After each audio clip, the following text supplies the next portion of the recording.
All right. Good evening. I have returned.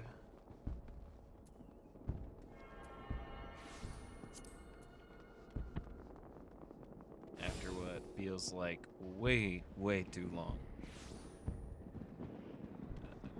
Considering the last day I was online was like Tuesday, I think. Yeah. Too long. I don't even remember what I was doing. So I'm just gonna move on and just go where the marker tells me to.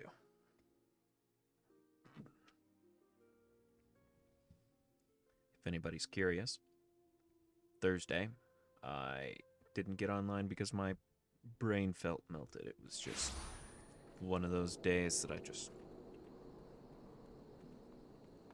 could not function like a human being. And Saturday I got distracted, and by the time I wasn't distracted, it was already like midnight. Alright, Isambard. What was I doing again? Sister Orson, it cannot be. Though she is wont to travel to the Golden Bazaar on her own, and it is not uncommon to see her speaking to the children, but no, it could not be she, could it? I grow weary of these suspicions. I know there is one child in particular she is fond of. Pray seek out the boy, Salneko, and see if you cannot glean something from him about Orson's activities.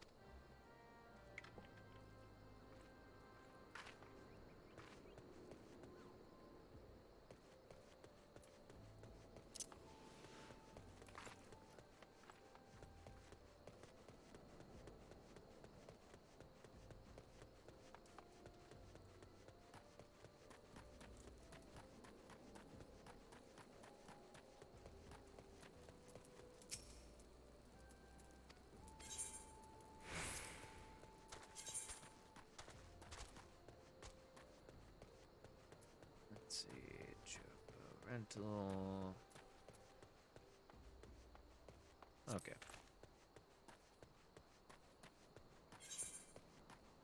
Oops, I'm going the wrong way.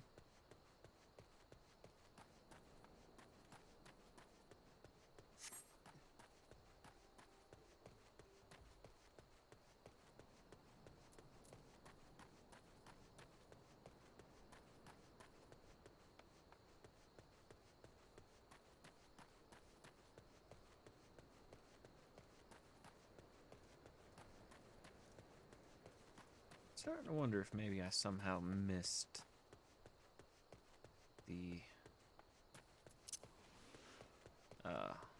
missed getting my chocobo.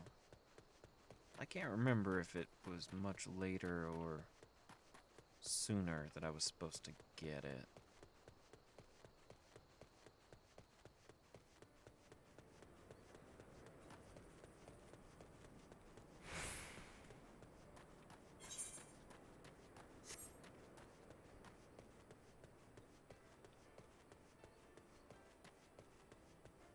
I'll do a quick check when I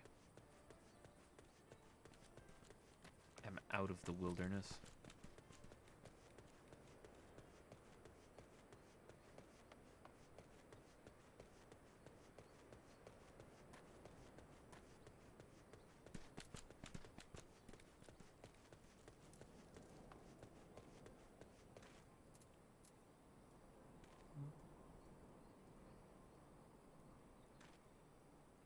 That's weird.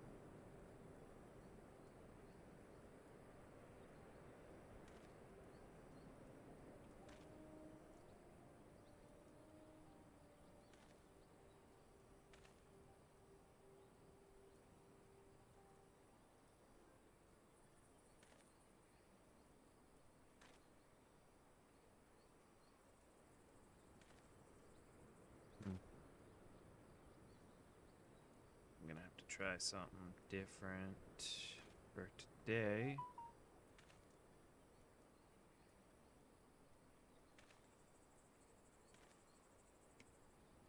OBS is being weird for me.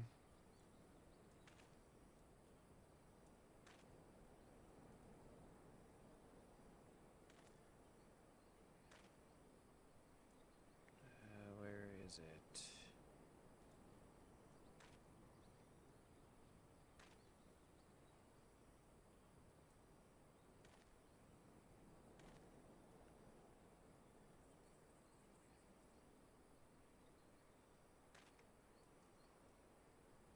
There, that'll have to do.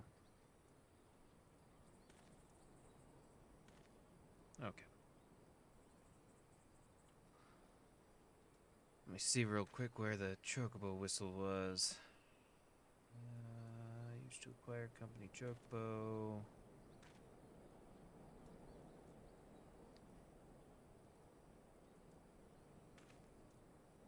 It's a level 20 side quest. Okay. So I did miss it. Of course I did.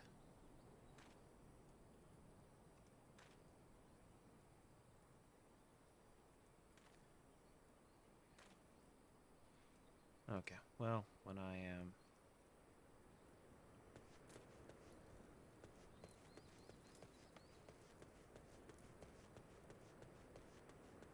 I'll go and get him here in just a bit. Please help. Sister Orson went out all on her own and hasn't come back. She always reads to me right here about Thal and the Order and the other side. I told her I lost my shiny thing and she went looking for it. But what if the monsters outside hurt her? Please find her. Look, kid, I'm already looking for her. Or at least information about her.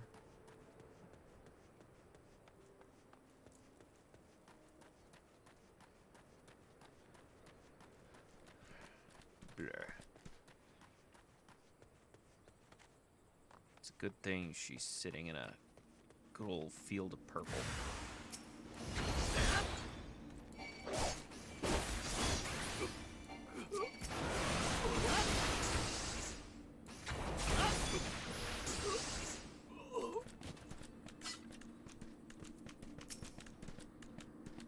Alright, Orson, time to fess up.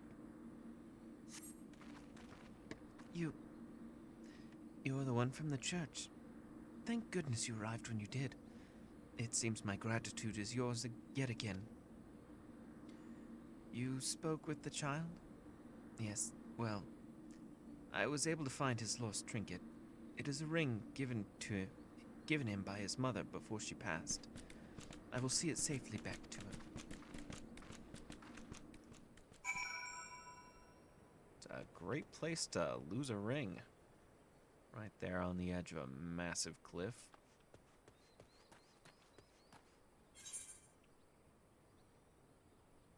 Okay. We are going to return to Gridania real fast.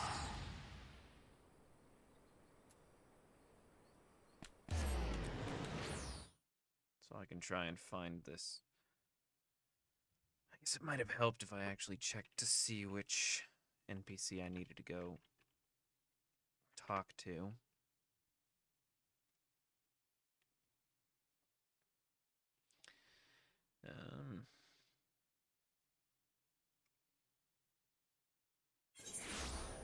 For say hello. 911. Okay.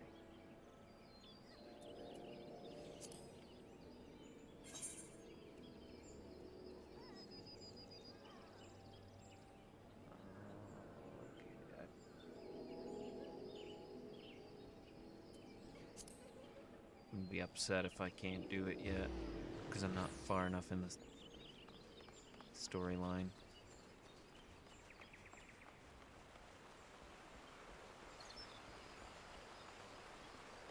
If so, it's not my fault.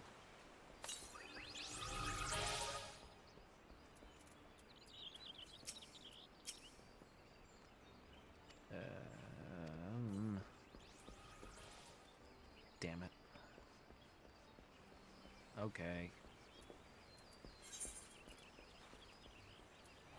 I figured it would be just one of those things that I could just manage to do and it'd be perfectly fine. I guess not. So I'm gonna take a sip of my tea.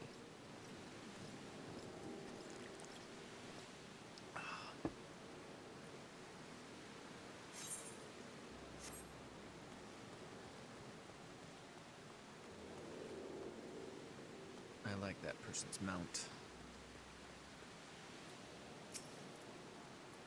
Sister Orson was attacked outside the Golden Bazaar? Gods forfend. I will secure a room at the inn for her should she require any rest. Searching for the mementos of orphans, and risking her own well-being in the doing, no less. Certainly not the dastardly deeds Thancred would have us believe. You're right, it's even worse. There's signs of absolute genius. Do good deeds while doing evil deeds, and nobody'd suspect a thing.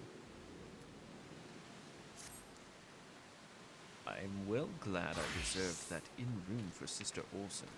It seems she received greater injuries from her attackers than she initially let on. Thankfully, she is expected to make a full recovery. But now, on to the matter at hand. Thancred came looking for you once more. He left word that he will be waiting at the Emulja encampment to the southeast. I pray the two of you are able to uncover some evidence regarding these disappearances.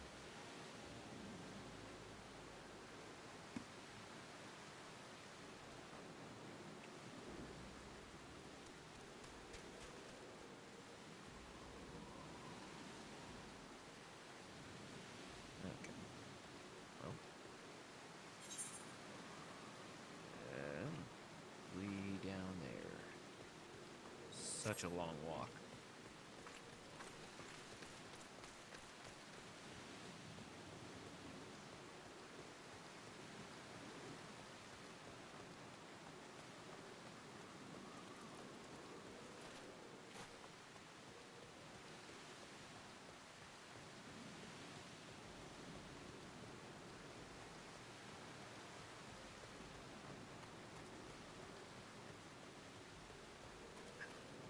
At least this area is pretty lovely when it's raining.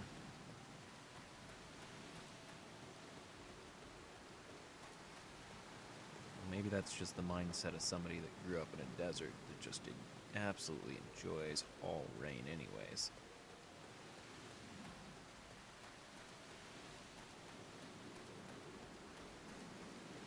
Boy, Thancred, you're not very well camouflaged standing right next to that tree. Ah, there you are, Sound Echo. So good of you to come. Indeed. I've heard all about good Sister Orson.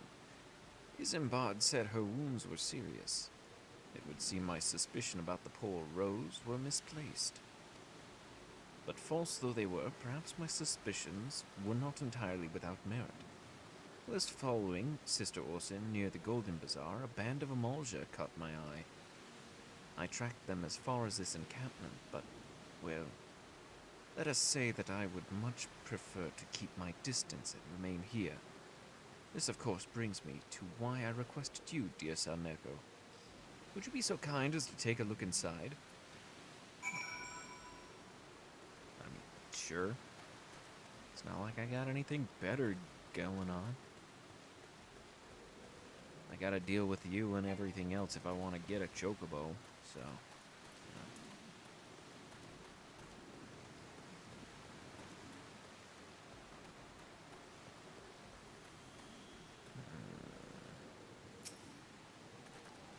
This leaflet's looking rather suspicious.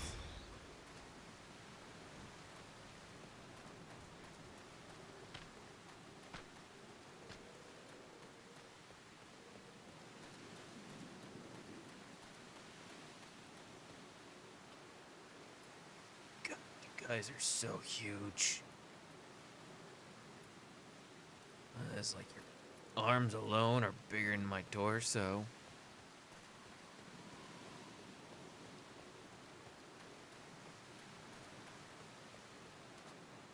Tancred, you need to explain why these things even need Ifrit if they're already terrifying looking. Well, did anything tickle your fancy? Yeah. Here. This leaflet. See the wealth of knowledge to the hands of your children. It looks to be some sort of assembly to provide the poor with work. The lettering, though, atrocious, is it not? And these bits about Nald Thal seem somewhat less than studied. I find it hard to believe one among the Order penned this. Pray take this to the inn at Camp Drybone and let us see what Sister Austin makes of it. Can't you give me a lift on your magical teleporting powers, Thangrid? Some of us have to walk long distances, and that takes a long time.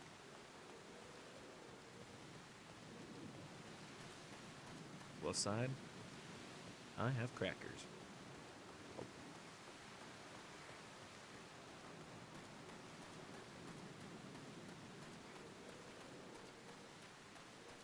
Delicious crackers that if I didn't eat today would be past their expiry date for tomorrow.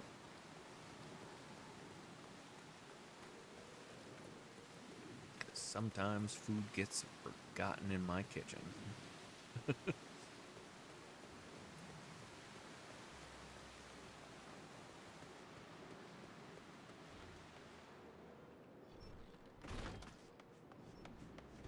Nope, I don't need you. There you are, Orson. My savior comes again. To what do I owe the honor this day? Explain this. What is this? Blasphemous. These are not our teachings at all. This was not made by any true brother or sister of the Order. Of that, I can assure you. Come to think of it, weeks ago the church was plagued by missing garments. Could someone be posing as a priest of the Order to deceive the people? The plot thickens, Salneko. Our culprit pretends to be a priest to lend credence to his deception. There is no doubt an irony in there somewhere. But I suspect we have a worthy adversary on our hands. I shall consider how best to handle this. For now, tell Isambard that we have what we have learned here. Yep. Obviously one of the Amalja stole a pair of priest robes and is pretending to be a priest. And nobody's noticing that despite being like 12 feet tall and built like a brick house, everybody just assumes it's a priest. Posing as a priest? To think. These troubling notions aside, it is gratifying to finally be able to move this investigation forward. Thank you once again, Salneko. I shall keep my ears and eyes open, now more than ever. Anything good there? No.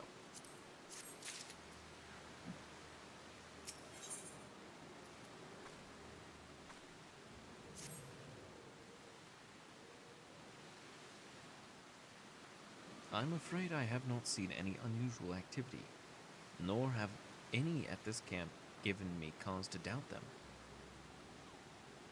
But unless we can identify the culprit, and soon, more innocents will fall victim. Do not despair just yet, my friend. An idea occurs to me. Our suspect has been posing as a priest, using leaflets bearing false promises to lure the poor. Let Salneko and me serve like with like by posing as impoverished souls in need of succor. I have no idea why I was stumbling over that. I dare to hope that this will yield us the answers we seek. It will be a dangerous undertaking, but you two are more than capable of looking after yourselves. I'm next to useless in a battle, but I can supply the garments for the disguise. These old tunics and slops should serve your needs, so long as you don't mind the smell and the stains. These will serve very well. You have my thanks. Listen, Salneko. So as to lay the foundation for our little ploy, we must make it widely known that more vagrants have arrived at camp and are desperate for coin. To this end, I want you to don the old garments that Isambard has lent us and beg for work around the camp. Before long, the false priest should catch wind and approach us.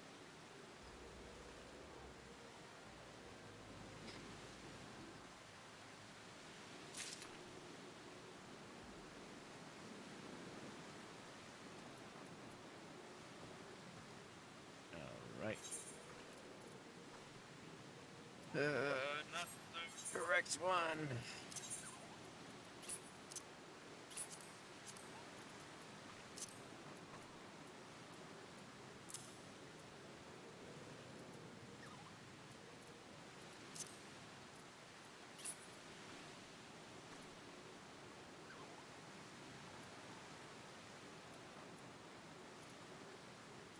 Okay.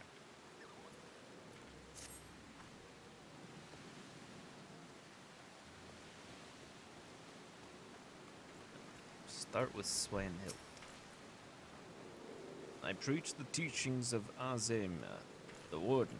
Hast thou come to partake in the honey of her wisdom? Azema is keeper of the sun and goddess of inquiry. All is laid bare beneath the light of her divine countenance. Open thy heart to this light, needy child, and thou shalt want for naught till the end of days.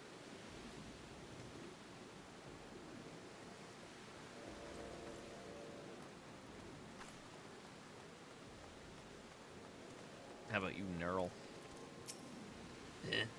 And you are? Another refugee, by the looks of you. Immortal flames have neither work nor coin for your like. Be gone, and see to it if you don't make a nuisance of yourself.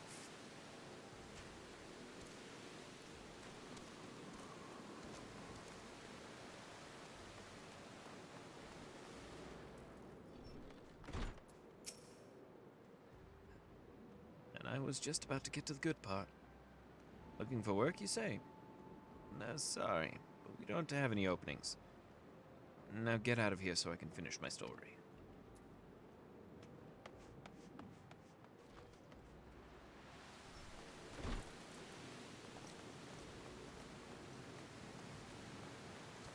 Nobody will question the helmet on my head.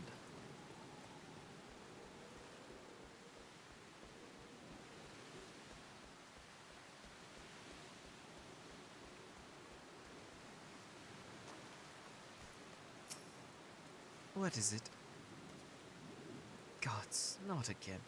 Look, being poor doesn't give you the right to pester whomsoever you like. Oh, why don't you keep with your own kind out by that muddy pond of yours at Drybone? Well, maybe I will. As soon as I know where it is. Got people for me to harass in here? No. I'll find them.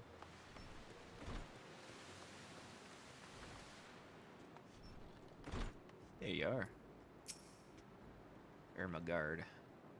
Greetings, goods. Oh, sorry. It's a woman. Greetings, good sir. Is there aught I might assist you with? Oh, I don't believe there is, I'm afraid our wares are very expensive. Mayhap you should rejoin your fellows out at the pond north of Sandgate. Oh, yeah. North of Sandgate.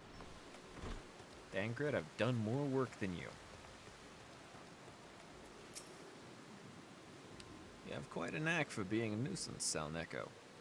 The camp is abuzz with talk of newly arrived vagrants.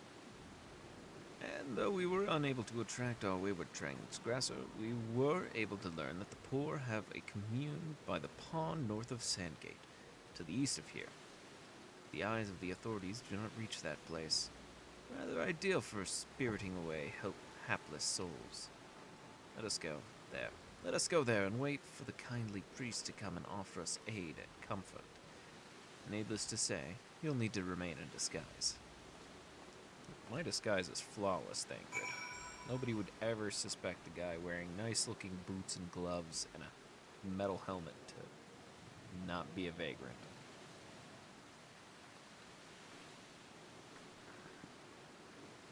Or at least not to be in disguise.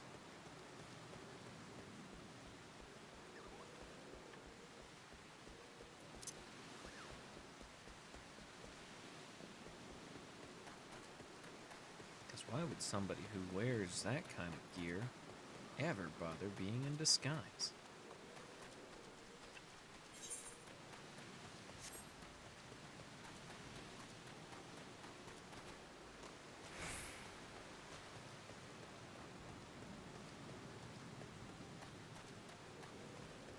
Oh man, their chocobo looks cool.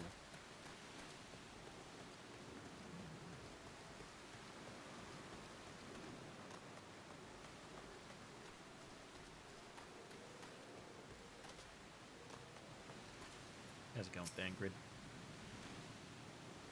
A fine day for catching false priests, wouldn't you say? You look absolutely smashing, Salneko. Positively dressed for deception. All that's left, then, is to wait for our koi to appear. Ask and you shall receive.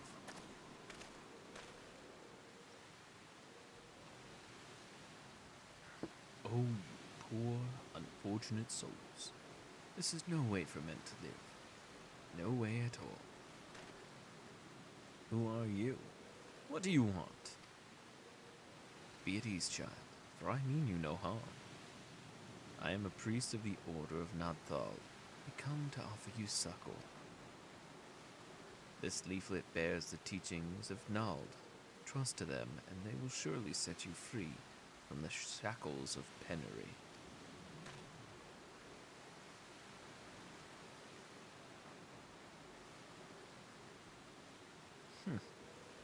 A tempting offer, but I'm afraid I must decline.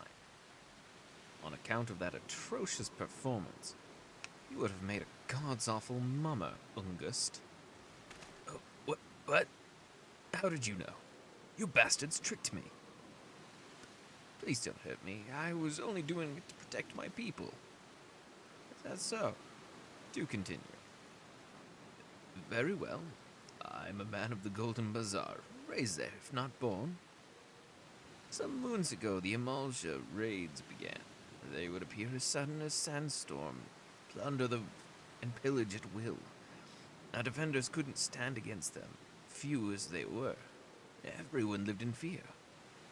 I wanted to save my people, but being a merchant was all I knew. And so I did the only thing a merchant could. I approached the Amalja in the hope of brokering a deal. In return for sparing the Golden Bazaar, they made demands. Outrageous ones. Demands? Of what, pray tell? First of all, they wanted the schedule of crystal shipments from the Nanawa mines. For this, I bribed one of the workers to leak me the information. Next, they wanted me to bring them people, so I posed as a priest to lure in the vulnerable, give them over to the Amalja.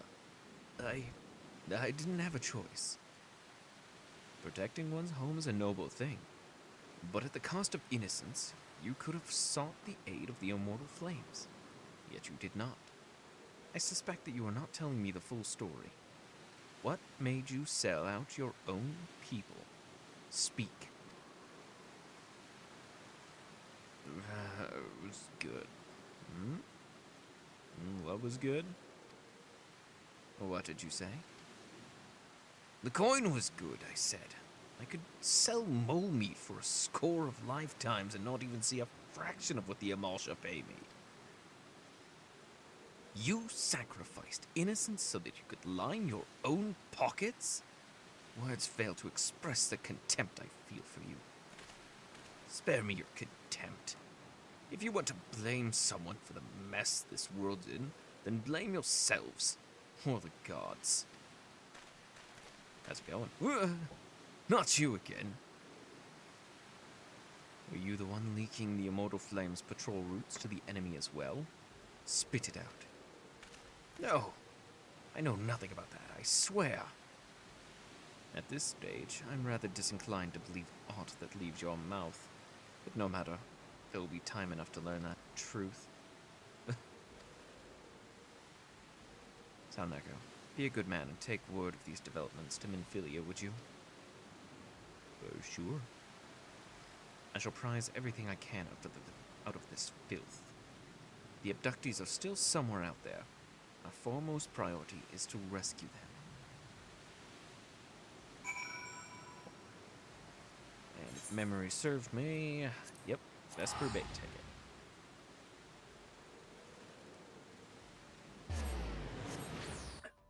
Because that's better than walking all the way back.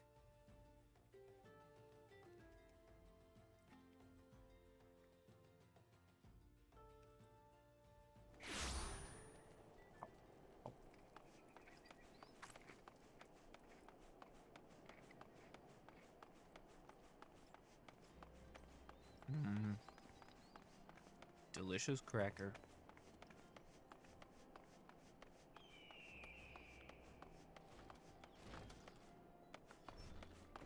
Sup, Tataru?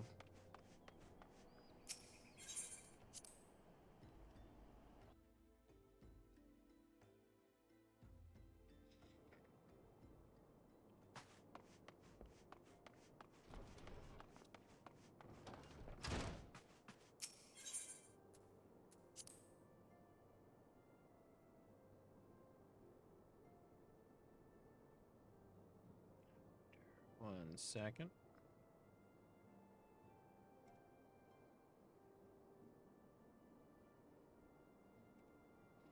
Yeah, I don't know. The chat box on my OBS is being weird, so I'll figure it out later. Welcome back, Salneko. I am pleased that you and Thancred have been getting along. I see. You have done well to uncover the truth. My thanks for the report. As Thancred said, we must ascertain where the abducted were taken, and none but the Amaldra know the answer. Suffice it to say, they will not willingly part with this information. I fear blood will be spilled before all is said and done. Oh, Minfilia, that is my specialty.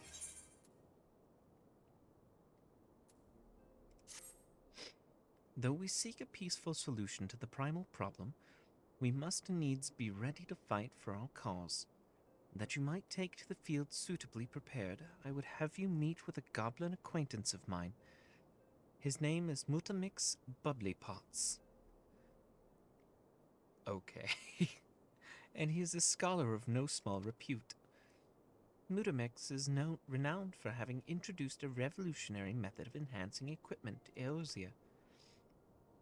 The knowledge of this method was once a closely guarded secret, but thanks to Mutamix and his students, it has now been disseminated to the great benefit of all the realm. It would serve well to acquire an understanding of the process. For this purpose, I shall lend you a blade. Take it to Mutamix and bid him to use it to demonstrate his craft to you. Mutamix is ever to be found at his camp in central Thanalan, a place known as the Bonfire. Look for a pillar of smoke, and the way will become clear. Or, just tell me where to go. Instead of giving me a weird riddle.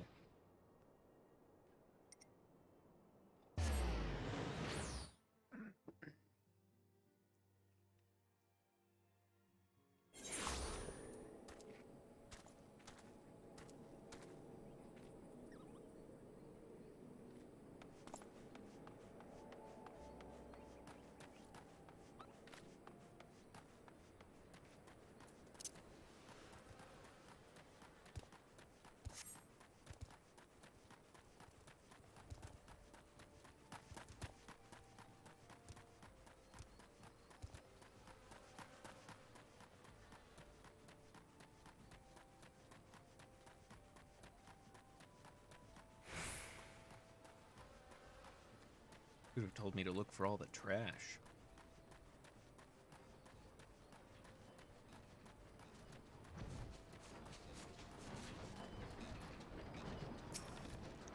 Psst, score. Who is this uplander tentering of Mutamek's bubbly pots? Here's a dagger.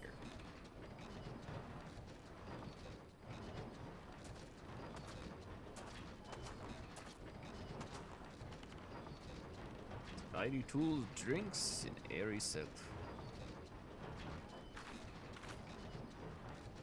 When full of airy south, Lighty Tool changes to Stony Shine, name of materia. If materia joins with other fighty tool,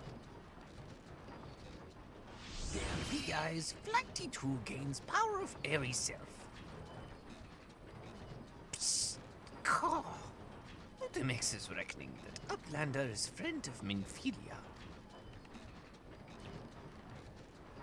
yeah, we are acquaintances. Yes, tongue flaps reach ears of Mutamix with fastness. Minfilia wants Uplander to seek power of materia. Uplander brings fighty tool to Mutamix, yes? Yes. Score. Fighty tool is unstrong as eating tool. Make good teachy show of power of materia.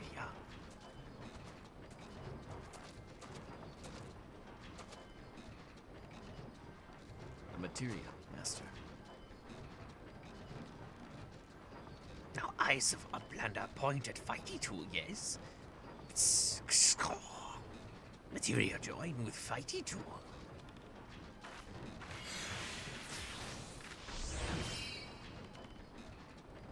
Fighty tool gain power of materia. Fighty tool reborn.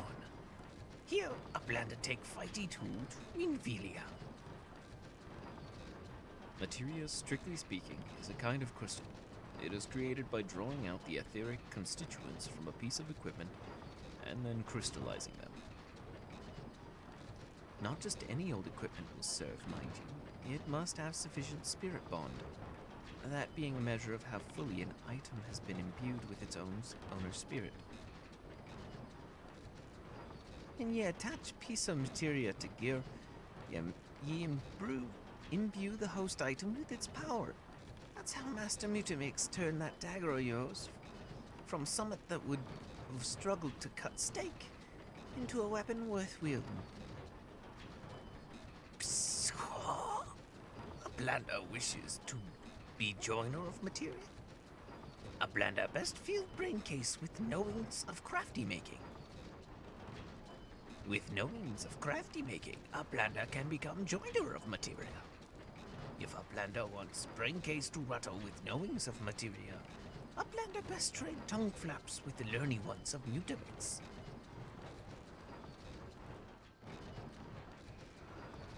No thanks, dude. I got better things to do.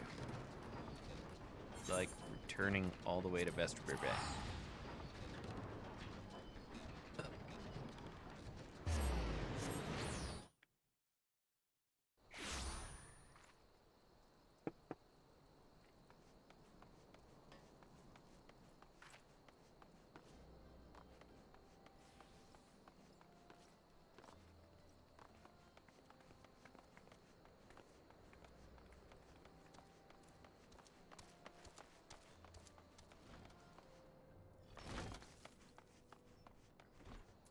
What level is my current quest? 19? Okay. So then maybe soon I will be able to get my chocobo. Maybe I'm getting close to that area of storyline, because I don't remember.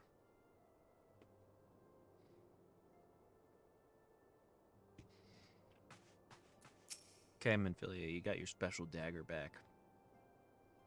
Welcome back, Salneko. I trust your visit to the bonfire proved fruitful. Yeah, special dagger. Take it.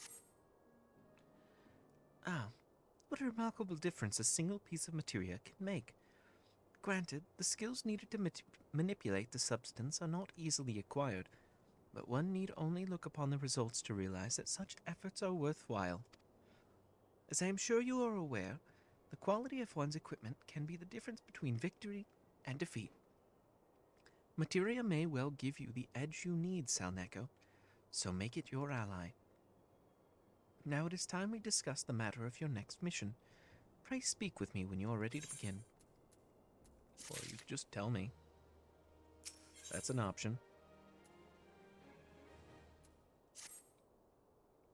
Word has arrived from Thancred concerning our ongoing investigation. It appears that he was able to extract some information from our friend Ungust, the false priest. He revealed that he is due to meet with the Amalja to discuss their dealings. The Immortal Flames believe that the meeting will present an ideal opportunity to ambush and capture the Amalja responsible for the abductions, and so they mean to have Ungust attend as planned. As the Amalja are anticipated to offer fierce resistance, the Immortal Flames have requested our support. I would have you provide it to them, Salneko. Thancred is presently attending to another matter, but will join you as soon as he is able. Until such time as he does, you will be the Scion's sole representative on the ground. Before he left, he bade me tell you to save some for him. Such is his confidence in you, a confidence I share. When you have made ready, pray take yourself to Camp Drybone and report to the Flame Sergeant leading the mission. May you walk in the light of the crystal. That reminds me. Okay.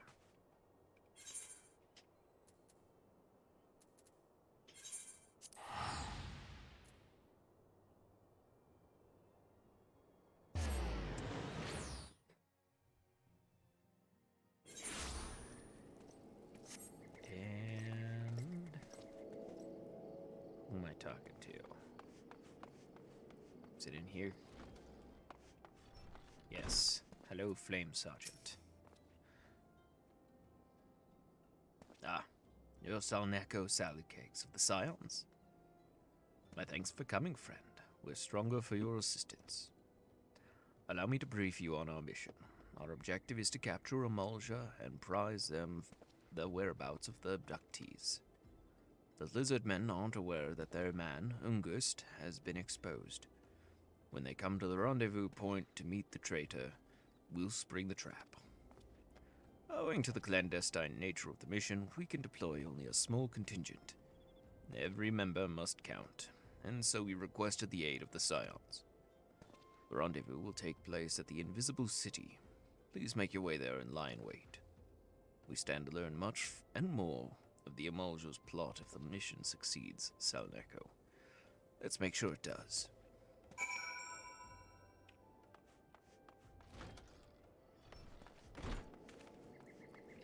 And where do I need Invisible City? Oh, it's up there.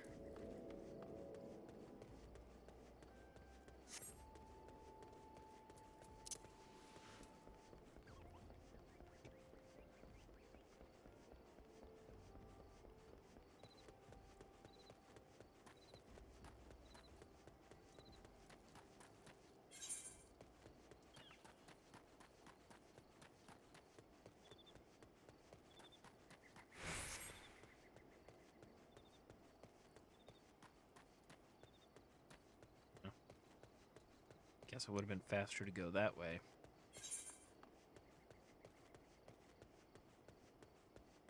But I forgot that was even an option.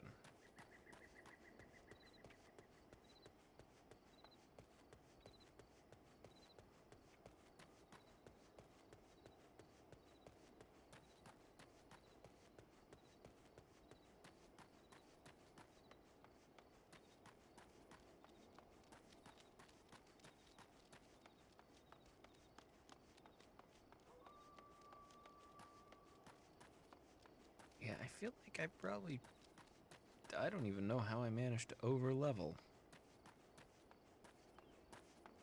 Oh wait, now I remember. It's not that I over-leveled, it's just that, everything sets it up so that you over-level. I forgot.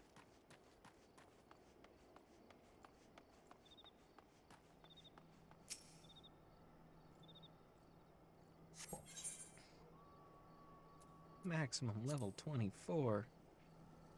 Okay.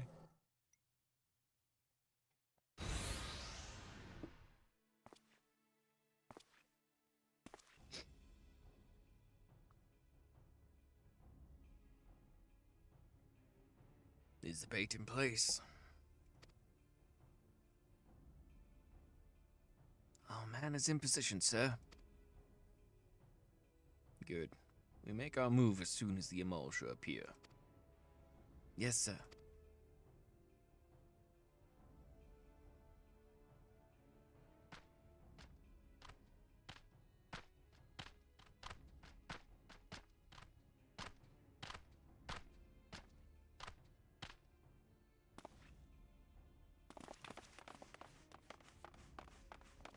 What? What is the meaning of this?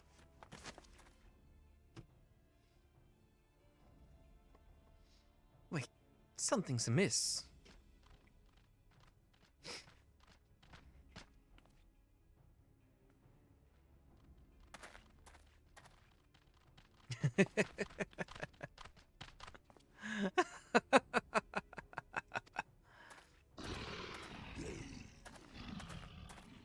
I'm afraid your little ambush ends here. I eluded the immortal flames clutches for moons before finally being caught. Did you not wonder how I managed it? It was almost as if someone was feeding him information from the inside. Aye, your every movement was known to me ahead of time. Now, as much as I'd love to chat a while, I have appointments to keep. They're all yours.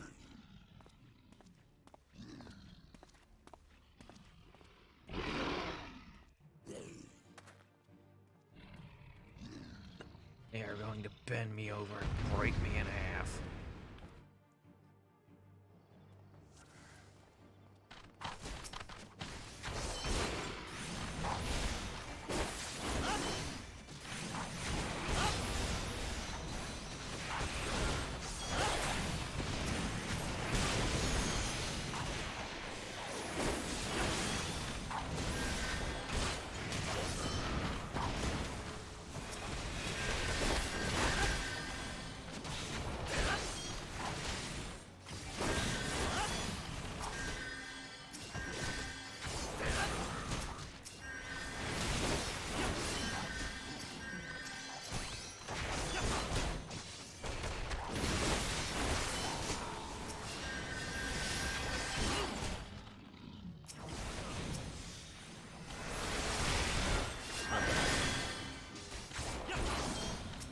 I don't want this.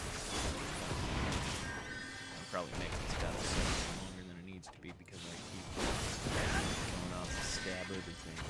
I've got the pony sticks, so I might as well.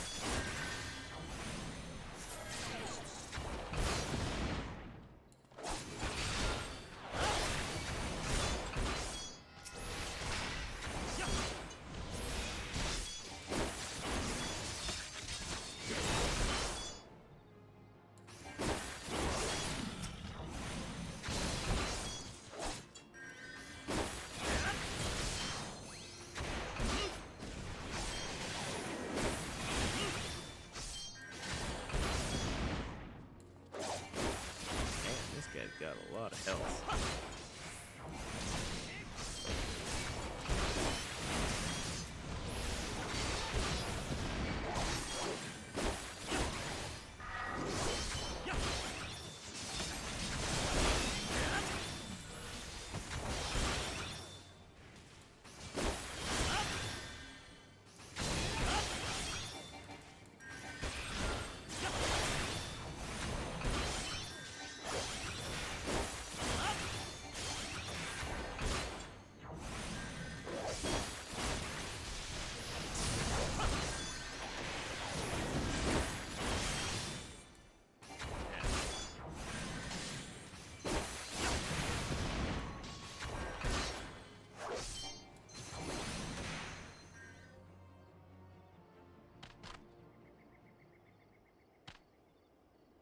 I mean, I don't know why it's making it seem like we weren't winning. We were definitely kicking some heavy ass. Put up your weapons, or your comrade's a dead man. Do it. Do it, you won't. Behind you.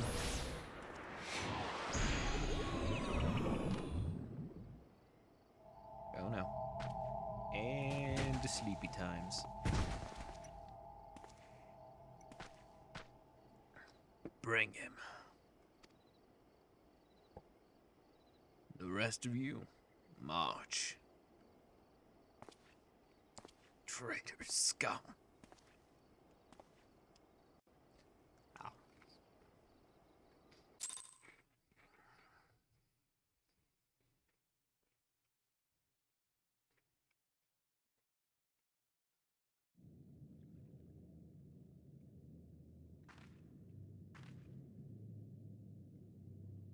Alright. There's Gunflame, Sergeant. I fear the Emulsion mean to give us to their god as an offering. If I must die, then let me die a soldier's death, with steel in hand.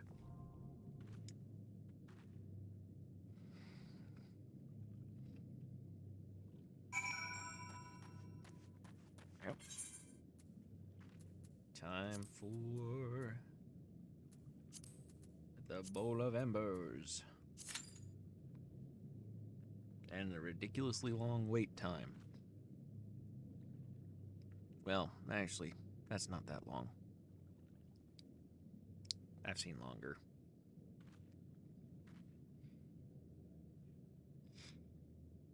I have a vague memory of trying to run, what was it called? Coils of Bahamut, I think it was. And, whew, I think the moment I clicked to try and form a party for it, it was like a 2-hour timer. And I was just like, nah, no way, no way, no how. And so some people I knew at the time decided, well, you know what? We'll give you a hand. Because I really wanted to at least, like, go through it. I don't know why, considering there was nothing worth getting in it. But I did. Storyline of it was pretty fun, especially towards the end there. But, yeah. Definitely am not going to try and do that again.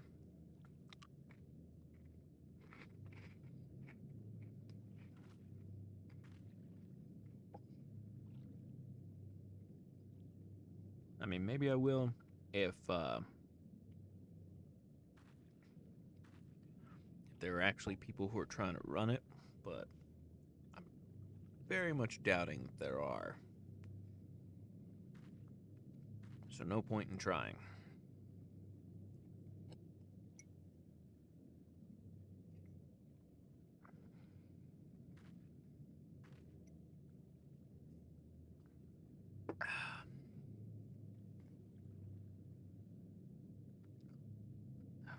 Only 2 minutes in. Probably 6 more minutes to go. If I'm lucky, 6 more minutes to go. It's probably more like, I don't know.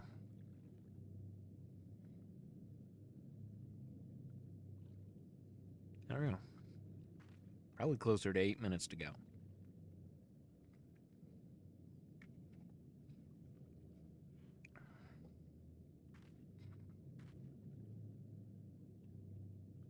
How am I discovering a fate nearby? Considering I'm in a special map specifically for waiting for the Bowl of Embers.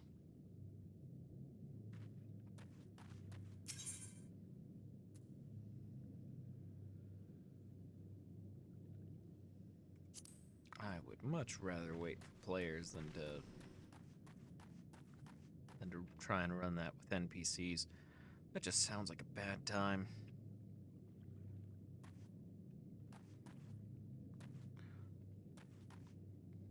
I mean, I don't know. Maybe they're actually pretty useful, but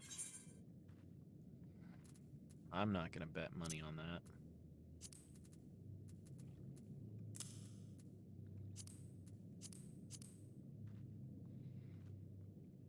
What's that do? Okay.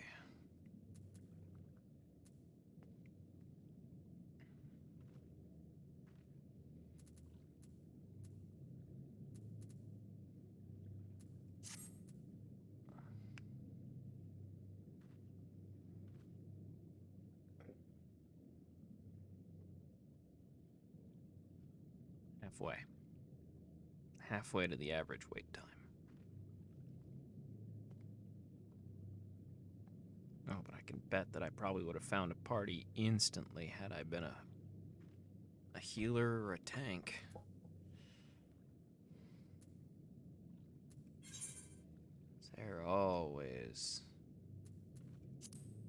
They're getting at parties super fast.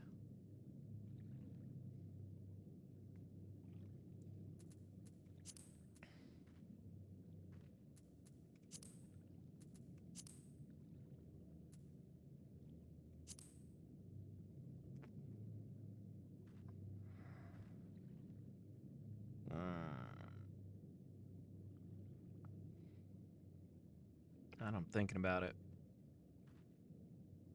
So,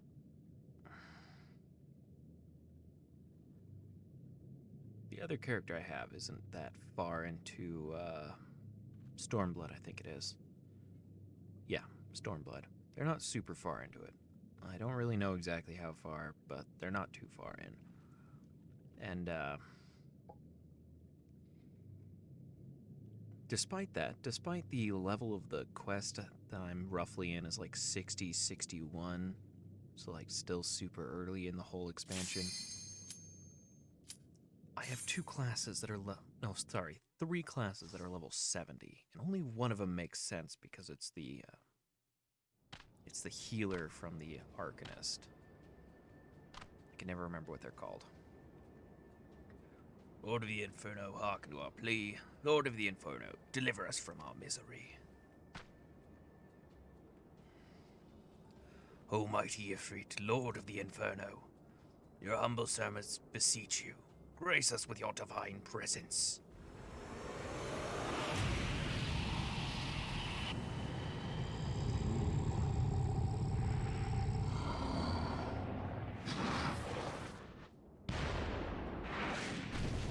I forgot how much I really like Ifrit. O mighty Ifrit, we bring before you ignorant savages who know not your godhead. If it please you, Lord, scorch their heathen souls with your cleansing flame, and mark them as your own. Bloody hells. Bring those two as well.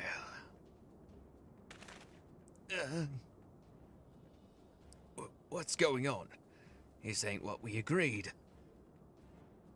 None but servants of Lord Ifrit may behold the rite of summoning. The souls of unbelievers are forfeit. Oh, spare me, I beg you. Beautiful children of man, by my breath, I claim you. Arise once more as my loyal minions. Feed my flames with your faith, and all who stand against us shall burn.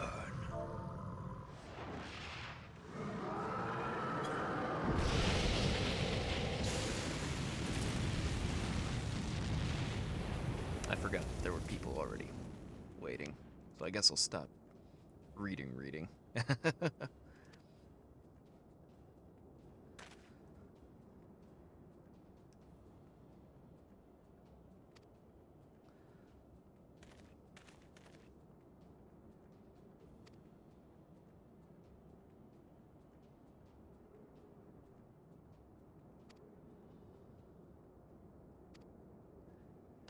Oh, man.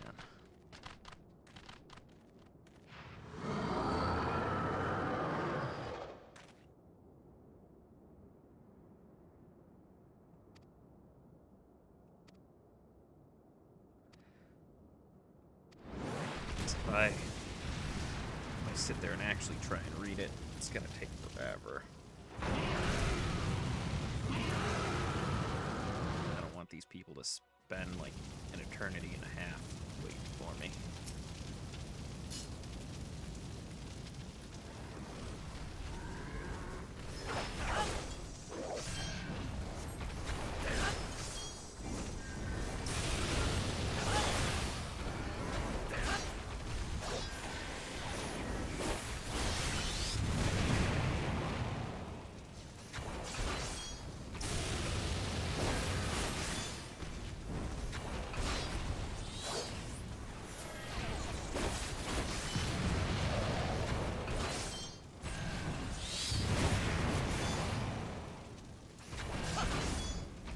So slow.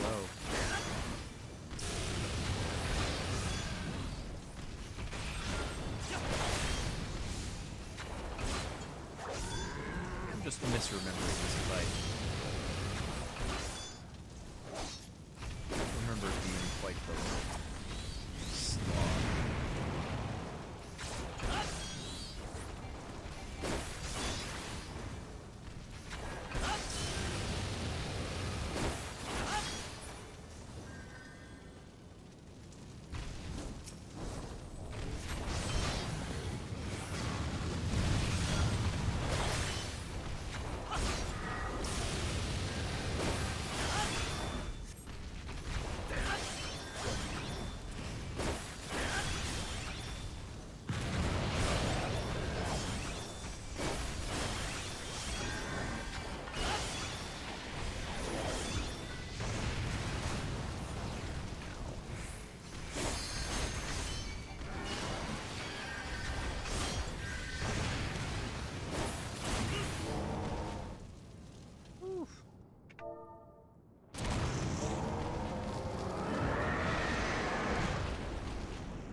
Oh, man.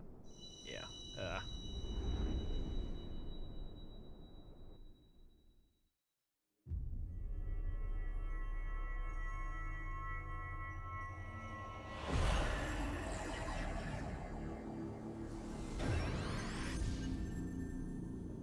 Now they're telling us to have fun in the realm reborn. There's no fun to be had in the realm reborn. It is only pain and misery to my knowledge.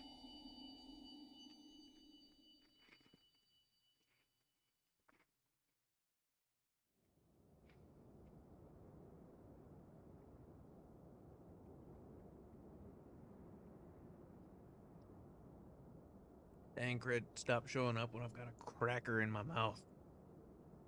Ah. Pray forgive my lateness.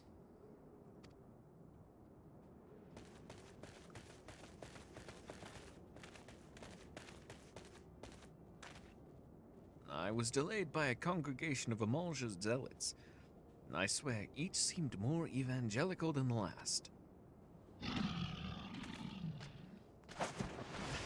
Persistent mock.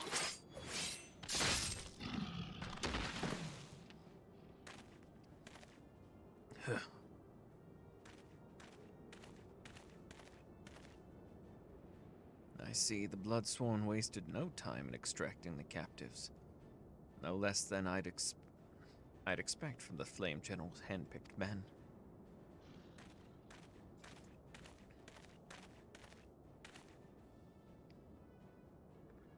As for those two, it is fair to say their hardships have only just begun. They have much to answer to. I feel I owe you an apology, Salneko. Had I known this mission would prove so dangerous, I would have never left you to face it alone. You have been given a veritable baptism of fire. But let us continue this conversation in more agreeable surrounds. Camp Drybone, shall we say? This way, sir.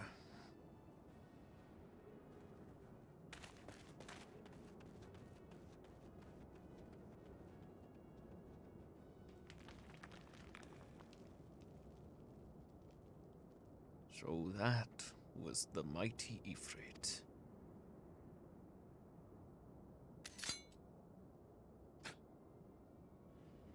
And what a disappointment he was. The readings are nowhere near what I had anticipated, even taking old Dawn interference into account. You should know better than to rely upon 5-year-old data left by the 7th Legion. Nor can we expect any form of support from the motherland, given the troubles at court. We have only ourselves to rely upon. Ever the pessimist, my dear Livia. Promise me you'll never change. Oops. Not that there was aught worth a damn for to read, but I take your point. I suppose we must content ourselves with the knowledge that we've achieved our primary objective. Yet I find that I am troubled by that adventurer's unexpected show of strength. Could such a foe prove a hindrance to our plans? Perhaps, but that is a consideration for another time. You have been given a task. That is your priority. I suggest you treat it as such. Fail to do as my lord commands, and I will spare him the trouble of punishing you.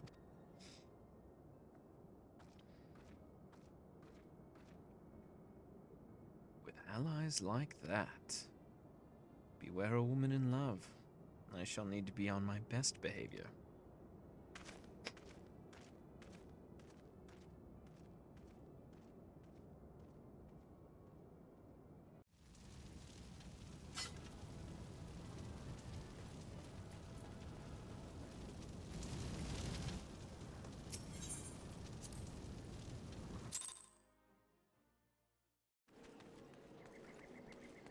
Ow.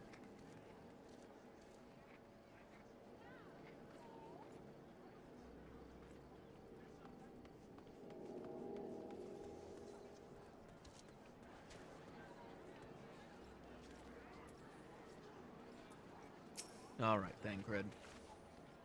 Ah, there you are, Salneco.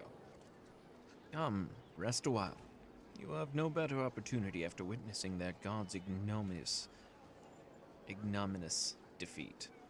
The Imalja will be less inclined to risk our wrath, or time at least. Now, where were we? Ah, yes.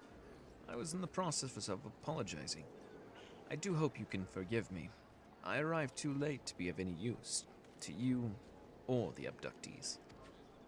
They may be a whole of body, but the same cannot be said for their minds.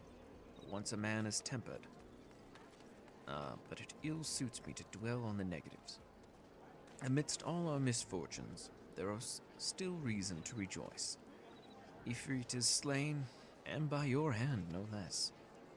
That is the deed of no ordinary individual, Salneco. Not that I ever thought that you were ordinary. On the contrary, I have long suspected that you have the potential to shape the fate of this realm. What can I say? My fine eye for talent remains undimmed. Minfilia will be proud beyond all reckoning when she hears of your deeds. I trust you shan't object to my bearing the tidings to her. That way I can claim to have contributed something to this mission. You, meanwhile, have earned yourself a rest. Take some time to relax and return to the Waking Sands when you're good and ready. We can discuss matters in more detail then. Just don't take too long, will you? The realm's problems won't solve themselves.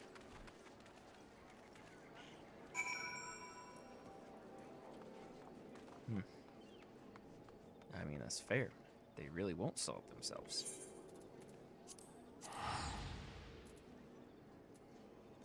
I mean, if problems solve themselves, then what's the point of the problem?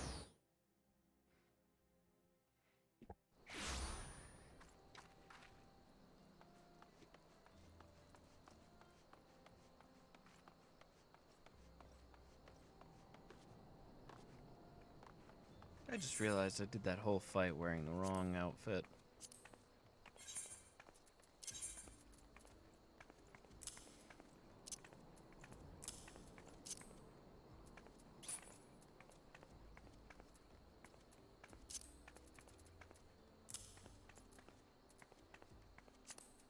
Oops. Well, good thing I'm not in an area of the game where something like armor is all that important.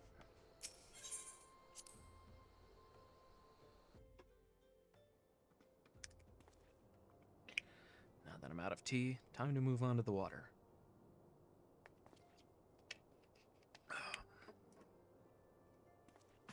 Gotta keep hydrated and the throat moistened up. Don't want it to get all scratchy like last time. Ah, the triumphant hero returns. Thancred told us the news upon his arrival.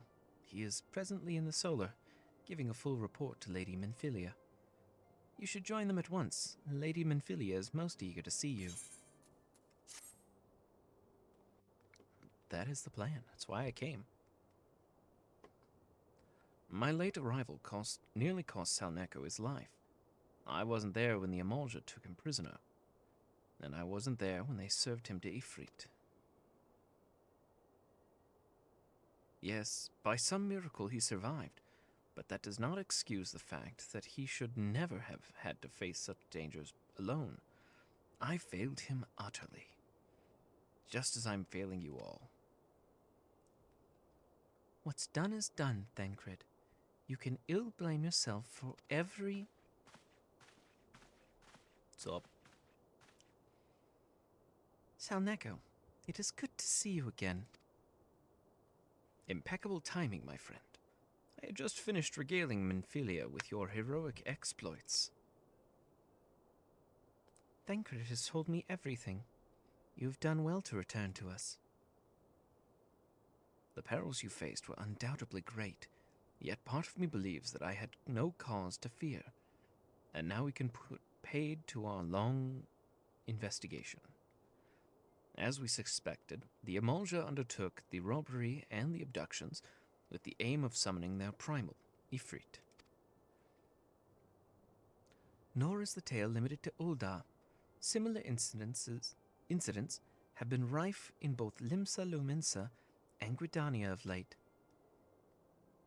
I dare say you've been curious as to how these crimes are linked to the primals.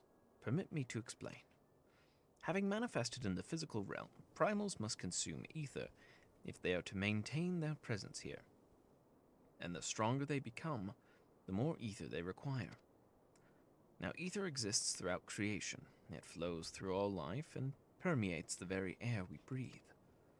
Alas, this alone will not suffice to sustain the likes of Ifrit. Nay, he and his kind will require a more concentrated source of ether.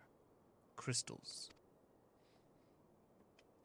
It is for this reason that the incidents involving crystals can often be traced back to a primal, which leaves us with the why of the abductions. To understand this, you must first understand how primals are born. When all is well with the world, primals possess no physical form. Their essence is dispersed across the greater river of ether. However, when the world is plunged into chaos, and those who worship the primals cry out to their gods for deliverance from suffering, these cries serve as a beacon toward which a primal's existence is irresistibly drawn. It is this coming of together, or etheric coalescence, which grants the being physical form. Once born, a primal gains strength from its followers' worship. The more numerous and fervent they are, the more powerful their god becomes. But the primals are seldom satisfied with such reverence, as their adherents freely give, and in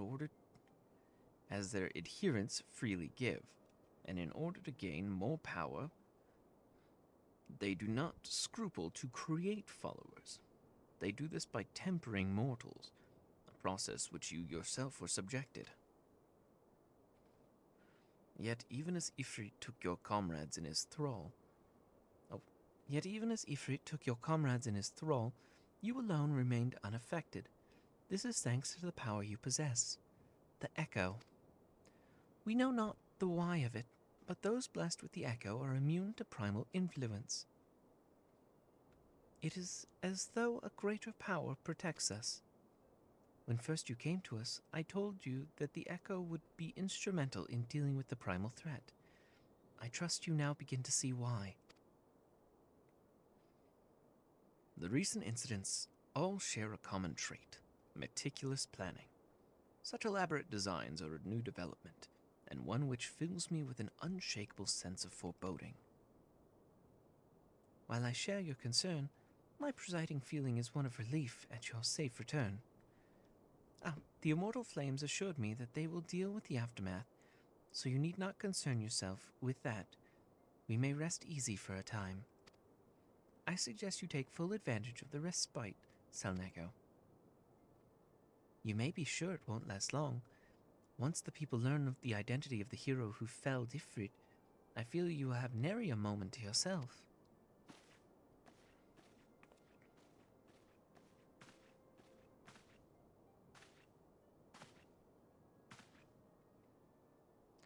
Whether she intended to or not, Minfilia neglected to tell you something.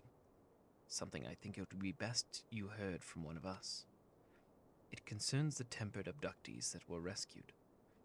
I am sorry to report that all are to be put to death, the flames with whom you were imprisoned included. Needless to say, this information must not be made known to the public. I swear to you that we would not do this if there were any other recourse. But once a man is tempered, he is tempered for life. His very existence lends strength to the primal whom he cannot choose but worship.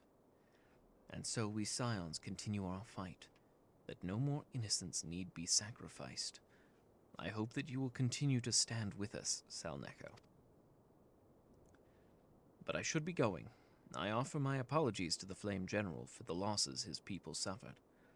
Till next time.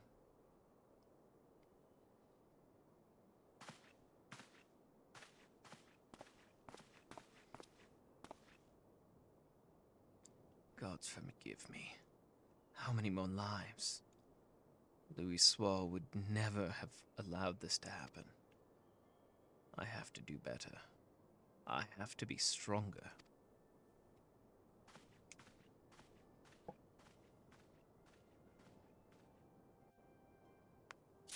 Well, that was certainly the info dump. Alright, Minfilia, what's next?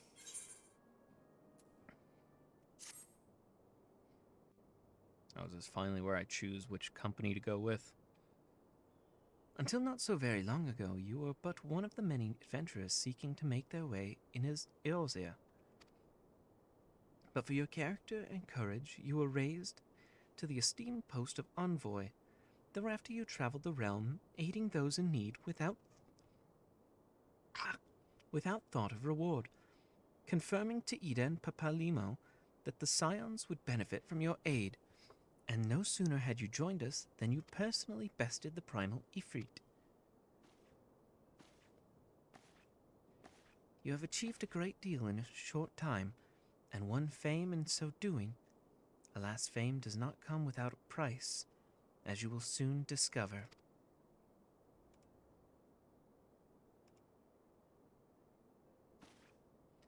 We have guests, Salneko. Or rather, you have guests. Beg pardons.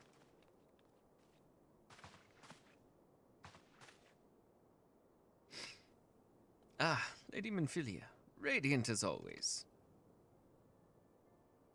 I am given to understand the Scions of the Seventh Dawn have but recently welcomed a new hero into their midst.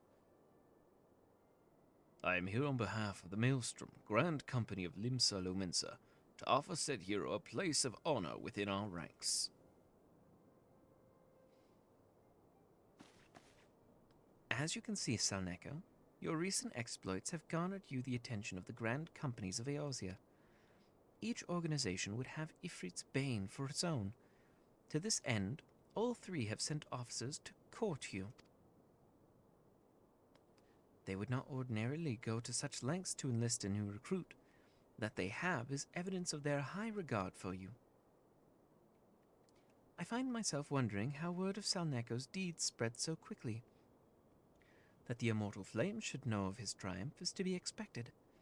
But what of the other Grand Companies?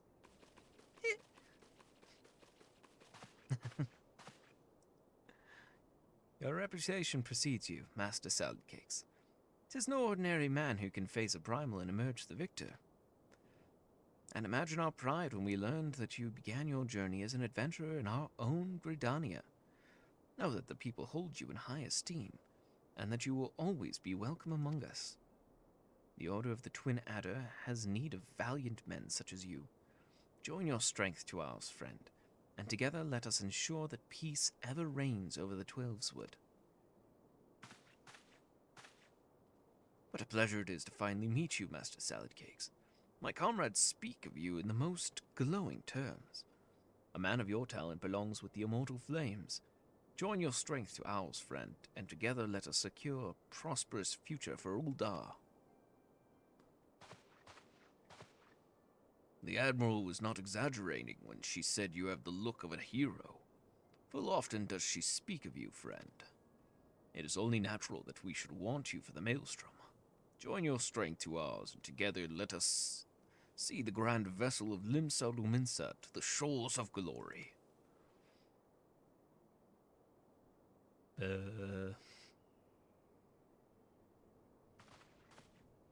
Lady Minvilia. Very well.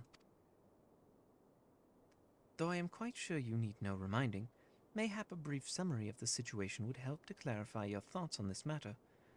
As you know, the Grand Companies are all-encompassing organizations empowered to call upon the martial, economic, and technological resources of their respective city-states in times of strife. There are presently 3 such organizations in Eorzea: the Maelstrom of Limsa Lominsa, the Order of the Twin Adder of Gridania, and the Immortal Flames of Uldar. Serving a Grand Company means serving the nation to which it belongs. You will be charged with its defense and tasked with advancing its cause. In return for your faithful service, you'll be furnished with various rewards, some of which may well prove useful to you in other endeavors. If you are agonizing over which of the Grand Companies best deserves your loyalty, be at ease. The commitment you make this day need not be permanent. Should you wish to shift your allegiance at a later date, you are entitled to do so. And yet I concede that it is no small choice you face. A thought occurs to me. You will, of course, recall that the 3 city-states are planning to hold remembrance services. Well, as part of the proceedings, I am given to understand that the leader of each Grand Company will deliver an address. Hearing these addresses ought to help you make an informed decision. What say you, my dear officers? A fine suggestion. You are wise beyond your beauty. You're as wise as you are beautiful, my lady. Very well. Let Salneko hear our leaders speak, then return here with his decision. Do I have to? We eagerly await your answer.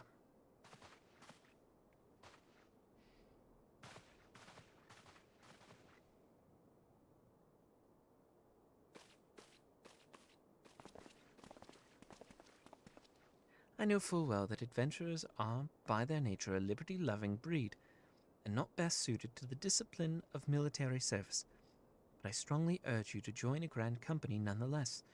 While the promise of reward is enticing in itself, it is not the only benefit. You are possessed of great power, Salneko, and with it you are capable of doing untold good. Yet know that great power is wont to attract attention, not all of it friendly. There will be those who will wish you ill, and you must needs be on the lookout for them. Yet however vigilant you are but one man in the midst of a Grand Company. However, you will be one man amongst many, a friend amongst friends.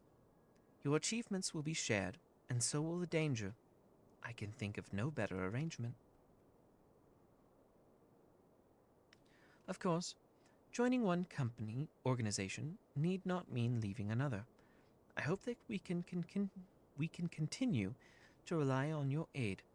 The 12 know that we will have need of it in the days ahead. The Grand Companies seek to protect their own nations. We Scions, on the other hand, seek to preserve the future of Eorzea as a whole. Similar, yet not quite the same. Now then, I expect that you will be afield more often in the future.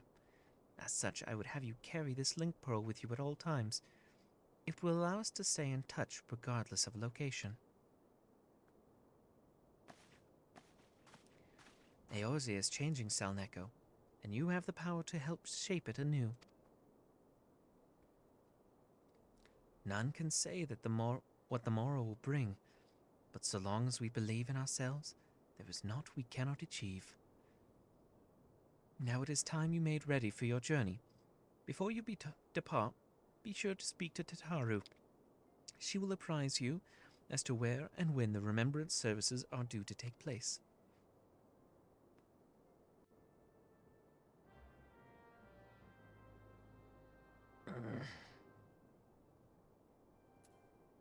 Can't I just choose now and call it good instead of making another trip around the city-states?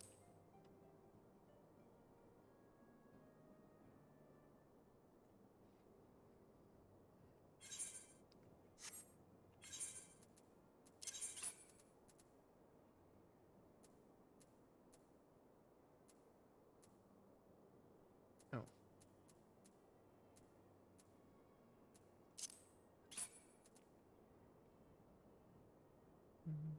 Strength 2, Dex 2.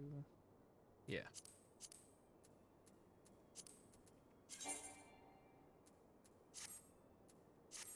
Okay.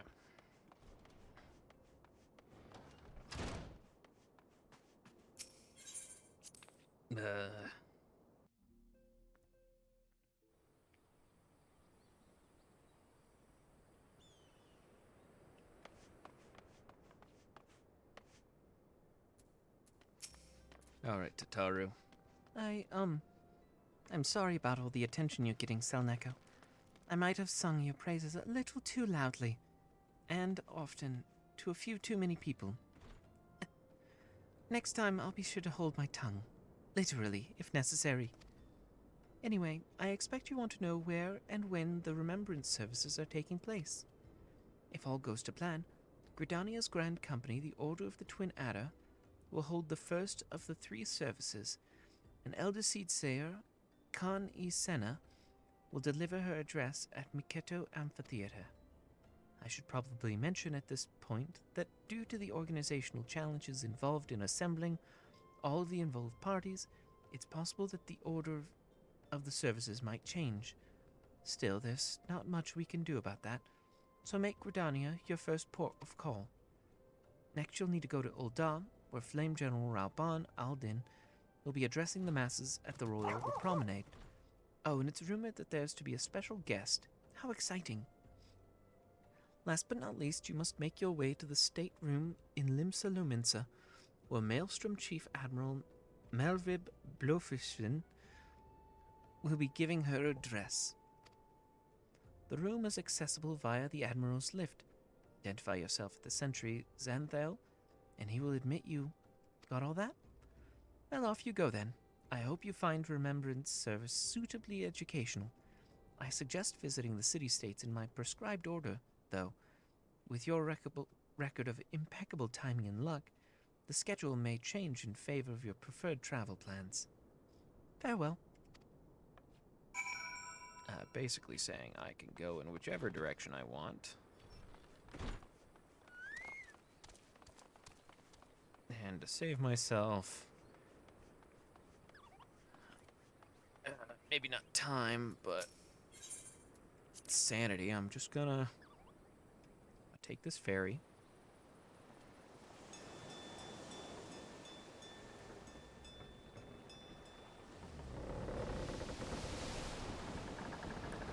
We're just gonna do it this way.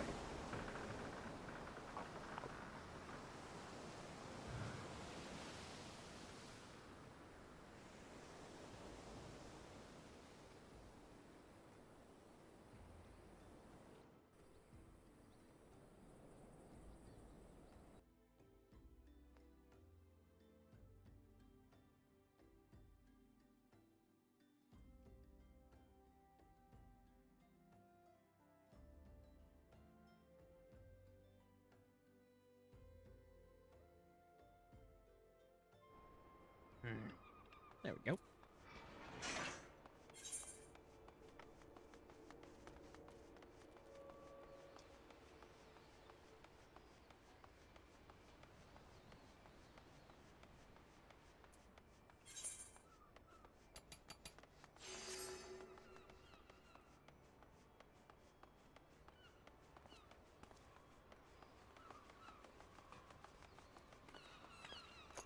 The only real downside is having to travel through Limsa and all the people.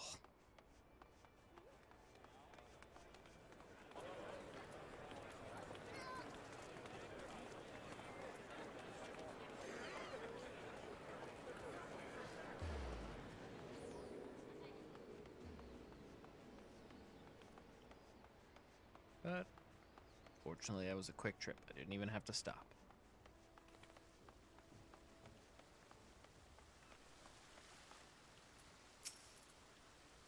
Here to attend remembrance service. Be quick. The Admiral is due to give her address at any moment.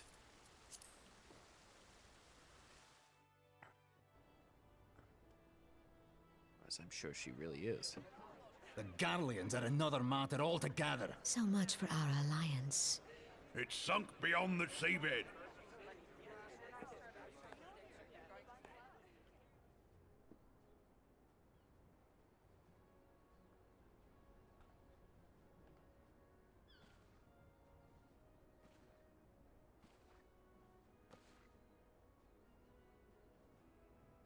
Brothers and sisters of the sea, hearken unto me. Look upon this, our mighty crimson standard, and tell me your hearts do not swell with pride.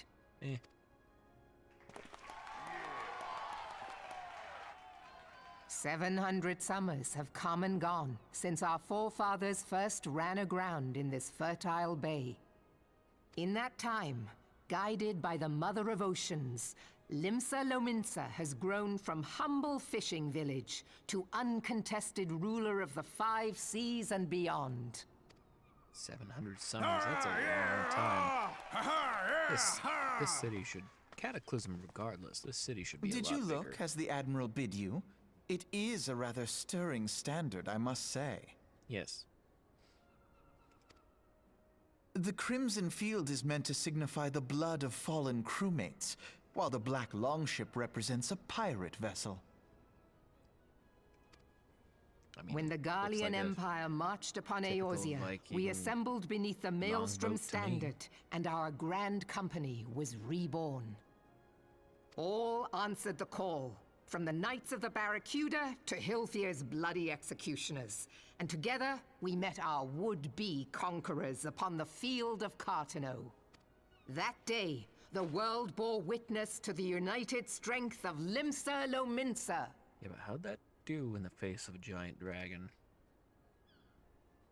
I swear to you, no army ever fought harder or with more courage.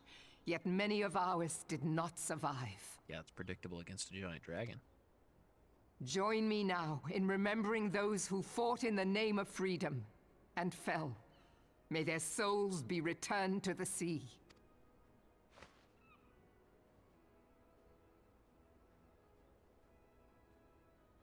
Freedom. Yes, they have always been rather fond of their freedom. Much as the beast tribes have. Small wonder. Beneath the surface, one would struggle to tell them apart. It has been 5 long years since the calamity struck. I can't 5 long years Beat of you in front of tireless all these rebuilding. people, but I feel like you need a little bit of discipline. Yet still the wounds of the calamity fester and weep. But when I stand atop the mizzenmast and gaze out upon our battered and broken vessel, I see an undying spirit. Did we not build all this from the wreck of the Galadian all those centuries ago? Shall we not do so again? I mean, you can try. Yet there are those who would Might be better see to this use ship of fresh ours trees sink instead of, beneath the waves of old the ships. restless Rotano. The Sahagin creep ashore seeking blood for their accursed god. Those fishback The Sahagin bastards. have risen? while the mines of Ogomoro spew forth kobolds who push ever south, despoiling our lands as they go. These savage beast tribes will be the first waves to crash against our creaking hull. And behind them swells the grim tide of the Garlean Empire. You know, as they do. Even Creeping. now, the curs fly their flags within our borders. Doubt not, but that they will be upon us ere long. We are well nigh surrounded. Yet there are those among us who would rather turn their swords against their crewmates than our cannons against our foes. How can we hope to repel our many enemies when mutiny breeds below deck? There is but one course left to us. One bearing that will bring us victory over the beast hordes and the Empire both, and see this ship safe to port.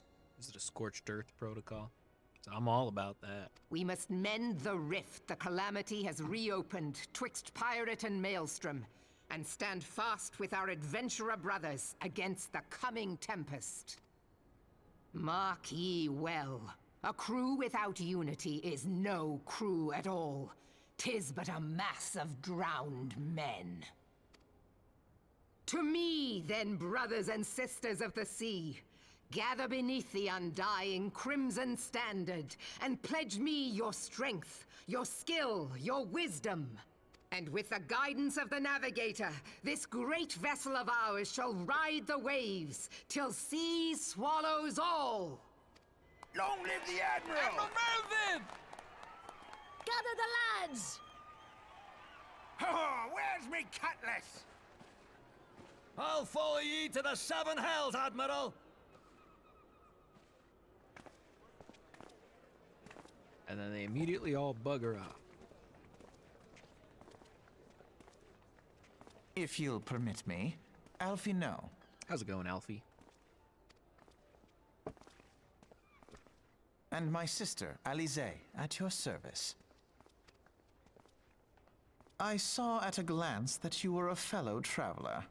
I mean, you should have seen me when we were on the carriage. You might call us students of history, sampling the realm's remembrances in pursuit of enlightenment.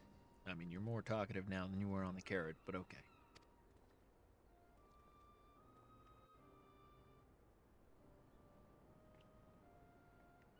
As the Admiral mentioned in her address, Limsa Luminsa is plagued by two beast tribes.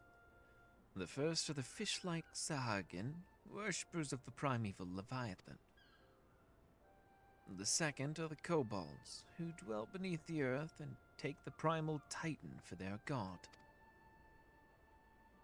As if the beast tribe's presence weren't troublesome enough, the Garleans have also chosen to erect a fortress right in the Luminson's backyard. And that is to say not of eternal strife. As a nation of pirates, there is no end to the blood feuds between the various factions, and while they fight amongst themselves, the Garleans whet their blades and watch. If the Luminsons are to have any hope of withstanding the Empire, they must first resolve their own affairs. Differences must be set aside, and the primal threat dealt with once and for all. To this end, I expect that they will soon take decisive action against the beast tribes. Mark my words, the Maelstrom standard will be drenched a deeper shade of crimson ere long. That a capable adventurer like you would be a valuable addition to their crews beyond question.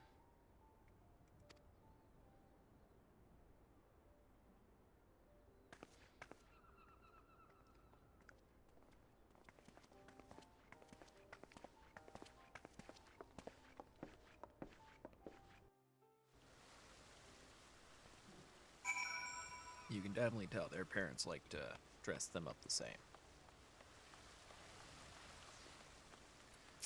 Alright, Greffer. Take me to the airships. I have need of an airship. Oh.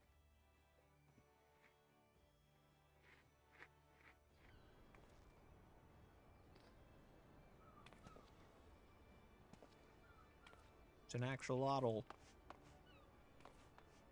I just want to run over there and steal it.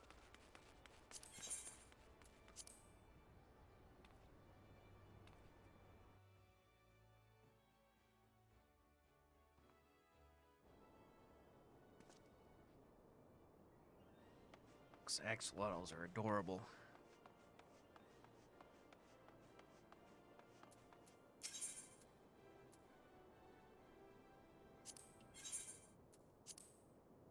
I think it's the Houston strips.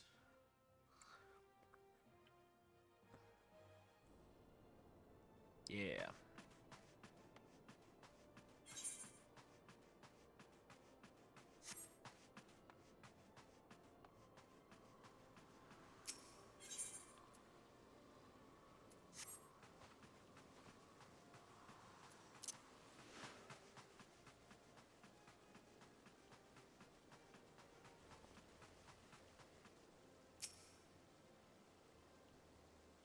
Better look around while I wait for Raubon to address everybody.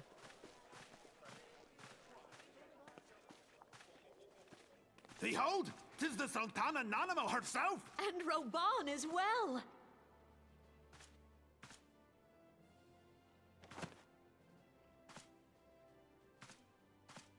Hark you, souls of flame, drawn to the bosom of the desert, where the fire burns brightest and shall rage forevermore.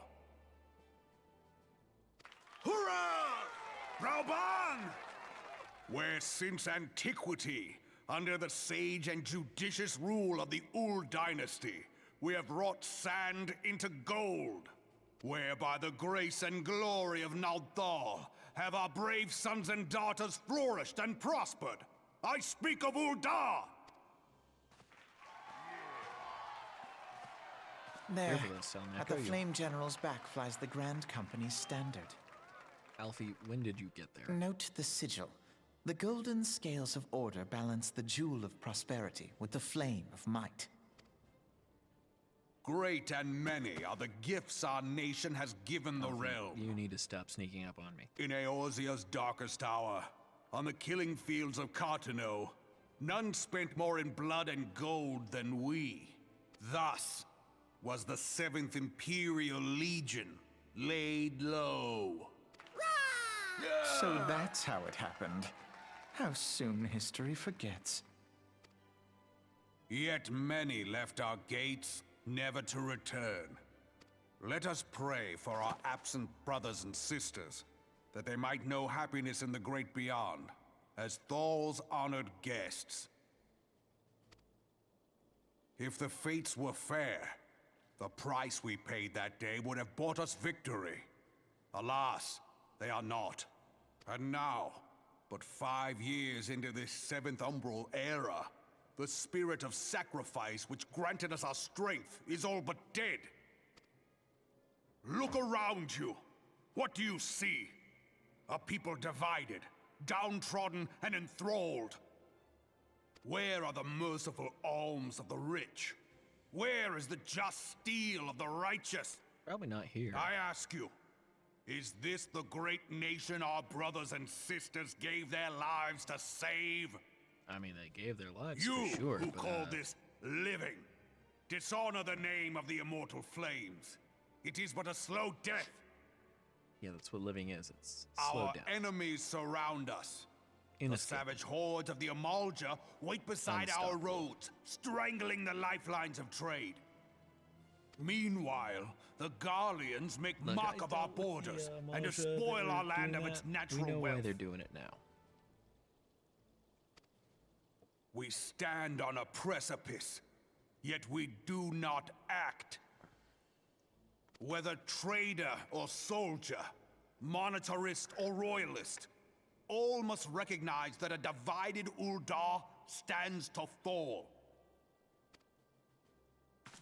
Her dress is Victory weirdly and designed at the fortune bottom. walk hand in hand. I'm not complaining about it. It's just weirdly designed. Ye who seek glory and wealth, look not to what little you can snatch from your neighbor, but to the boundless wealth of the world beyond. So Now is conquer the the time world. to unite. Now is the time to ride forth. That's what I'm getting from you. In the name of Raban. the Sultana, I beseech you, In the name of the Sultana, go out and conquer the world. line not your own coffers, but those of the immortal Turn flames. Ul'dah into Seek the not to Garlean Empire prosper from too. Ul'dah, but to restore her to prosperity. Except instead of electric boo, As this the time realm it's personal. prospers, so shall Ul'dah. As Ul'dah prospers, so shall her people. Ya for Ul'dah! Together we are one.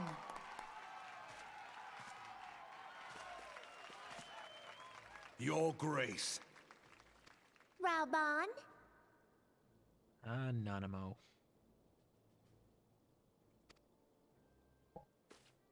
She gonna perch like a bird? Yep. People of Ul'dah, I, Nanamo, 17th in the line of Ul, address you. Much has been made of the wealth of Ul'dah. Yet those who measured that wealth in coins and carats are gravely deceived. For the true wealth of Ul'dah lies in the health, happiness, and hopes of her people. And also in the many Lalafell that we can perch up on our arms like birds. Train your Lalafell Beloved well, subjects, and they too I shall sit bid you calmly raise on your arm. aloft the torch of Ul'dah, that her flames might serve as a beacon for all Eorzea to see. Long live Nanamo! Glory to the Sultana! For victory and fortune, stride fearless into the inferno, for we are, by fire, reborn!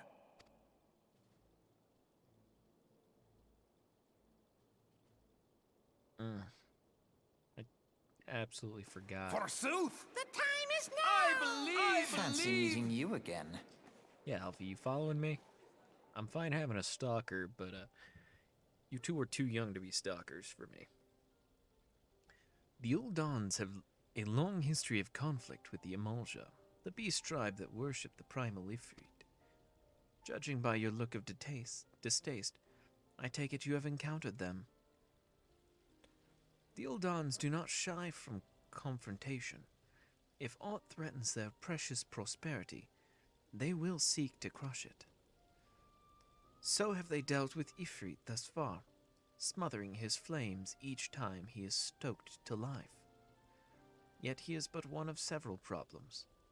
Though they have been quiet these past 5 years, the Garleans have not gone away. Meanwhile, the refugees continue to arrive in droves, and Ul'dah has no clear policy on how to deal with them. After all, not even the Sultanate's coffers are bottomless, and even assuming they had the coin, resources will ever be finite. Which brings me back to the subject of Ifrit. It has been observed the Amalja are summoning him with ever-increasing frequency. Every time they do so, the Uldans send their forces to smite the primal, and though they invariably succeed, each victory is bought with blood. It is a war of attrition which they cannot well sustain. Small wonder, then, that the immortal flames are eager to recruit more members. If such a desperate hour, an adventurer of your experience would be a most welcome addition to their ranks.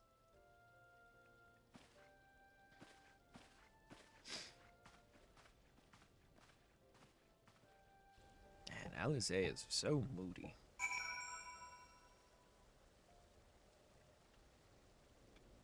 So I didn't even do anything to offend her. But she's just so mad. Or being a teenager. I don't know.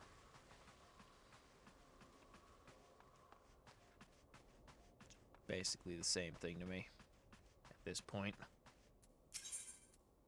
Take me to the airship landing, Lolomaya. For I am in need of heading to Gridania, a mystical place in the woods.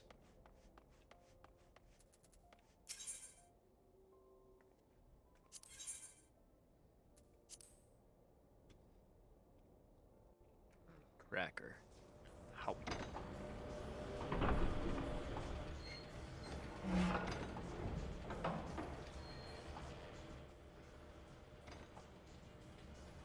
Huh. I guess I hadn't yet taken an airship out of Old Da.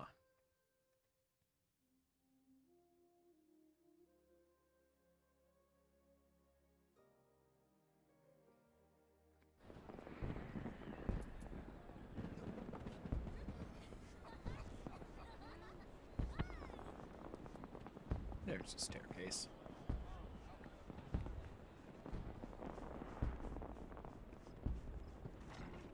How's it going, Mune?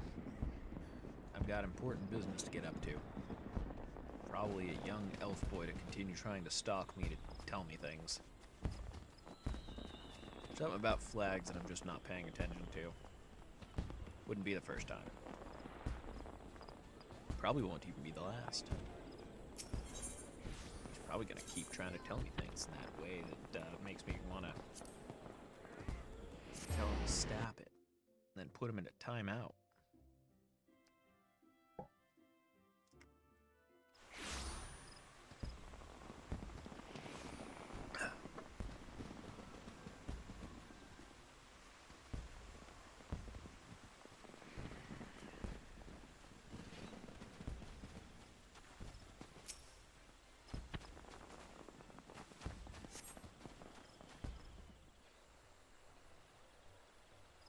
All right. Seats here. I lost my son to the calamity. I'm sure a lot of Three people did. seats are all together. Some say you couldn't take a step without stumbling over a body. I don't know. I'm pretty sure once the dragon got done with Cartano, there were no bodies left to stumble across. Our forebears were once strangers in the Twelveswood.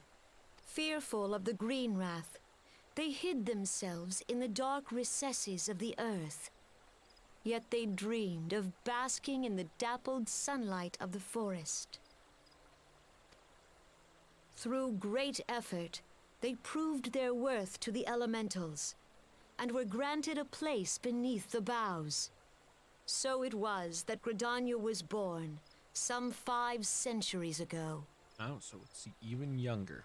Working hand in hand, the Hyur and the Elysian settlers sowed the seeds of our civilization. And then at some And point the cat soon, people arrived. they were joined by folk of all races.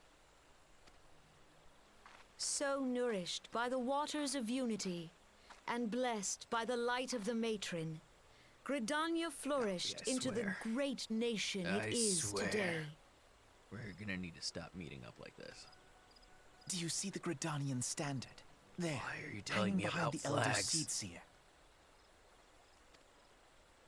The entwined serpents represent the unity between Hyur and Elysian. An elegant symbol, do you not agree? In accordance with the will of the elementals, we have I'm so embraced glad a she life of waited for us peace. to have our quick little Alas, chat.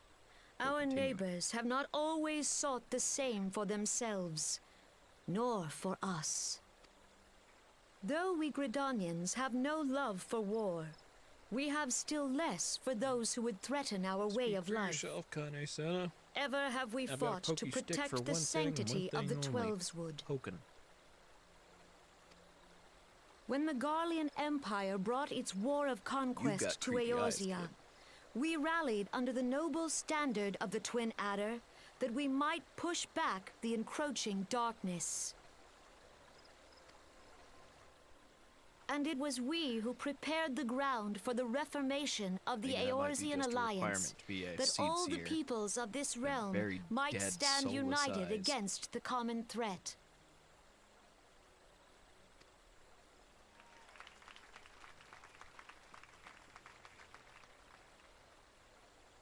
"5 years ago, the Alliance met the armies of the Empire upon the fields of Cartano. It would prove the bloodiest battle in recent memory. Countless Gridanian lives were lost. But eventually a champion was won. Had won. Whatever. As Supreme Commander of the Order of the Twin Adder, ever shall I bear the weight of our people's sacrifice. Alas, their loss was not the only tragedy to befall us that day, for soon came the calamity. But if you can call it what it was a dragon. The scars borne by our forest are a constant reminder of its violence. Our lives have been irrevocably changed, each waking hour a struggle to survive. People don't seem to be struggling that much. Driven to desperation, some among us have strayed from the path of righteousness, resorting to banditry, poaching, and other unconscionable deeds. To got no compound comment our to that one. woes, the Ixal have returned in force, emboldened by our suffering. They test our defenses nigh without cease, and prey upon the vulnerable. So beleaguered from within and without, it is of little wonder that our unity now falters. Dark times are upon us. Time was a man could walk the on the high bloody roads Ixal. without fear. I very much doubt On that, this dude. day, 5 years ago, countless Eorzeans laid down their lives that we might behold another dawn. I'm pretty sure somewhere Please you've got a join count with of all me those, in honoring their memory. all of them.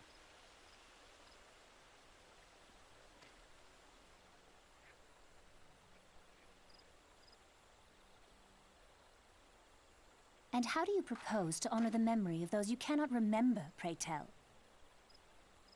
Ah, now she speaks.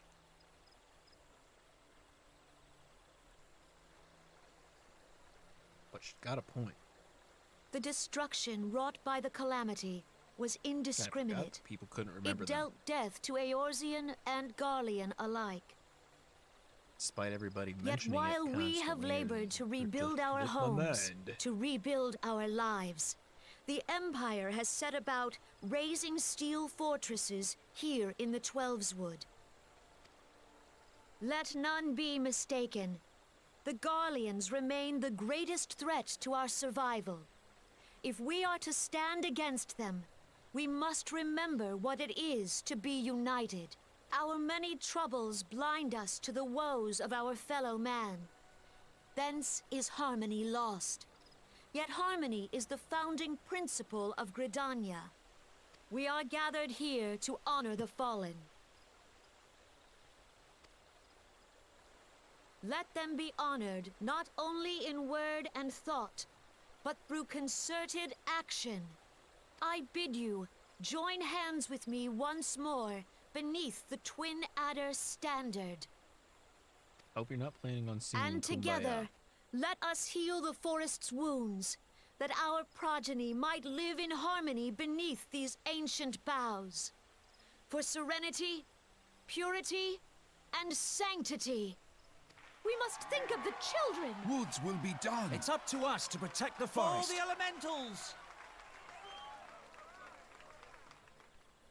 Oh, okay. My brain had a hard time wrapping around everything they said. All I heard was for the children, and then I was just like, no. Stop it. Stop thinking about the children.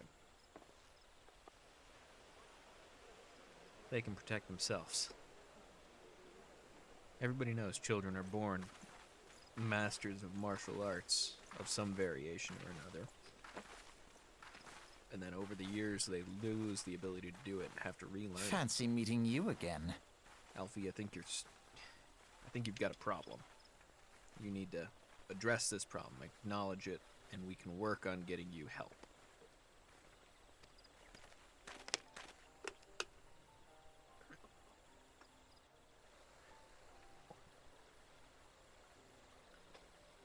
The Gridanians are unfortunate enough to contend with two beast tribes. The Ixal are unquestionably the more troublesome, being of a naturally warlike disposition and want to summon their bloodthirsty primal Garuda. The sylphs, by contrast, are peaceful in nature, being mischievous rather than malevolent, and have long been on friendly terms with the Gridanians, until recently at least. Alas, they have grown aloof, a change observed at roughly this time they summoned the primal Rama. The Gridanians have no love for war, and they consider open conflict a last resort. Though they clash with the Ixal ever more regularly, you may be assured that they do so in self-defense. As for the Sylphs, they are as yet bound by a peace treaty, though one wonders how long it will be before it is broken. The Twelveswood was grievously wounded during the calamity, leaving Gridania vulnerable to attack. The people are hopeful that restoring the wood, and thereby the power of the elementals, will put an end to their woes. Yet how long will that take? Centuries, I'd wager. Meanwhile, the Ixal will continue their incursions, spurred on by Garuda and her insatiable appetite for destruction. Whether the Gridanians like it or not, sooner or later it will come to all-out war, and when it does, the Order of the Twin Adder will need all the help it can muster. How valuable might the aid of a capable adventurer prove to them then? Well, perhaps we'll find out, if the Elder Seedseer's words fell on fertile ground.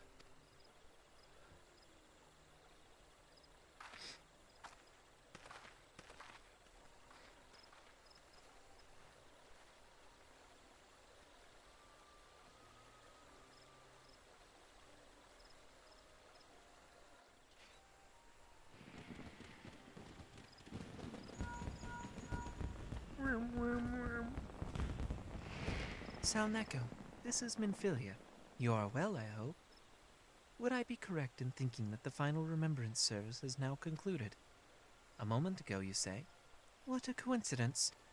I'm totally not stalking you through this link pearl. That would be silly.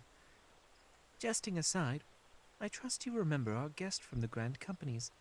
Well, delighted though we are to have them here at the Waking Sands, it would not do to keep them in suspense any longer than necessary. In short, hurry back.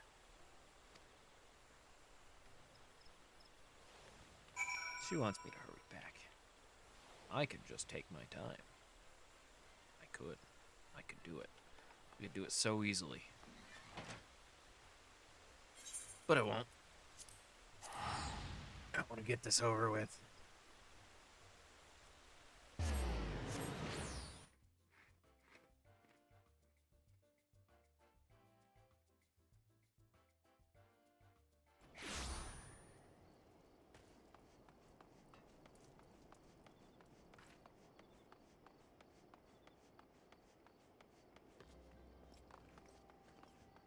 Sooner I deal with this, sooner I can progress.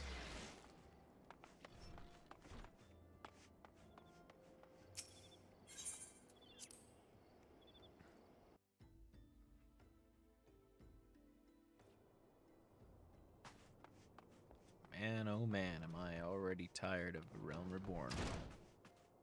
And I'm not even that far into it.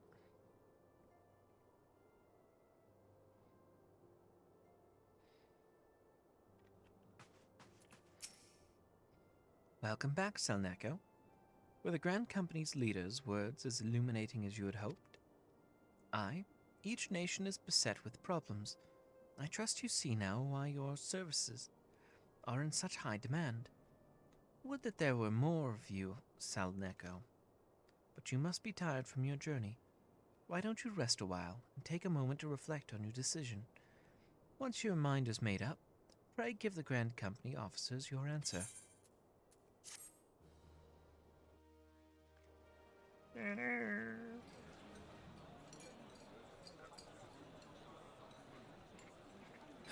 The gods only know what grand company our adventurer friend will keep.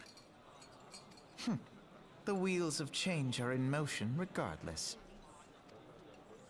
Brother, are you certain this course is best? Whatever do you mean, dear sister? The so-called remembrance ceremonies were little more than standard waving rallies. As though the Calamity and Seventh Umbral Era warranted scarcely a mention. Well, of course they were standard waving rallies. It's what people want. Since you are so observant, mayhap you noticed what mention was made of the Warriors of Light? None. I suppose they must have forgotten the heroes who spared Eorzea a fate worse than the Calamity? No, dear Alizé, they haven't forgotten these details. They have elected to omit them. Deep are the wounds the Calamity inflicted upon Eorzea. So deep, in fact, that the realm still bleeds. Needless to say, the beast tribes and their primals do little to alleviate the pain. So, the task of salving Eorzea's wounds falls to the scions of the Seventh Dawn, with a little help from our friends, the Grand Companies. Remembrance will yield no remedy. If our world is to heal, we must put the horrors of the Calamity behind us. Our grandfather would never entrust the fate of the realm to despots who rewrite history to their convenience. But the people who live are the ones who get to write history. There must be another way to cure what ails this world, and I mean to find it. You are most welcome to try. Our paths may differ, but our destination is the same. In time, I dare say we will see eye to eye. I should hope so. My lady! We are to escort you! Hope does not come into it. We share the burden of this fate, dear sister, and will prevail together or not at all. I like how both the butlers abandoned Alfie. The salve will serve not only to close up our present wounds, but prevent old ones from opening anew.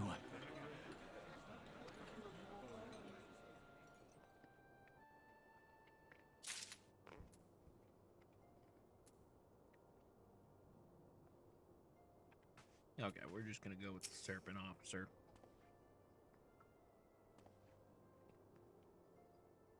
Ah, I take it the Elder Seedseer's words have touched your heart. Have you resolved to entwine your destiny with that of the Twin Adder? Yes. You have chosen wisely, my friend. The Elder Seedseer will be overjoyed. Without further ado, let us speak of practical matters. In order to complete the enrollment procedure, you must report to the Adder's Nest.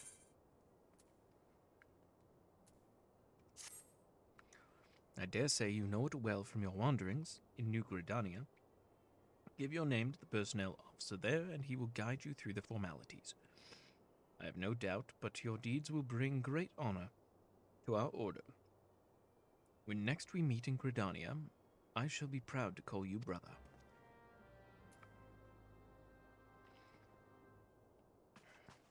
Good.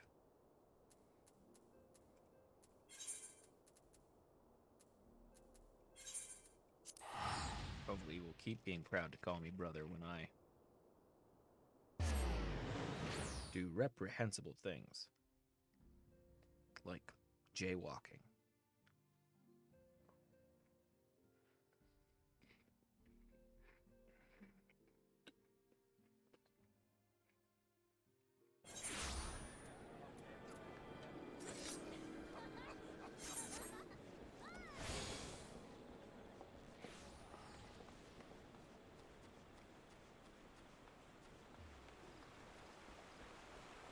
Okay, I'm finally going to be able to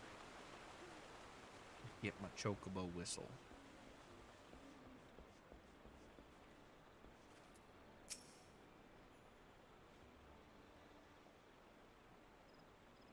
You are come to the Adder's Nest headquarters of the Order of the Twin Adder. Ever do we welcome they who would toil in the elemental's name for the good of our forest nation. My name is Salneko Saladcakes. I believe you are expecting me.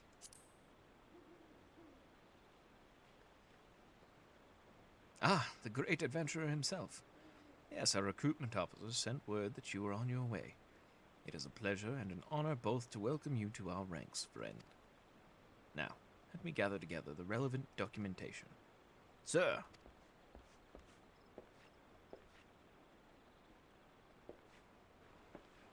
What is it? Report. An urgent message from Amarisix Spire. Sir, a Highwind Skyways airship has taken fire from Imperial forces in the skies over the East Shroud. The vessel's engines were crippled, sir, and it was forced to make an emergency landing southeast of Nine Ivies. Nine Ivies? Gods, this could not have come at a worse time. All but a handful of our forces are presently afield dealing with the Ixal. Salneko, I know full well you have yet to be formally inducted into our ranks, but we have urgent need of your aid. In all likelihood, the airship was bearing civilians, and if the reports are accurate, it will have come down dangerously close to the Garlean-occupied territory. Please make all haste to the area southeast of Nine Ivies, and locate the airship, and ascertain the status of the bra. Because I accidentally clicked early.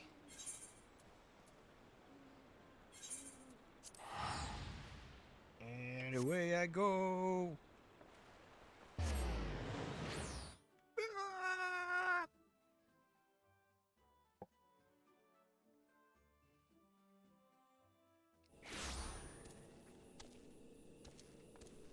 And I have arrived.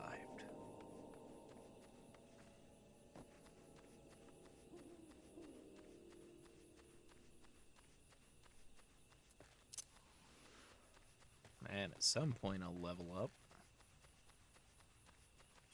Probably could if I want to do the leveling duty, but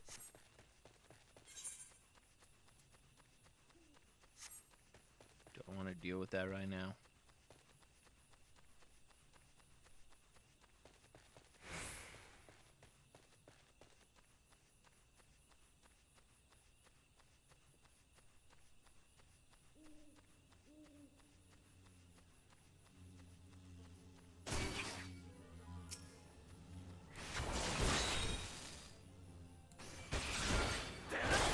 Come on, Galnat.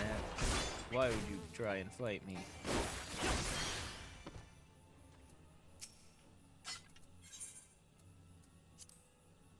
Oh no.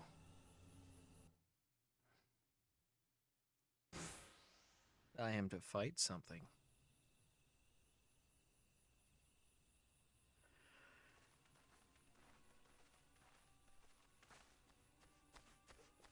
And then I just run right up to him.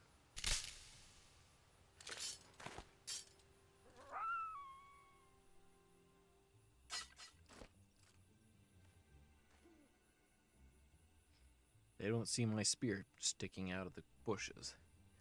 An adventurer? What are you doing out here? No, wait. Let's find some cover first. We're in a field, dude, with very few trees. Cover is not close at all.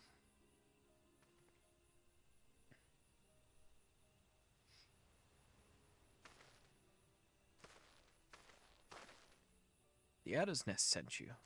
How do I know you're not an Imperial spy? You don't even have a uniform.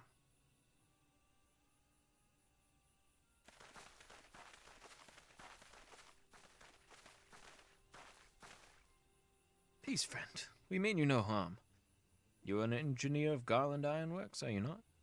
We were alerted to your plight and have come to rescue you. And you are Salneko Saladcakes, I presume. I was told to expect an honorary serpent. My thanks for your aid, friend. Perfect timing.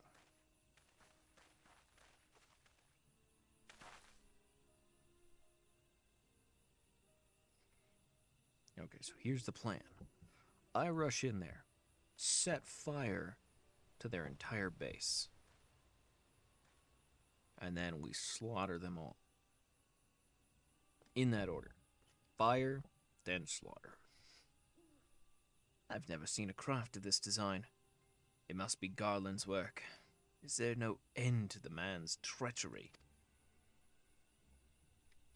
The secrets of magic tech belong in Imperial hands. They are not to be squandered on Eorzean savages.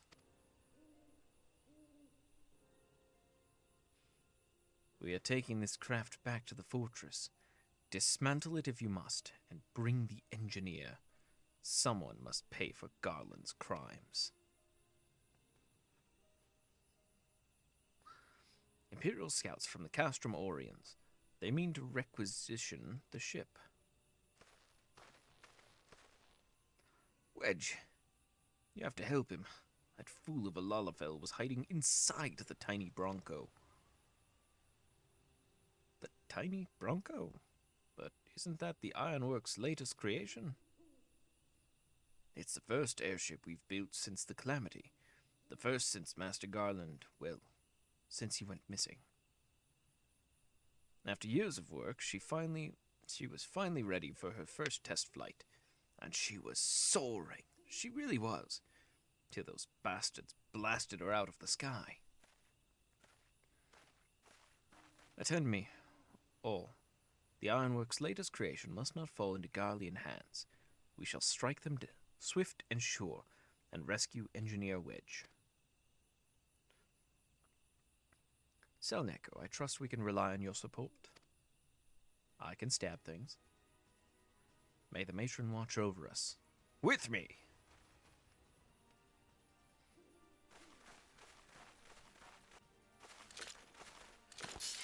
An ambush! 2 arms! It's only 4 of us and like 10 of you. It's uneven odds, you should just surrender.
I feel like a cup of coffee. My brain's getting all kind of sluggish.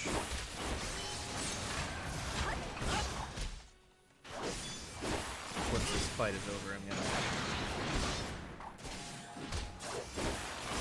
do just that.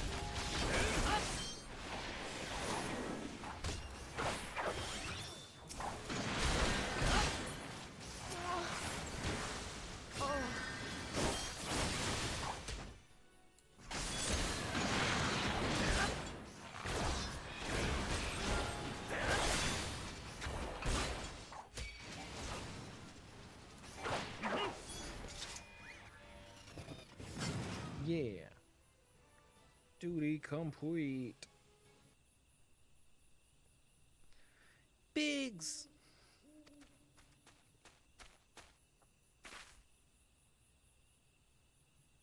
Wedge, you shouldn't have stayed with the ship. That was a close one. Too damn close. So, how's she look anyway? The auxiliary propeller is a dead loss, but I think we can wring enough thrust from the main propeller to get us airborne. A few minor modifications, and we should be able to fly the tiny Bronco home. While you do your work, we shall keep watch over the perimeter. The enemy may yet be lurking nearby. As for you, Salneko, you have more than done your part today. I bid you return to the Adder's Nest and complete your enlistment. I pray there will be no further interruptions when next we meet. Let it be as fellow serpents of the Order. I, just wanted to say sorry, for calling you an Imperial spy and all that. Got that one wrong, didn't I? Seriously, though, if it hadn't been for you and the twin Adder lads here, we'd be chained up in a dungeon by now. I'm in your debt, friend. We both are. Wedge? Thank you. We're very grateful.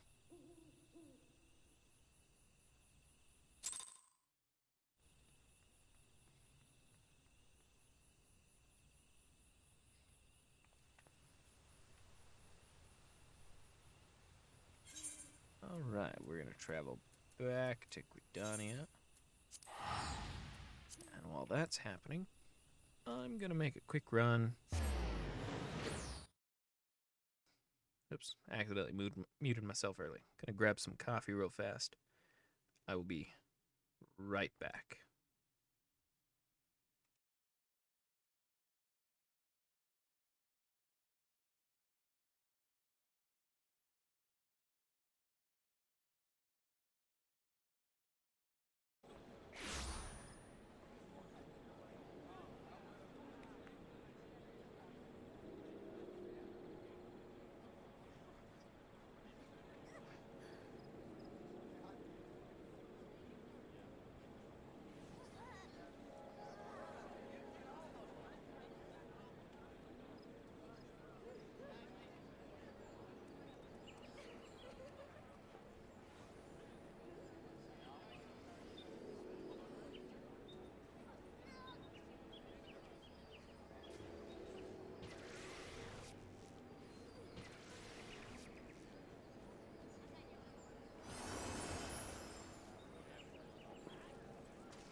have returned.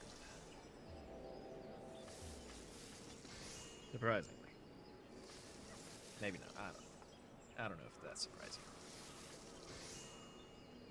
Let me just make sure everything's still working properly, because for all I know, everything could have exploded while I was off making my cup.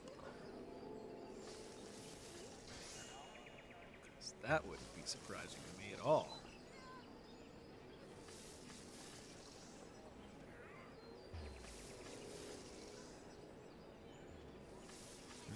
Everything seems to be looking kind of fine.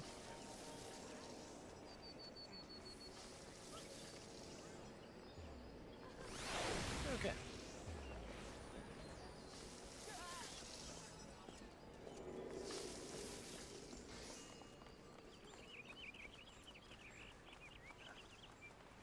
I've got my delicious cup of coffee.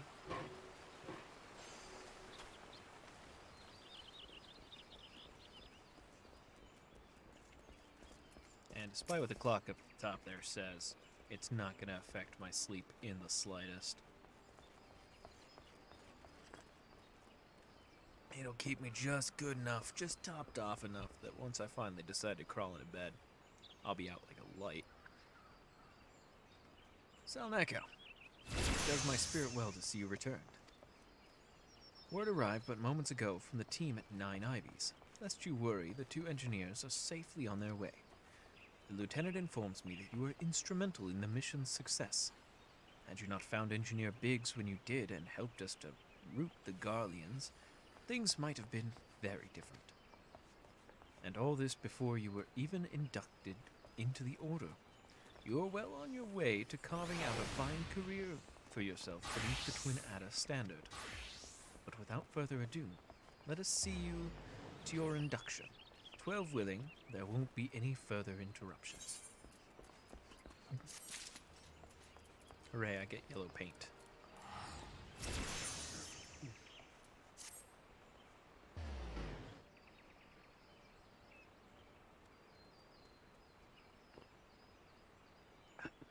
Protocol requires that I apprise you of who we are and what we do, after which I will invite you to swear an oath of your own free will.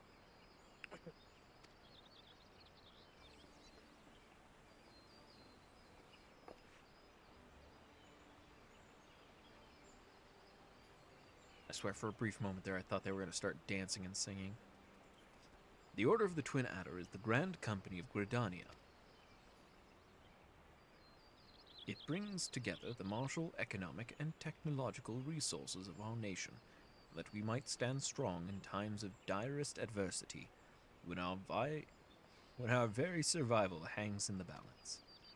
Our order was formed in the days before the calamity, in readiness to fight the Garlean Empire and to combat the beast tribes and their primals. Needless to say, our struggle continues to this day. Elder Seedseer Kane Senna is the supreme commander of our forces. Under her wise leadership, we protect the people of Gridania and the sanctity of the Twelveswood. As the entwined serpents that grace our standard, let Forceborn strive as one with friends from afar to ensure that peace shall ever reign in Gridania. Oh, jeez.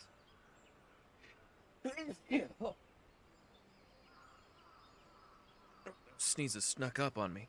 Oh, that kind of hurt. Take another sip.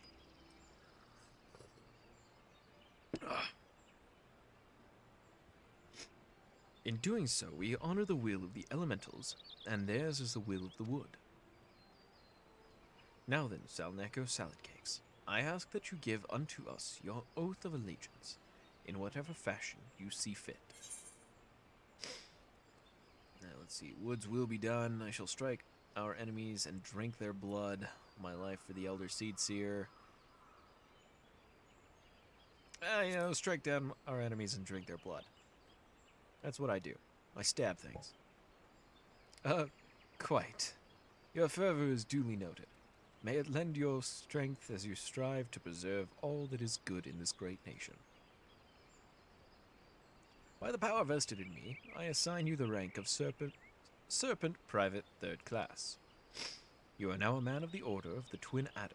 Go forth, Private Salad Cakes, and do that which brings peace to the Twelveswood and honor to our name.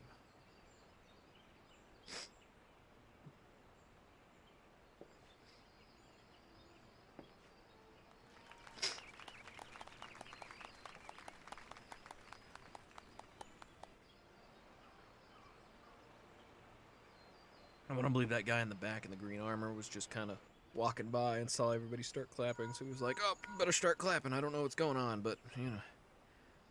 Can you hear me, Salneko? This is Minfilia. An officer of the Order of the Twin Adder contacted me with news of your enlistment. My congratulations, Private Salad Cakes. I have no doubt that you are eager to make the acquaintance of your new comrades, but I would ask that you pay a visit to your old ones first. Remember, though you are now a serpent of Gridania, you are no less a scion. Pray return to the Waking Sands at your earliest convenience.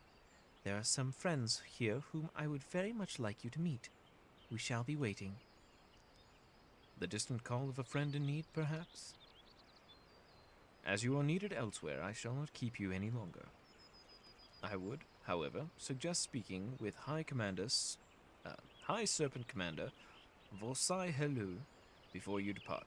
He may provide you with assistance on the journey ahead.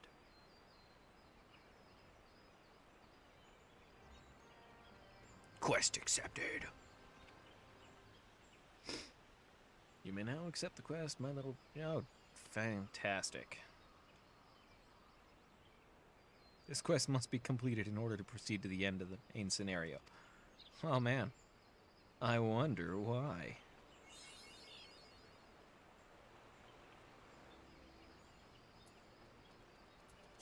Create companies, supply and provision.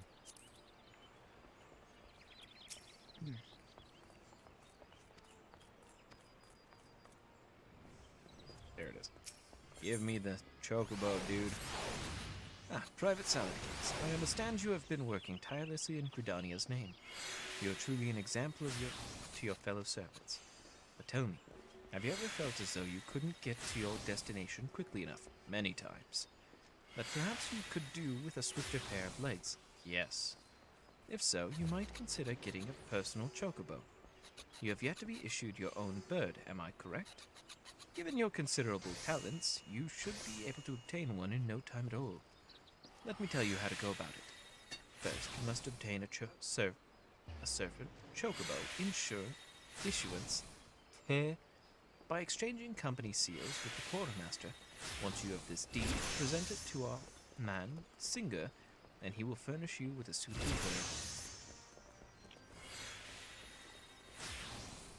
Quartermaster, give me a bird.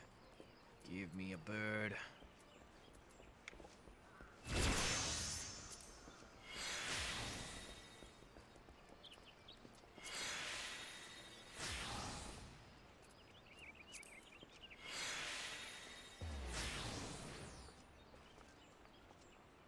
I can't even get the bird. I need 200 seals.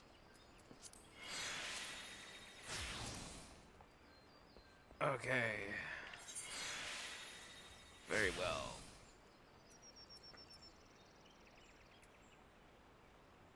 If I had a healer, I would. That would be so much easier, but I do not have a healer, so...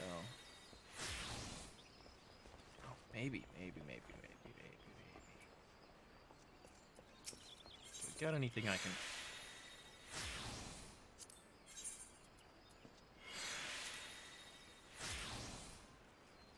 Nope. Oh.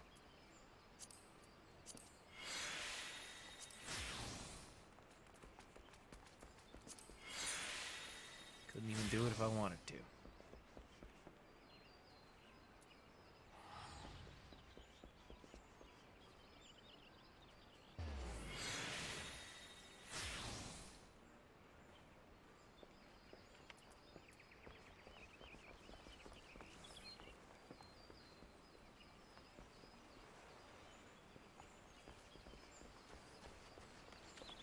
Well, looks like we're gonna just wait around, cause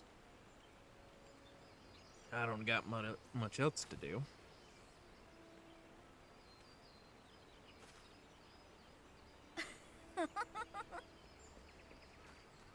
I mean, I suppose I could go and... Not that.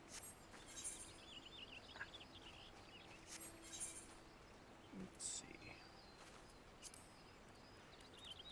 I suppose I could get a...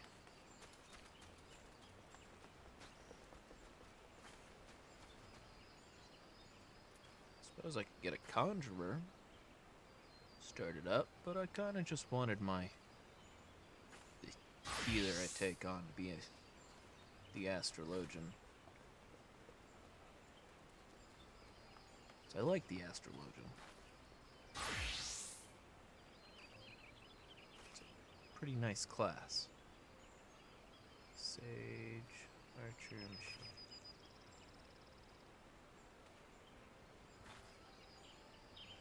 Scholar, that's what they were.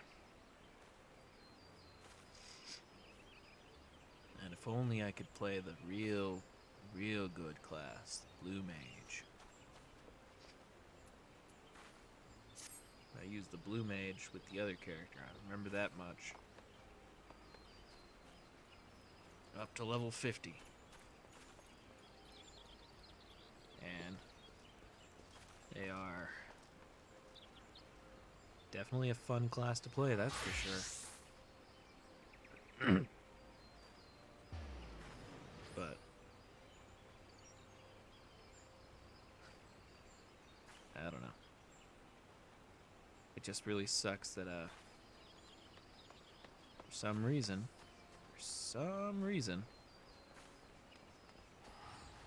if you play a blue mage, you can't really join a party with others to do duties. Because of, I don't know, some weird bit where, like,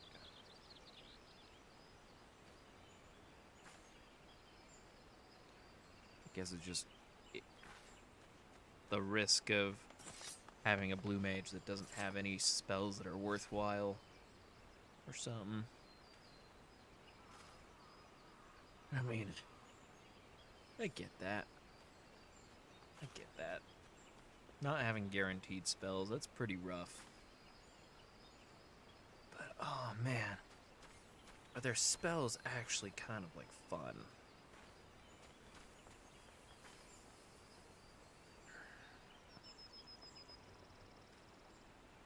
At least they're fun to me.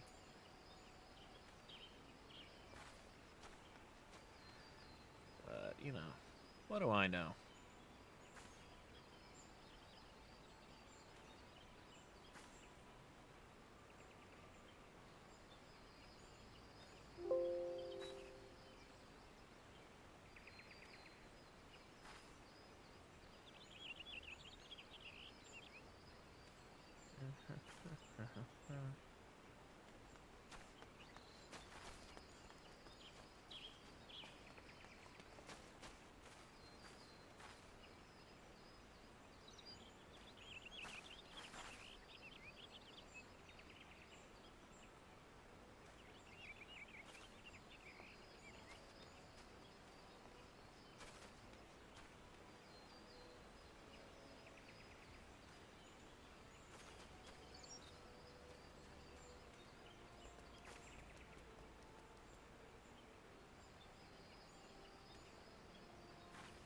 Still feels like it's taking forever to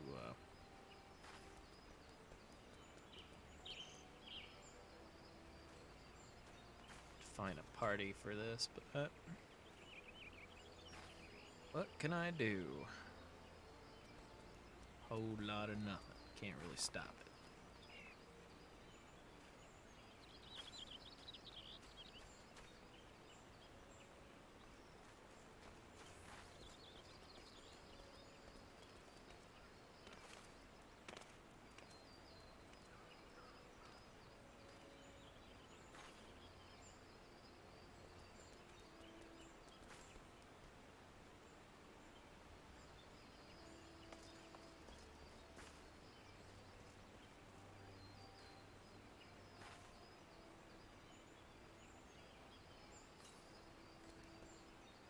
really need to get some people who would be interested in playing this with me to play.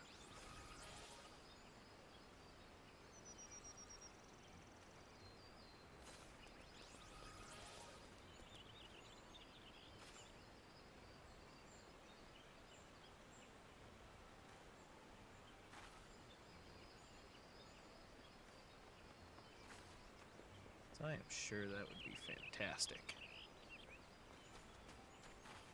If I can get some people in on it.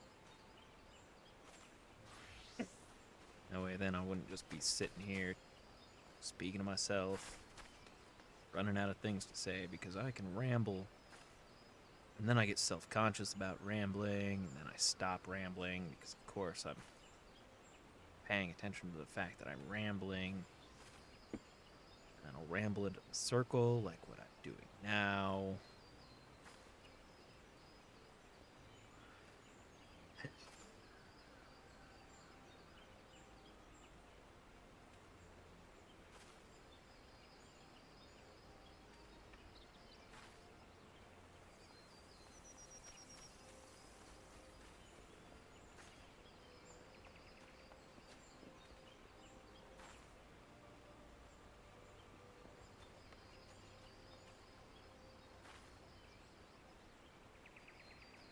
Give it a try at some point.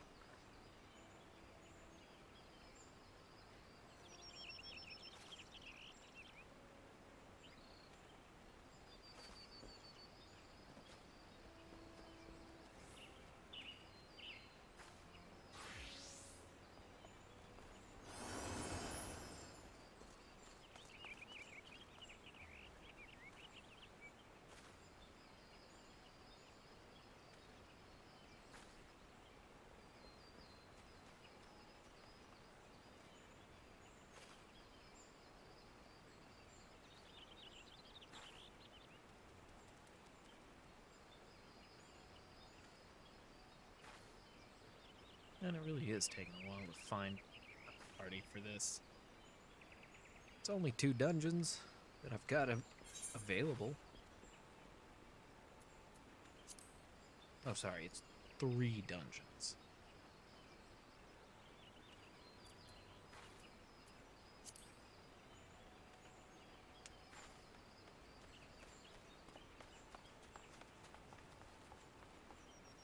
Just takes forever for these 3 dungeons.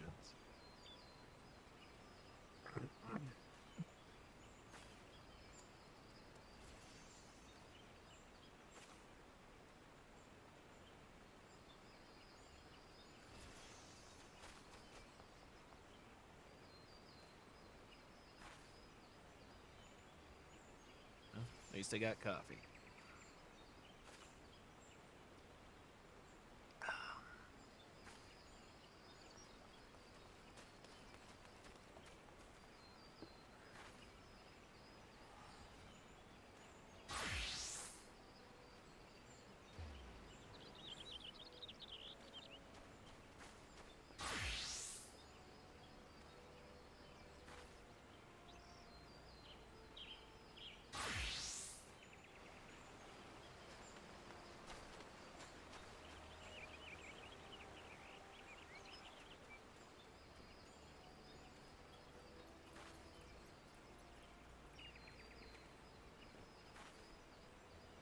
So close. So close. Oh. Number 13 in the waiting list. I really should have just started off as a healer instead of a lancer. If I had started off as a healer, I wouldn't ever have an issue trying to find a party. Because they would just be all over me. Just constantly being like, yeah, you can join us. But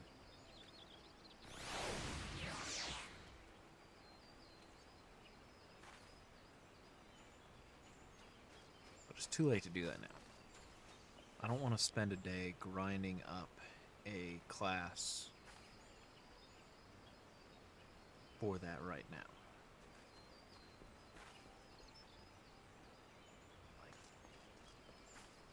just seems like an absolute waste of time to me, right? When I could be doing something a bit more valuable, like progressing the story. But I need a chocobo, so I can't.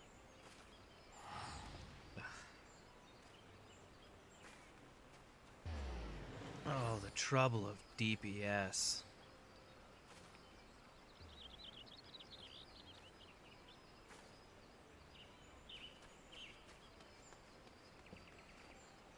It's like I understand these DPS troubles.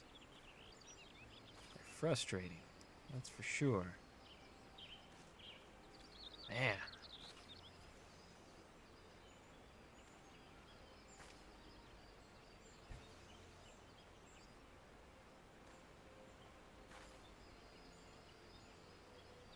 Exactly how frustrating.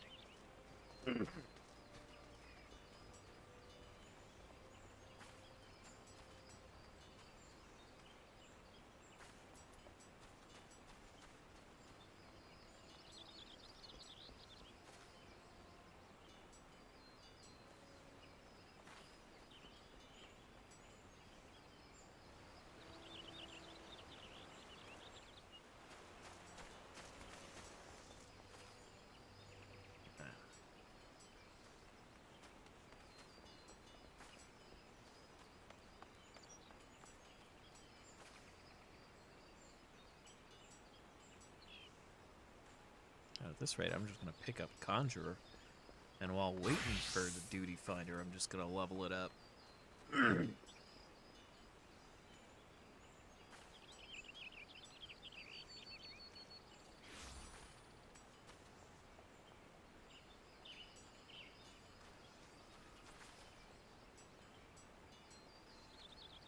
I feel like that would be easier than just standing around complaining about how it takes so long.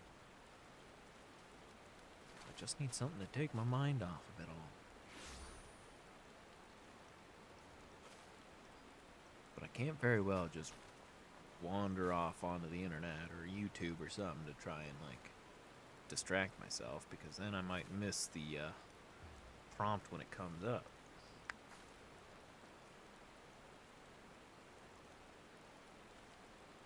But also, I guess I don't really need OBS picking up YouTube probably. So I'm sure it will. I mean, I've been using it, but I would be absolutely lying if I made any kind of claim of knowing anything of what I'm doing on it. I am getting by the skin of my teeth, pretty much.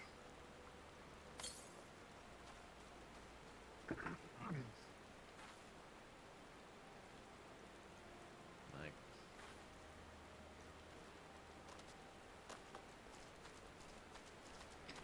I would very much like to know what I'm doing. I'd like everything to, like, look better, be better. But in truth, I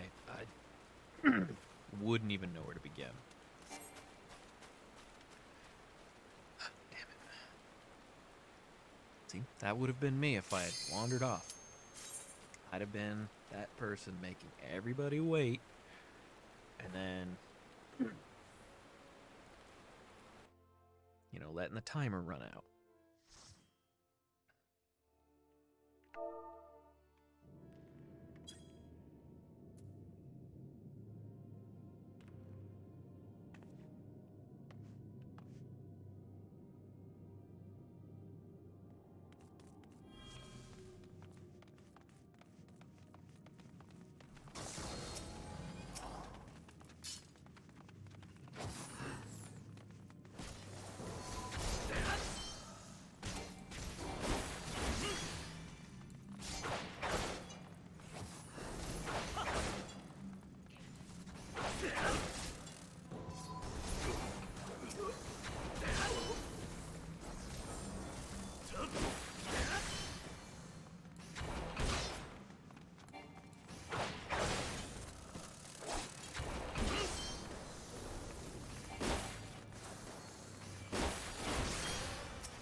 Red Mage is arguably probably my favorite class in any Squeenix game ever.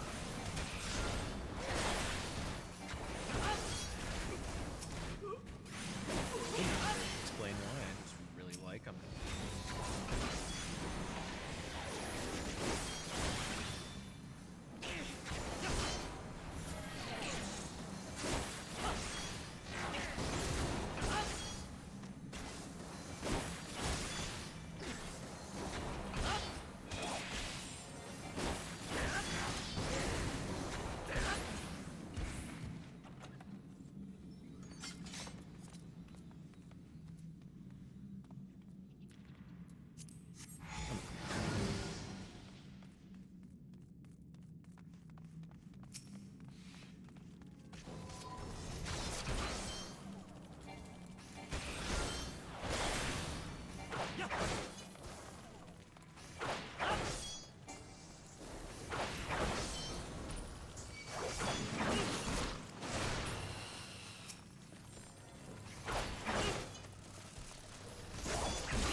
This tank is really putting it in.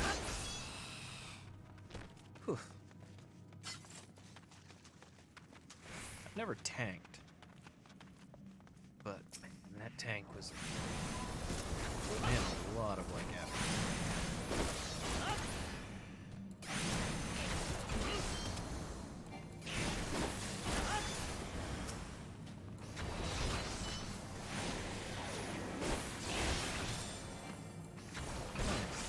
Playing Dark Knight.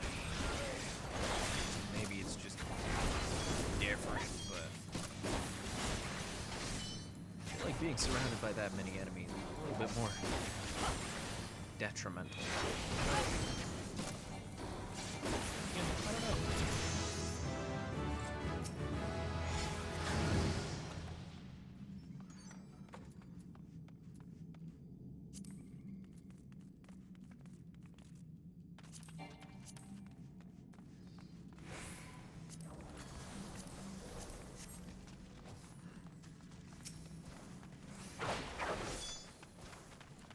Said I've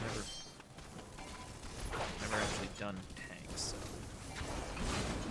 so.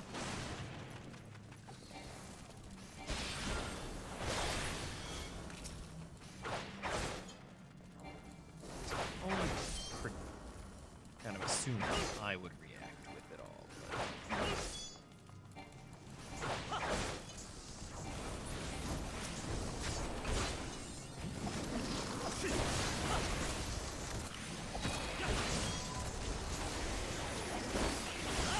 I would be worried about dying surrounded by this many enemies.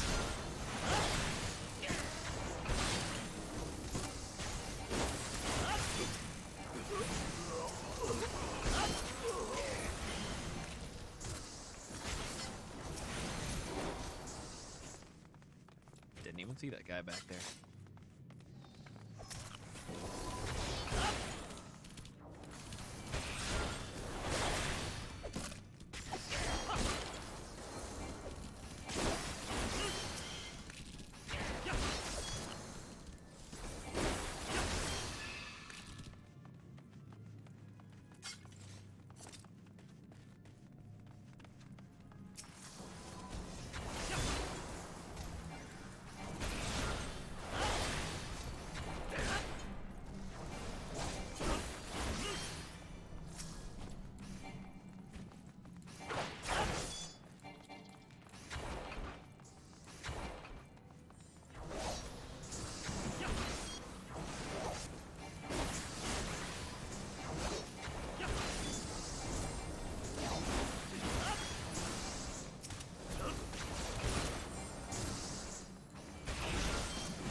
counter.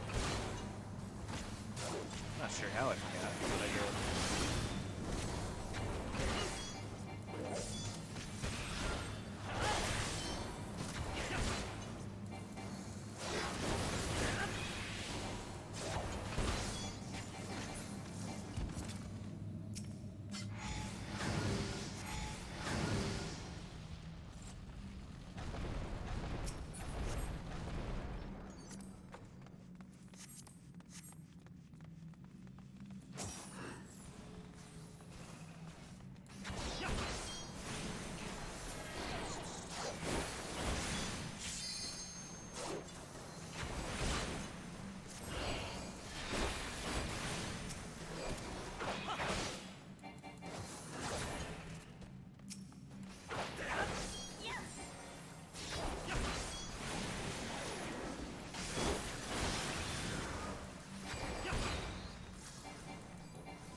Guess I couldn't claim some of that stuff.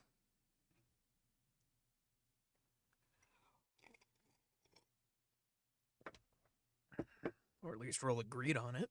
Okay.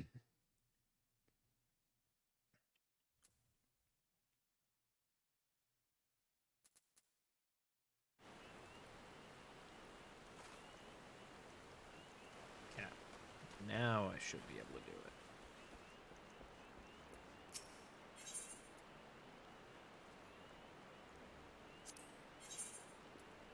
Oh, wait. You're not the quartermaster?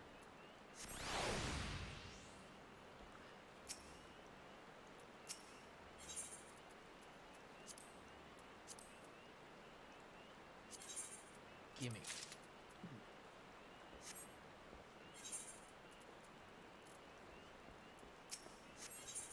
Now, gimme. Listen well, Private Salad Cakes. The Order of the Twin Adder does not just welcome glory seekers willy-nilly into our ranks. You stand here today because we believe in your potential. We believe that you will go forth as a serpent and help restore order to a world gone mad. And yet, potential alone will not carry you far. Indeed, the road to glory is littered with the bodies of would-be heroes who lacked the determination and diligence to hone their innate talents. But you will not suffer the same fate. I am certain of it. It is with such high hopes for your future that I would send you to begin the next phase of your training. The venue shall be the Wolves' Den, a proving ground established by the Eosian Alliance to prepare Grand Company recruits for the battles that lie ahead. The Wolves' Den is to be found just off the shores of Lenosha. The ferry at the Morabee dry docks in Lower Lenosha will grant you passage there. Upon your arrival, seek out Storm Captain Berkoya, Lutaslin. Yeah, good enough. I have already taken the liberty of submitting a letter of recommendation on your behalf.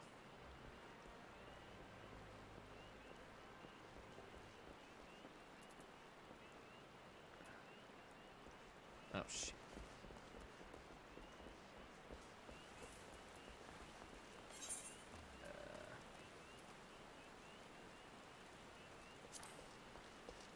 just not? I didn't realize I was going to the wrong thing. I don't want to deal with this.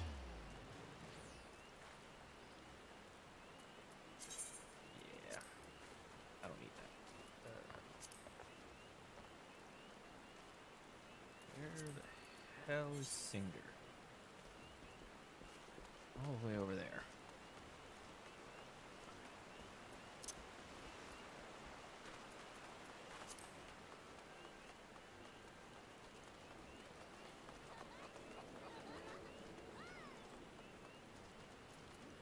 Gimme. Chocobo, gimme. Want the bird that should you say? Then I'll need to see your serpent chocobo issuance. Yeah, gimme, gimme. Gimme. Gimme, gimme. Gimme bird.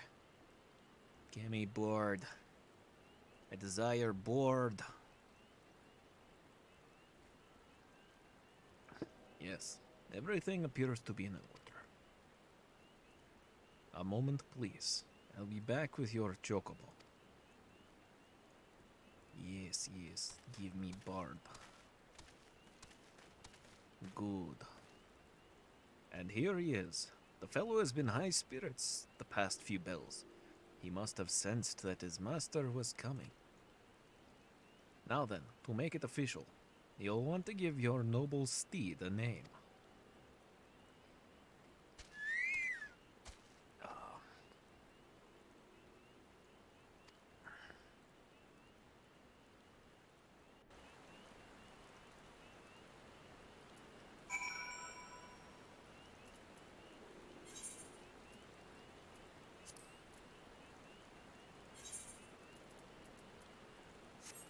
Do I have to...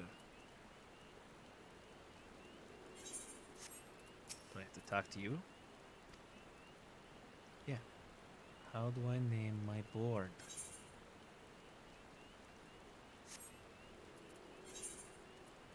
Singer brings you your board that is love at first sight. Ain't gonna be commandment. Yeah. What the hell? Oh, it's because it didn't load in yet. Queh! Okay. Now this is gonna be the tough decision. What do I name my board?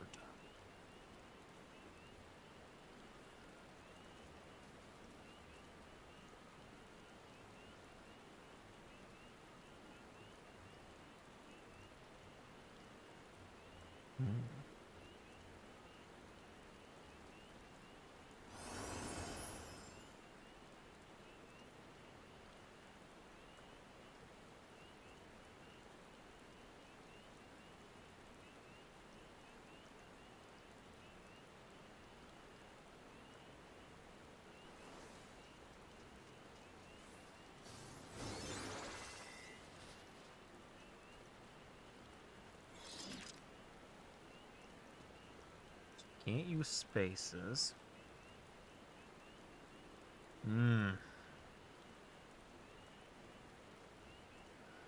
Tough to surgeon, tough to surgeon.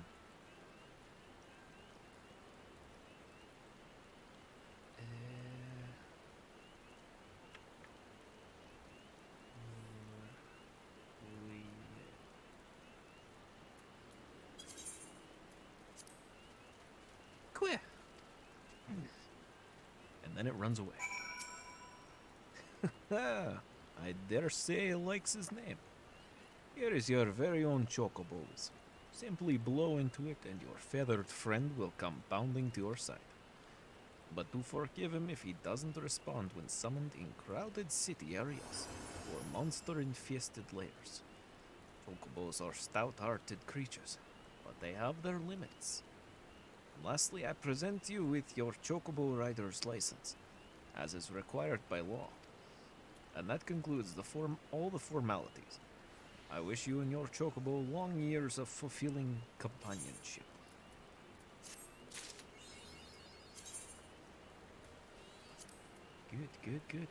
Good.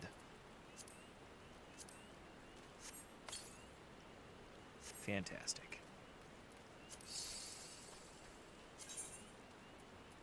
Now if I can just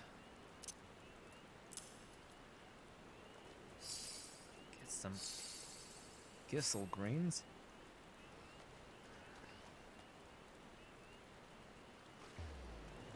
Buy them from you.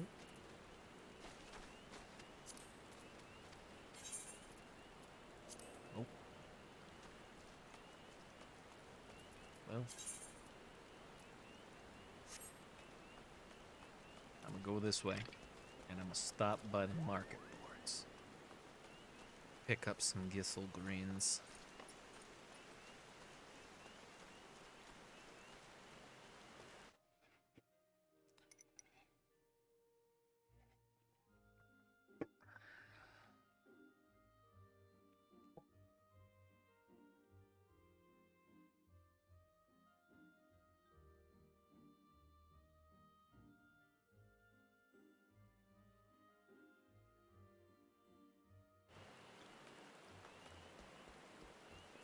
Because that'll be useful in areas when I finally start, actually, not necessarily struggling, but, when fighting is actually, a little bit tougher.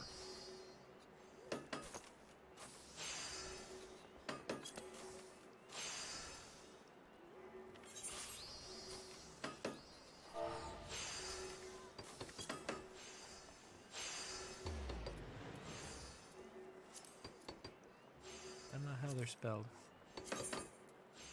Oh. Why did I think that there was a...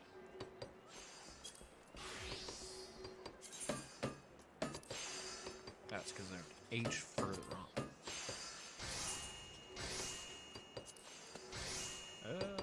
Wow.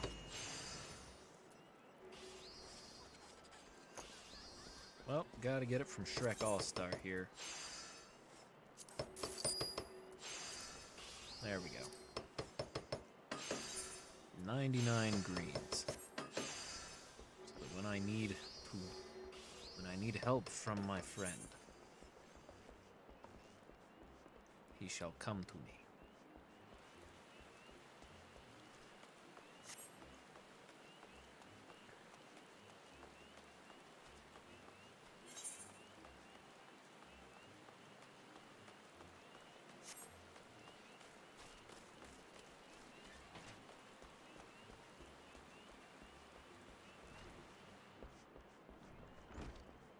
Wayne, I'm level 30 now. Proof of might.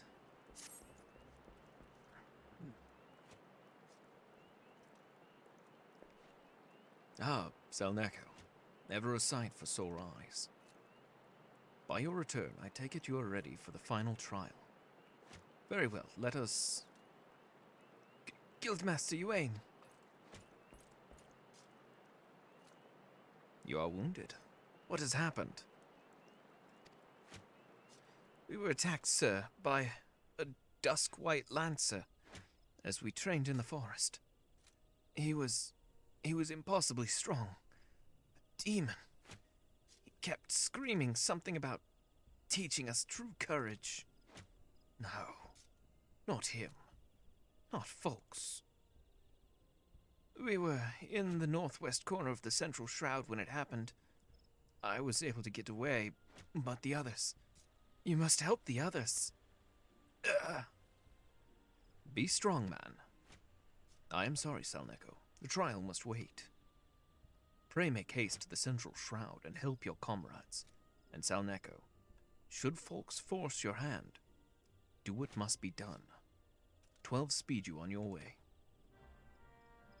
Oh, don't worry, Wayne. I will do what must be done.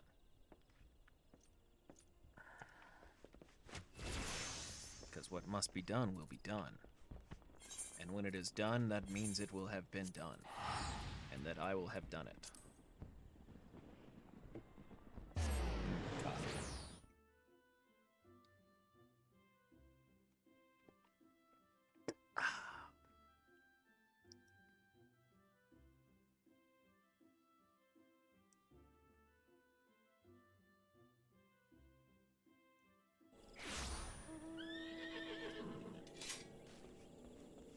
Ooh.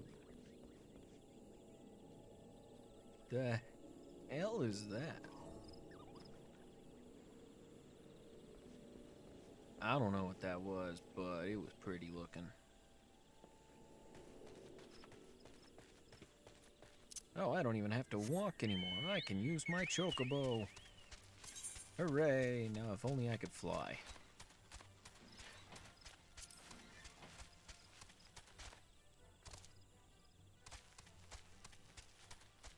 But at least now I can finally ride.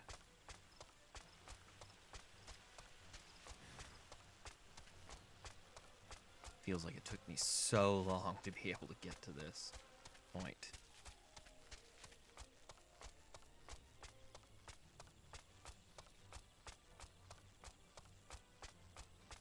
Well, I guess it kind of did. If I hadn't been so adamant on going after my class quests, I probably could have gotten through pretty fast. I don't want to deal with you right now, Toadstool. You'll only slow me down. And I need to reach this scarred lance.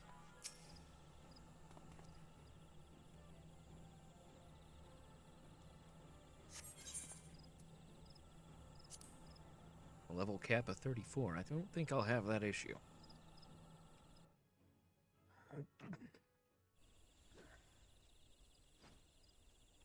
Help! For the love of the 12, help me!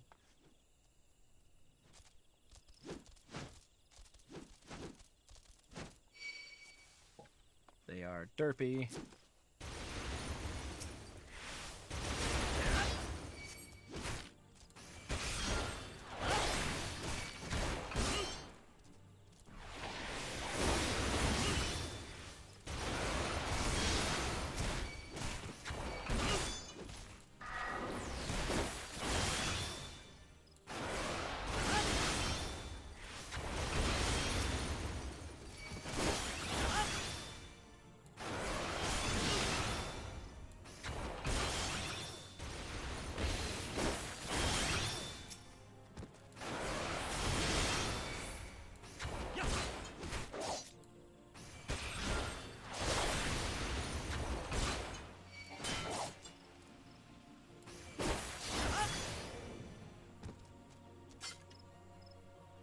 Alright, the Bane, the Blunt. I owe you my life, friend. Another breath and I would have become worm fodder. A dusk-white lancer unleashed the fiends upon us, claiming it would temper our courage. You should have seen the look at him in his eye when he said it. Mad bastard. Yeah, I'm sure he was crazy. Where is he now? That is not what I said. I think he headed off towards the North Shroud. Maybe in the direction of the Fall Gourd float? I can't say for sure. I was concentrating on the Scalekin at the time. If it's a reckoning you seek, you are like to be disappointed. Those of us who managed to outrun the worms will already have alerted the whalers. I dare say the Duskwhite is being held at spear point as we speak, begging for his worthless life in a puddle of his own piss. Serves the bastard right and all. Also not what I asked. But okay.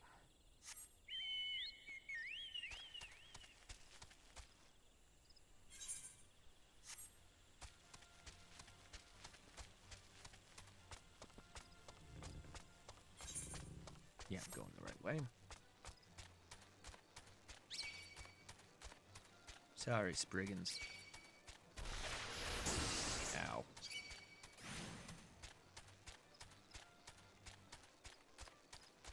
I'm just not interested in fighting you right now. I've got places to be. And a guy to track down.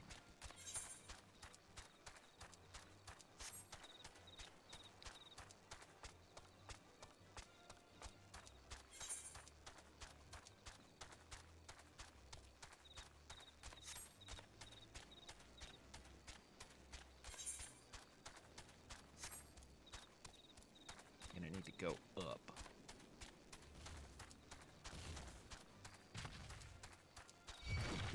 No, clay golem. Go away.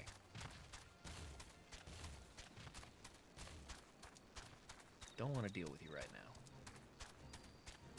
Got more important things to do.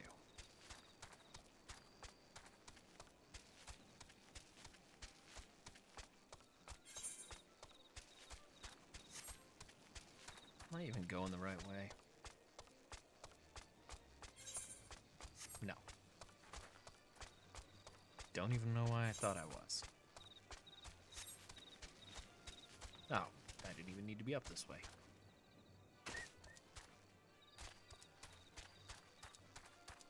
Alright, folks. Time for me to deal with you.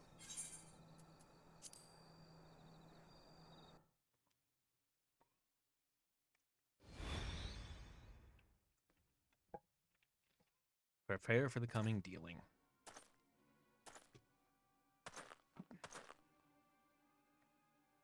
What kept you? Helping your comrades, you say? Oh, you waste your pity on false friends. It is only a matter of time before they betray you. Just like those wretches who saw me imprisoned and exiled. I was once an upright citizen of Gridania, and a man of the Lancers Guild. Yet life was not easy. For want of the coin to obtain the barest necessities, I conspired with my closest comrades to steal from the guild's coffers. The theft soon came to light, and though there were no suspects, it was clear that the deed had been perpetrated by someone within the ranks. An air of suspicion hung heavy over the guild from that day forth, until at last, unable to bear the guilt, I convinced my accomplices to join me in confessing. Only for them to bite their craven tongues after I had stepped forward and admitted my part in the crime. And so it was that I alone took the blame. Of course it was the Duskwhite, everyone said. Was there ever any doubt? It all made perfect sense. Despite my heartfelt pleas, my so-called friends denied any involvement. Instead, they called me vulgar names that I do not care to repeat. Can you imagine the shock and anguish I felt at their betrayal? Would that I had had the strength to force the truth out of those traitors. Would that I had had the courage to escape my dungeon cell, even if it meant taking some hapless guard's life. Driven by vengeance and no small amount of self-loathing, I resolved to forge my courage anew. I strode into the lairs of ravenous fiends, while drenched in blood. I put their helpless offspring to the spear, that I might face the unbridled fury of their kin.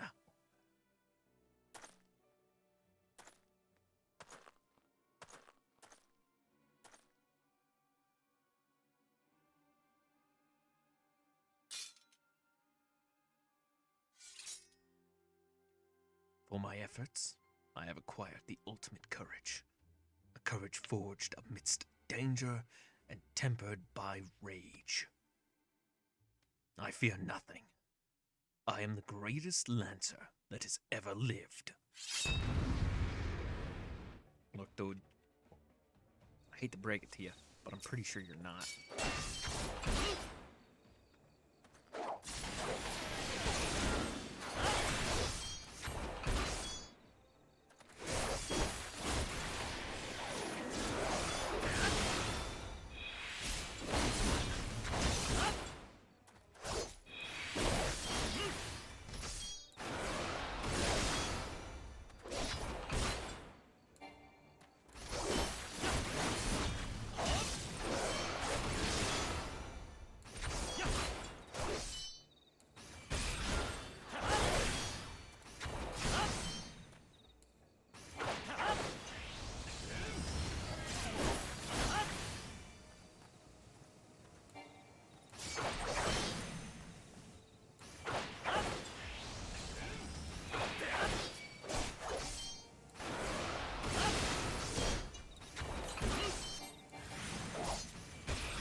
And there you go, folks.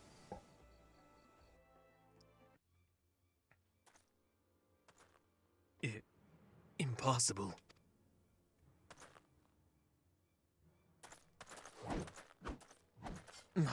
My courage is absolute. Hey, dude, there's a cliff right there. Don't come any closer. Oh.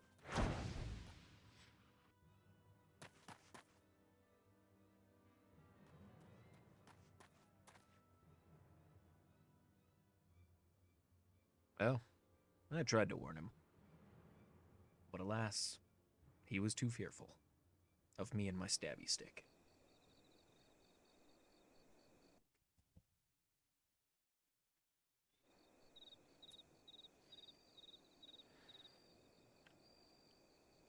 And now I must report back to you, Wayne. Away I go.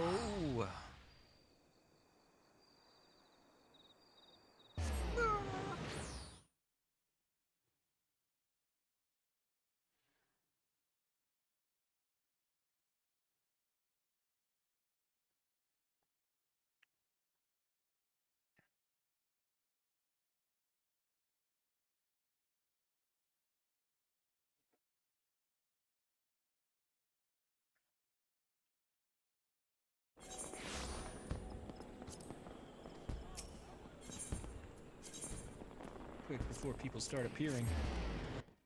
Must teleport away.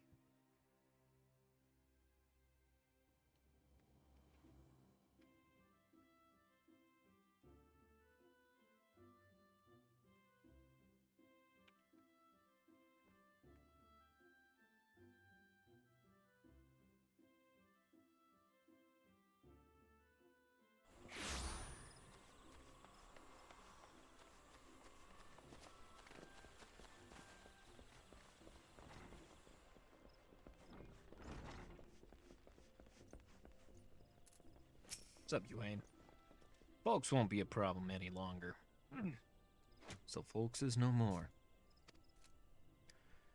His was a tragic tale, and one that might have been so different, had fate not dealt him such a cruel hand.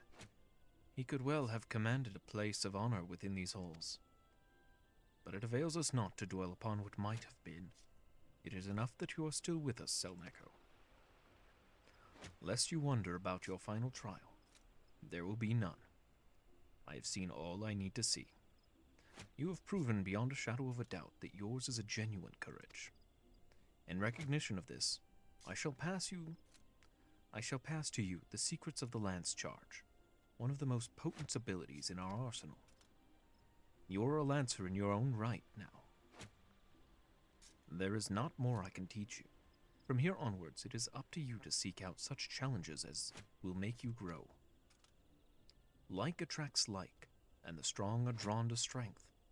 Just as I once knew for a certainty that I was destined to face the Lord of the Bramble Patch, so too will you find, or be found by, an adversary of equal worth. None can say what fate will bring, but armed with your courage, there is naught you need fear. Keep close to your heart the lessons you have learned here, and go forth to blaze a new trail with spear in hand.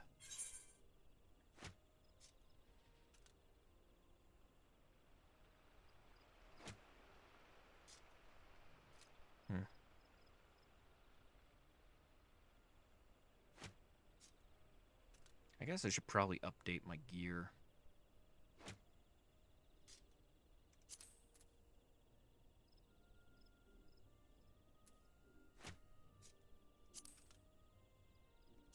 Well, getting one of these is one less piece that I have to purchase.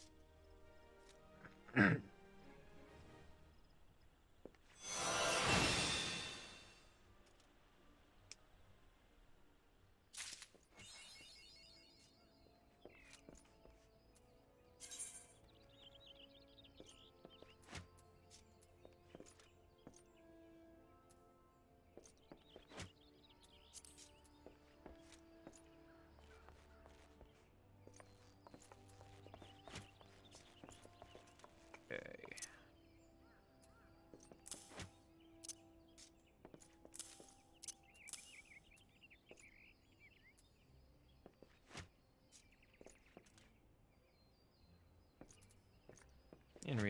need to move this.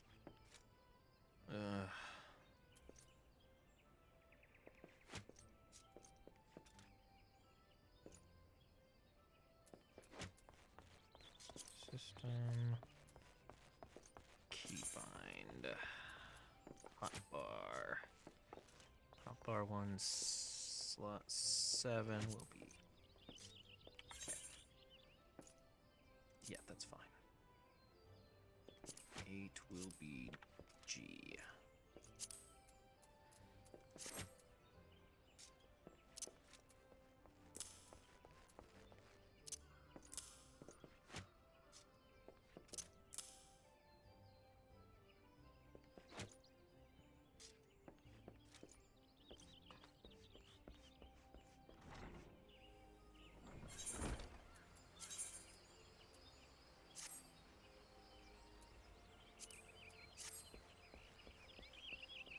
Okay.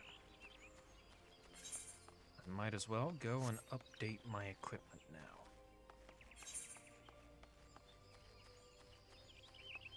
It's probably about time. Oh, if I can. I don't know how much it's gonna cost me.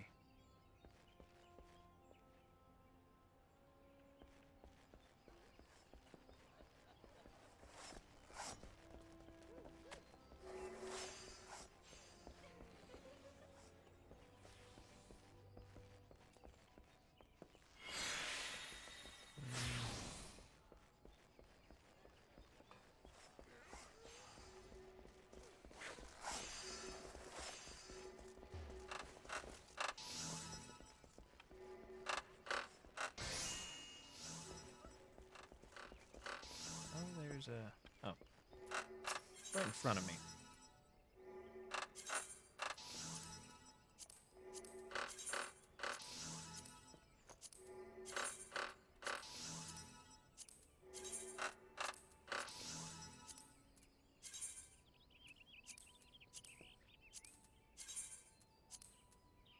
Okay.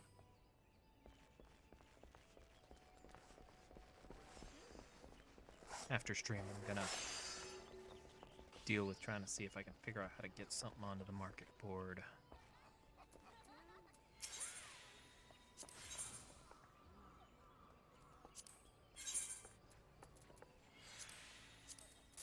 Sell those. I don't need them. I don't need these.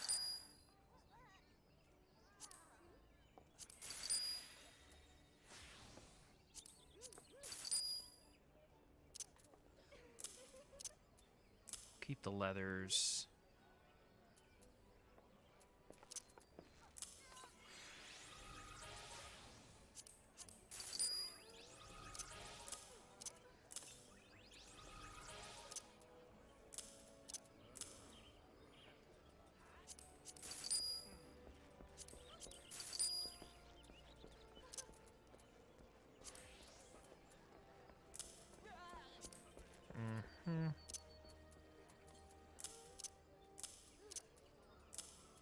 Good enough.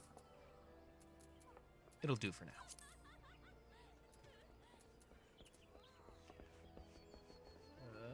Can't equip that. That's what I've got.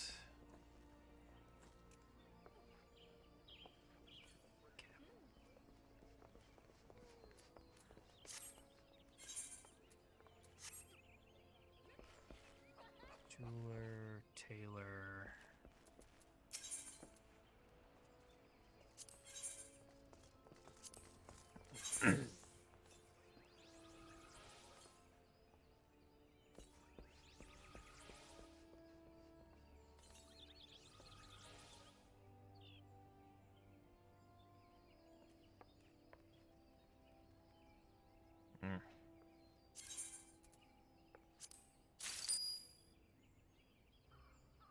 Good thing I chose to go with the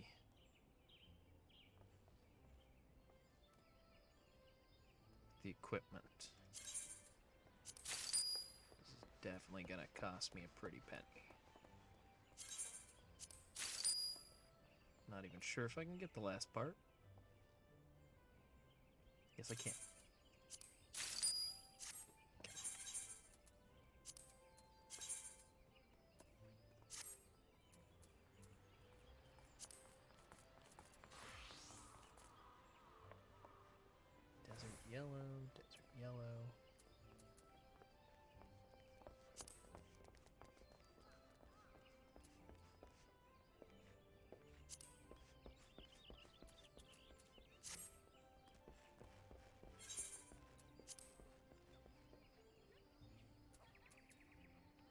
I don't remember how to dye things.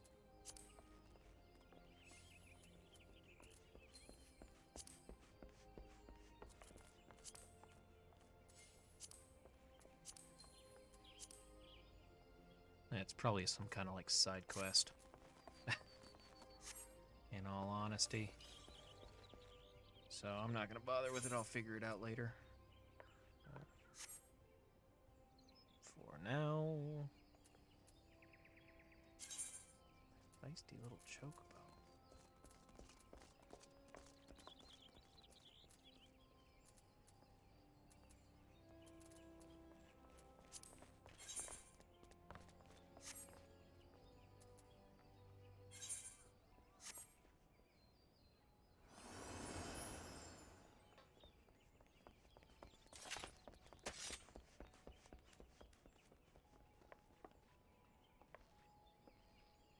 See, what is...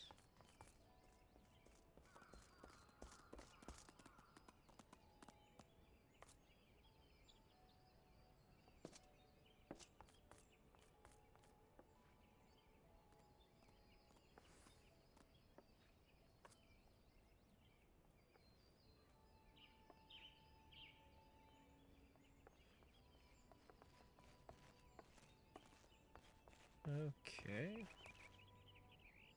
What is the purpose of this?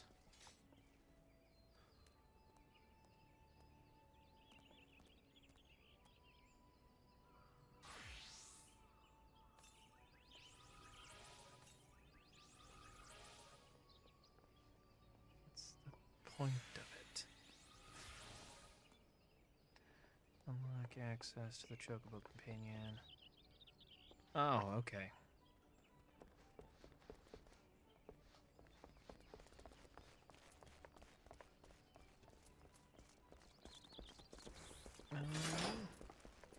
Well, as much as I would like to do that, I will... What time is it? 8:46.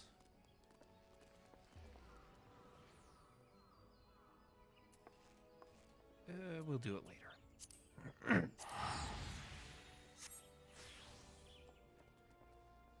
I can deal with it now, but I just don't feel like it.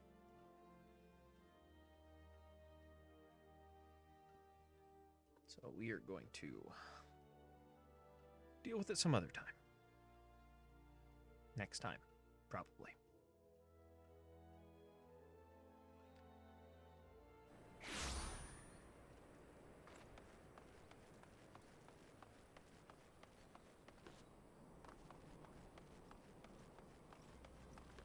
I imagine it's one of these blue quests here that's the one that'll let me dye something.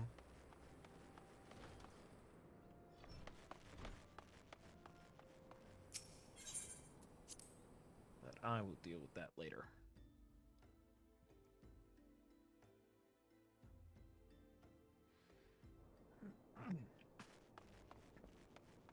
I really don't want to deal with side quests right now anyways. Welcome back, Salneko. Lady Menfilia awaits you within.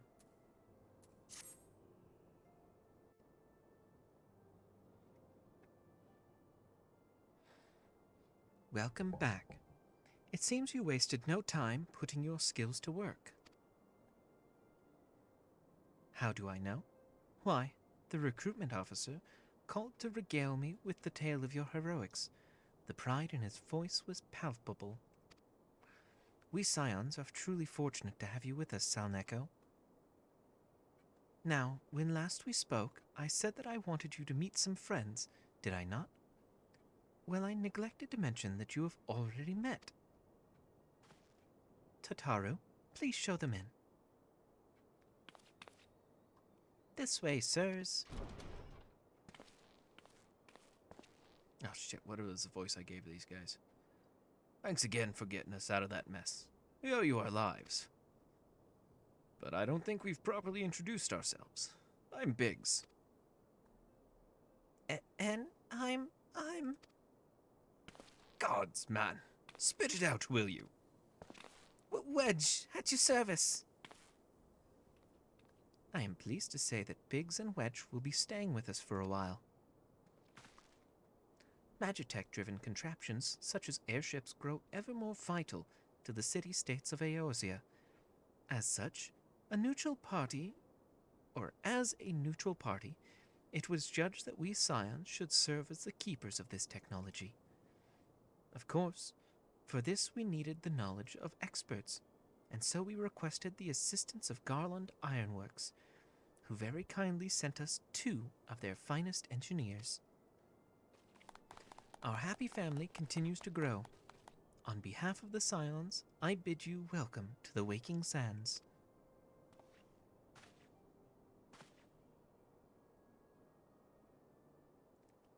Like every soul here, I love Eorzea, and I count myself blessed to have been given this chance to stand with you all, and fight for the future of the realm.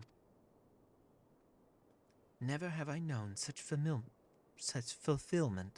such happiness.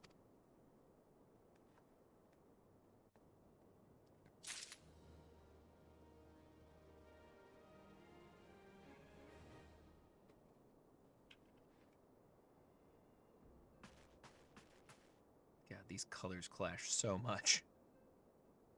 I'm not good at even matching colors, but they don't look that good in my head.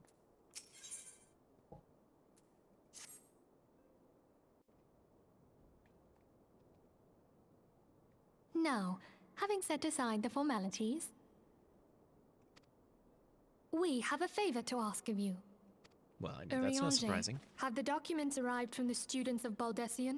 Oh yes, graze my ears with that poetry, Urianger. Aye, my lady. They arrived but recently.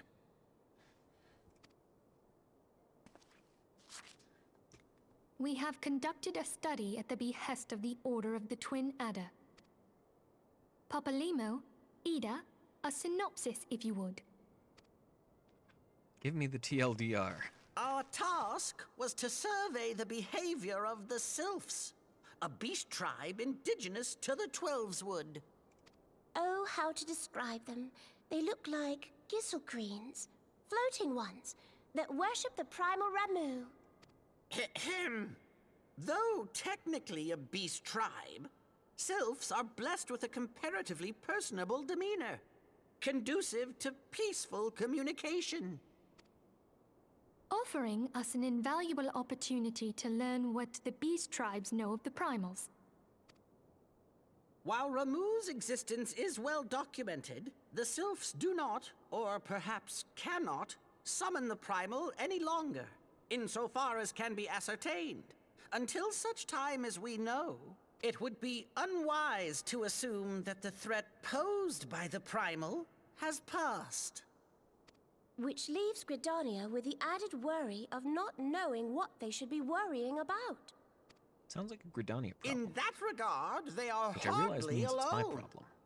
What we can say with absolute certainty is that Gridania has its hands full fending off Garuda, who, I need hardly remind you, is among the most savage and terrible of all known primals. I'm pretty sure there's worse. In short, it is essential that we approach the Sylphs in as diplomatic a manner as possible. Words and actions can be misconstrued. The only sure way to communicate our intentions is the echo. Winning the Sylphs' favor may well bring us a step closer to mitigating the threat of the primals. Will you help us? Yeah. I am mean, why not? grateful. Lovely. Well, as much as I'd like to help, I'm afraid I would be of little use to anyone in Gridania. A veritable babe in the woods. Ida and Papalimo, however, should be able to see the forest for the trees. Is that not so, Minfilia? Indeed. Hey, You are Grid, willing? you just want to stay close to your boo. Leave it to me. Us, Ida, us!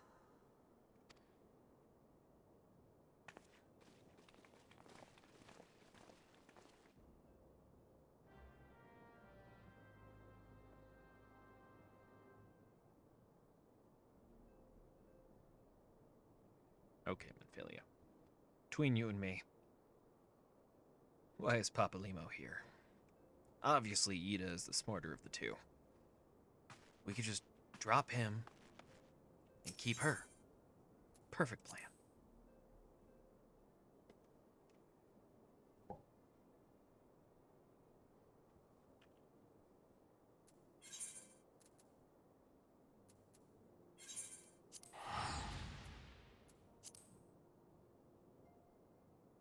Bye, Thancred.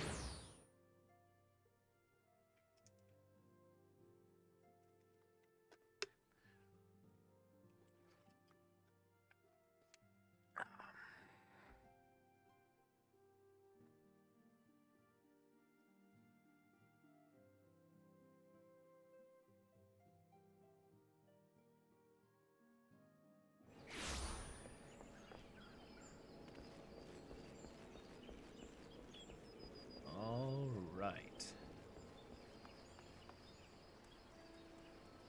I like their cloak. Augmented Crypt Lurker's Helm of Healing. Whew. It looks cool. Level 80. It's a long ways away.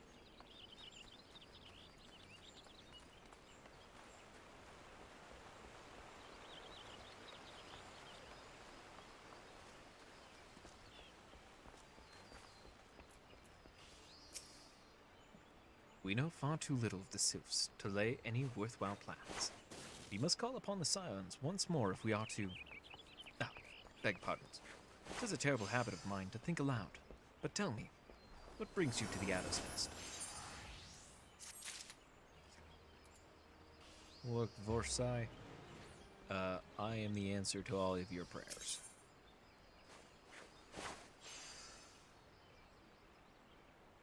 What's that? Sergeant First Class, level 44. Okay. We come in peace.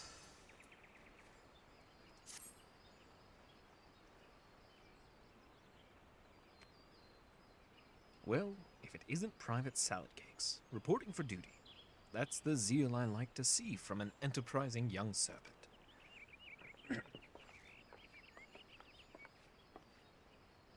Good day, Commander. Sorry to disappoint you, but other business brings us here today. Ida and Papa Limo. Always a pleasure to see the two of you. My men tell me you quest in the name of the Scions of late. Quite so, Commander. A little bird told us that the Twin Adder was in need of our adventuring prowess. Aye. Your little bird sings true. No doubt. You've heard that we're investigating the Sylphs, that curious beast tribe that calls the depths of the Twelveswood home. The Sylphs are, for the most part, a peaceable bunch, much to the delight of the elder Seedseer, who has no desire to see her people embroiled in yet another fruitless war. The Twin Adder is of the same mind, and 'tis precisely for this reason that the Sylphs' relation to the primal Ramu has raised a flag of warning amongst our ranks. Friendly as they may appear, beastmen will be beastmen.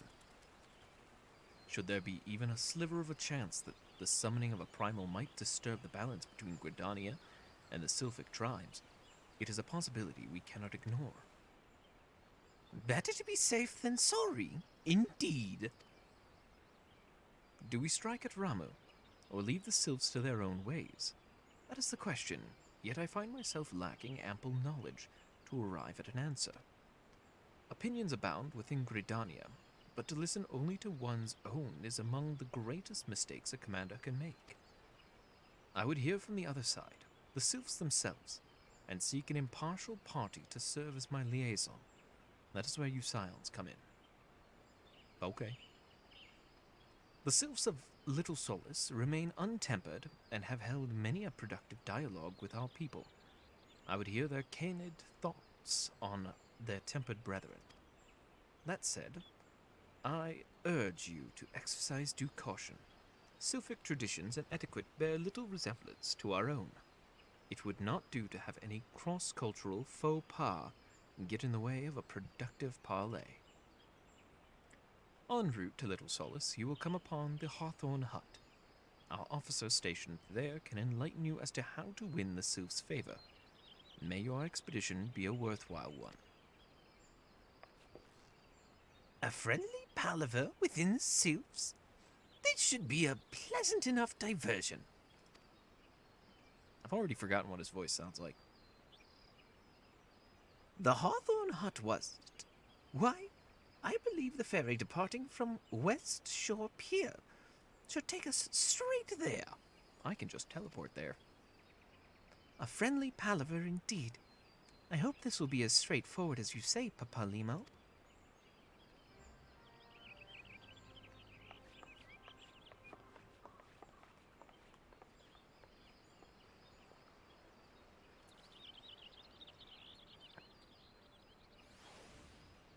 Okay.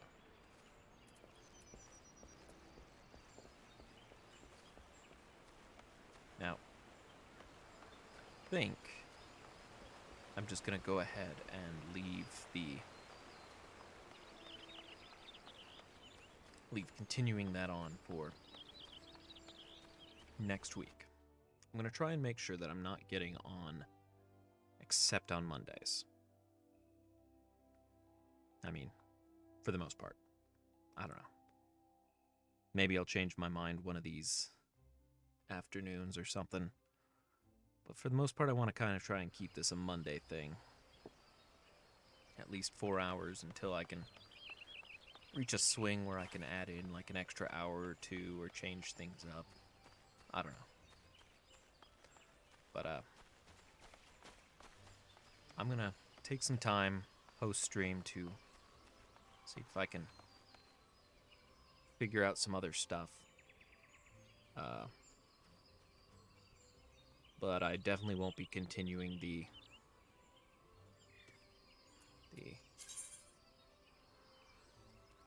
Ooh. Change of plans. We're heading back to the Lancers Guild so we can do the quest to become a dragoon.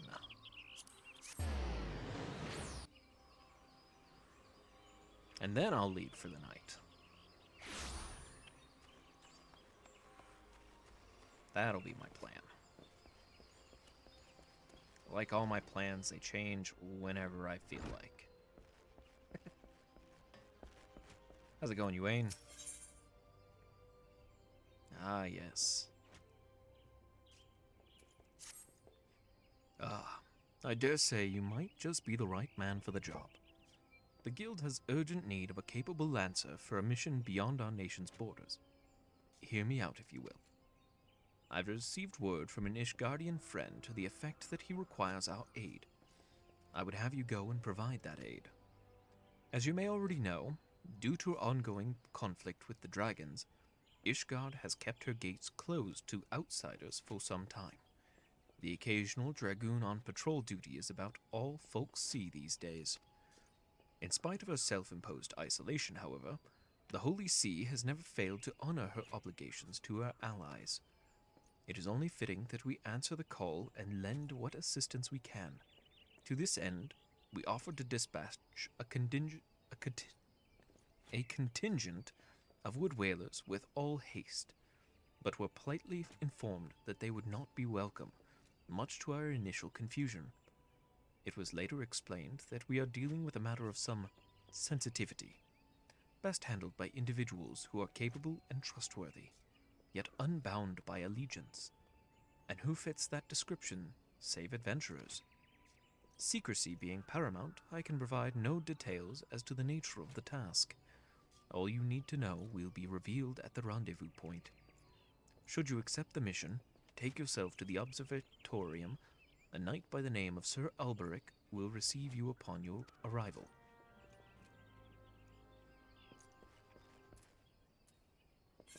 Where is the observatorium? Okay, I need to go...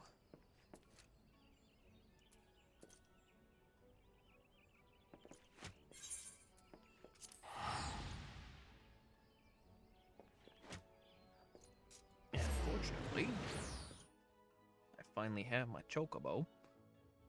So getting there will be easy.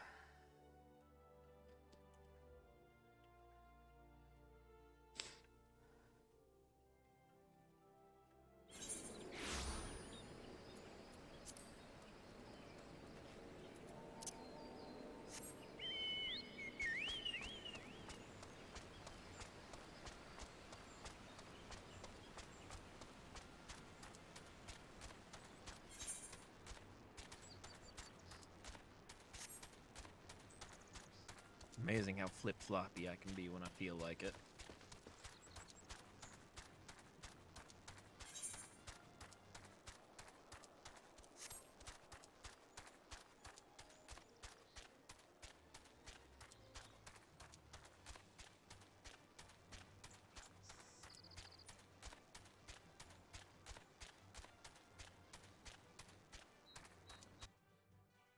So I do what I want when I want.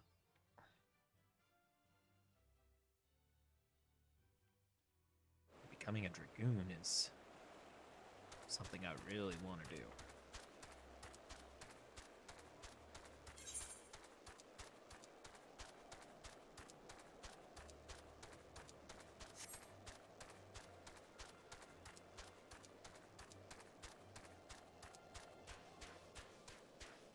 Well, 35 enemies. Woo. This is gonna be a rough one. So.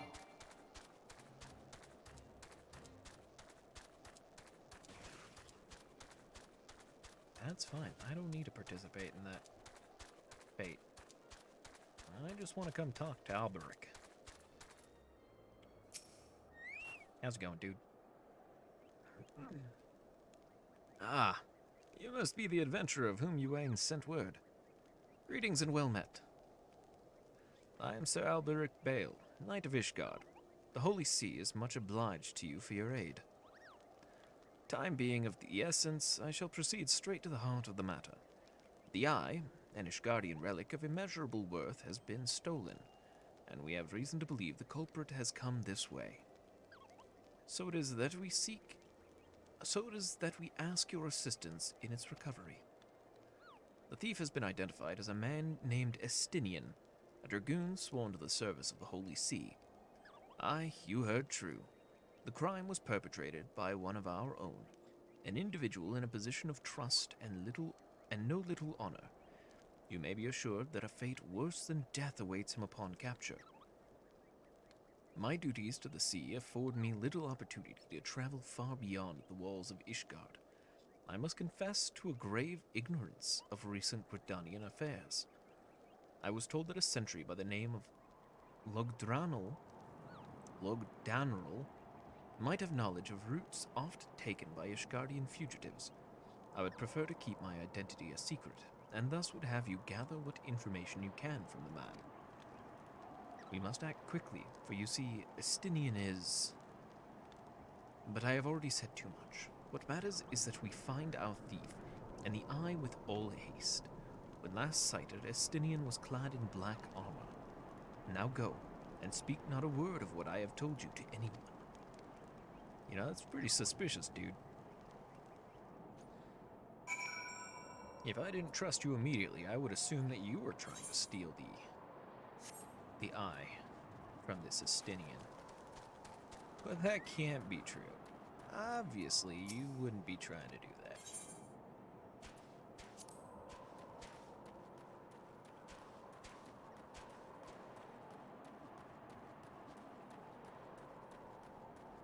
What's up, dude? Routes favored by Ishgardian fugitives? Now that's a question I don't hear every day. You aren't plotting some unsavory act yourself, are you? Even if you were, I doubt you'd make it far. Any road, we've caught a few fleeing to the North Shroud. What with Gridania being a home to nearly as many Elezen as Ishgard, it is no easy task to identify outsiders. If you're on the hunt for someone, you could do worse than to visit Florentel's spire in North Shroud and speak with a man named Idristan. If any suspicious persons have crossed the border in recent days, he'd be the first to know.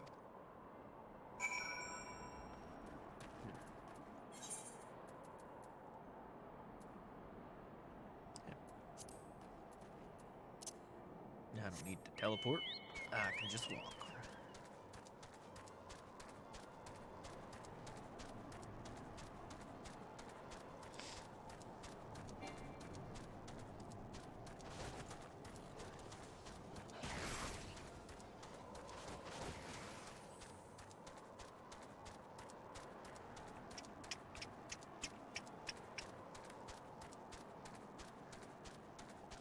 But I will say one thing.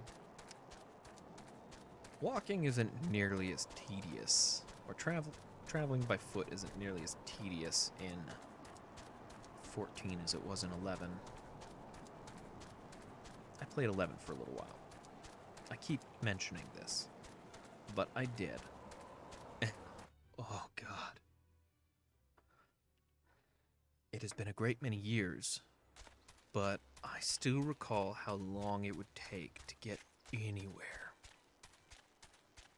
It was like, oh man, you want to get from one city to another? Well, you better dedicate like an hour just to make that trip.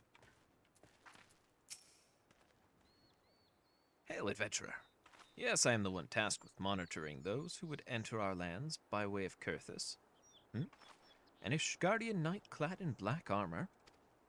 No, I recall nothing of the sort, and such a striking visitor would be difficult to forget. My apologies, friend. I can only suggest that you return to Logan Dranel and see if he has any other theories.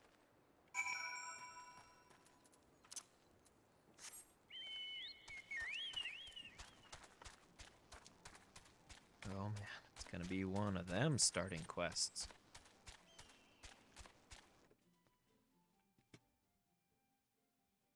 This would be much faster if I had the ability to fly already. That's for sure.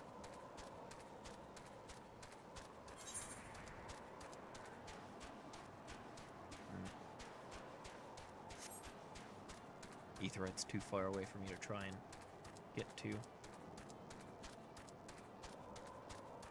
Level 35 enemies around me would certainly manage to take me out before I'd get all the way there. At least I'm fairly sure they would.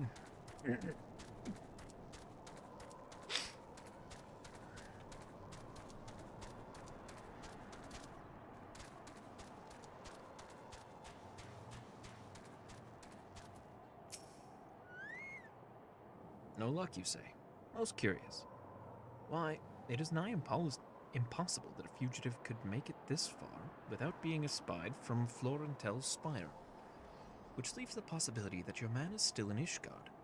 It runs counter to good sense. Would the fugitive not want to put a distance of ground between him and his pursuers?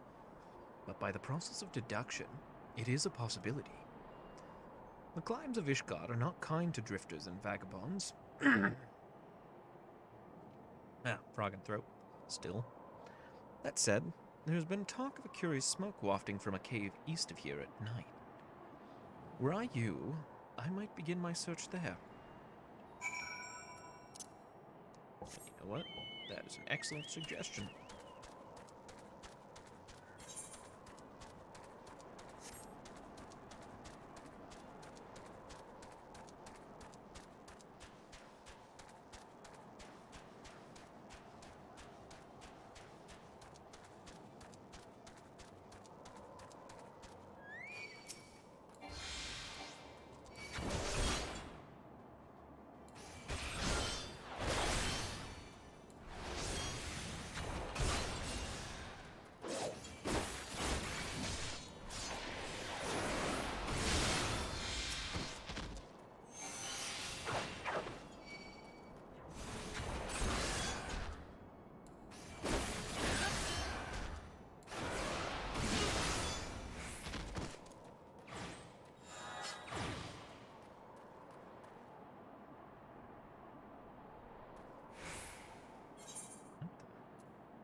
Okay.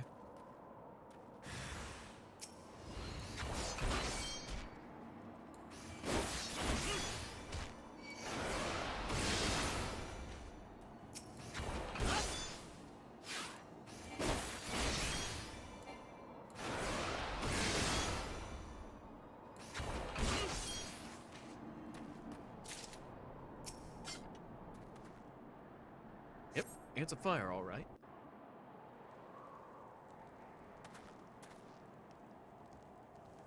Man, that helmet must be so cold.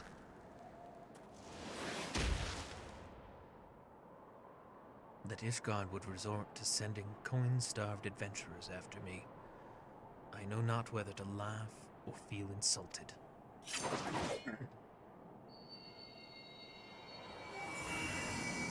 The eye. It rouses. For another?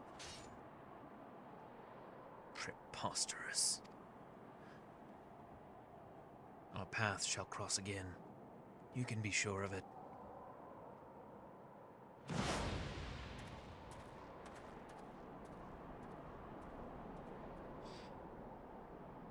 He's so cool. Just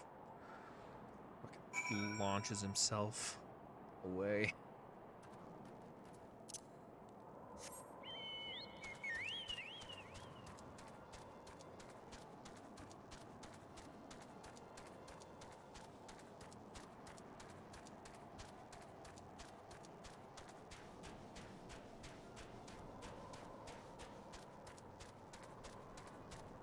I know the idea is that it's for, like, attacking dragons and all, but just launching yourself super high into the air by jumping is a hilarious ability for a dude with a spear.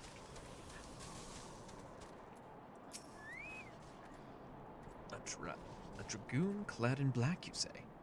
Tell me all that transpired. By the fury, that the eye would choose another. I had not thought it possible. In light of recent events, it would seem an explanation is in order. The eye is no ordinary relic. It harbors the power of the dragon, which it bestows upon a single chosen soul, the strongest and wisest dragoon. He who is chosen is possessed of the power to fight our mortal foes. The dragons of Gervania are on equal footing, soaring the firmament as if it were an extension of the land. That man is known as the Azure Dragoon. The Azure Dragoon is the light of hope for all Ishgardians, and the paragon for all dragoons.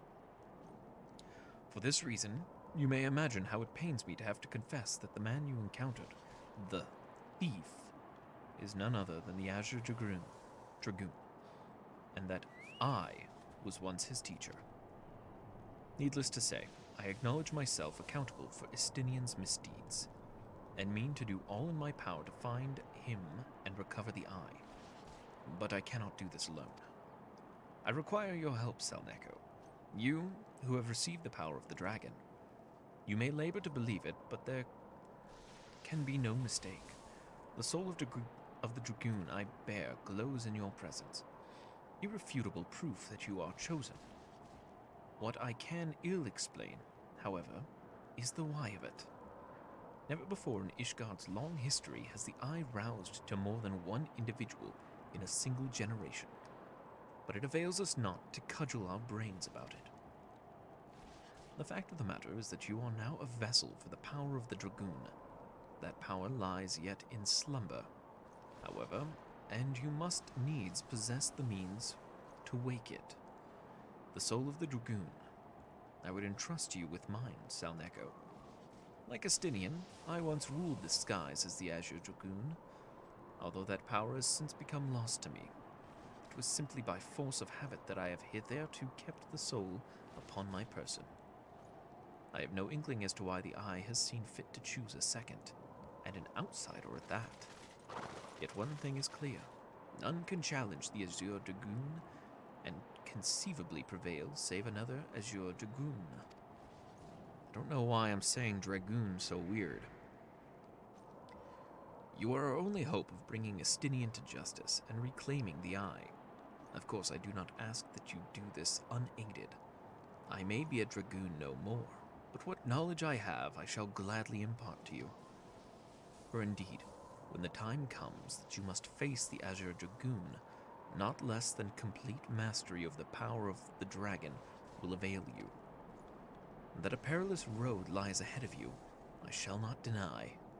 Knowing this, if you would still lend me your lance, I will teach you to harness the power that has chosen you. Go forth, my young dragoon, and rouse the dragon within. I look forward to your return.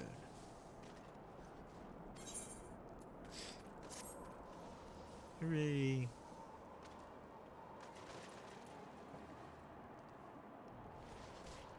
I gained the ability to jump higher than my previous jump.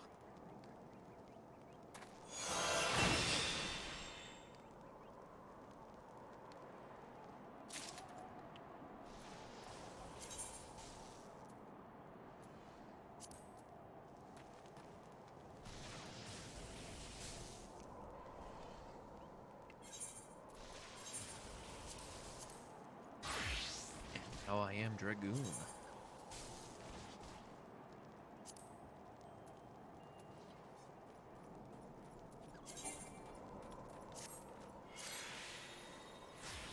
Oh, jeez. Now I've got to reorganize this again. You go away. You go up here.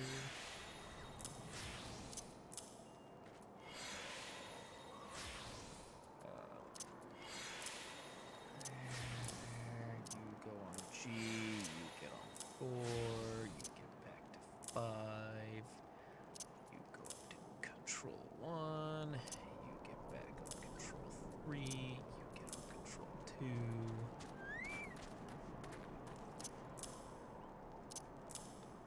And you go on F.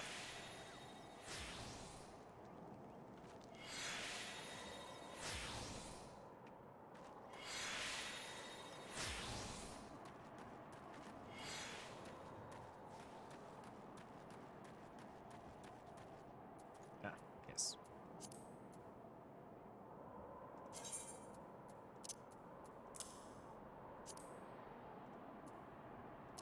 What I was wanting.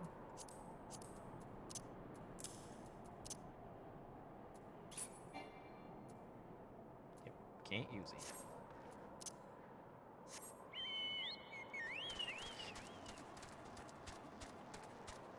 But I will do that later, for sure. I just want to get to something that won't wreck me if I try and fight it.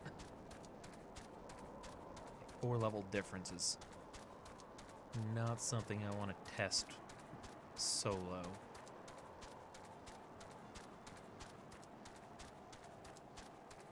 Even if I'm certain I'd probably win, I just don't want to do it.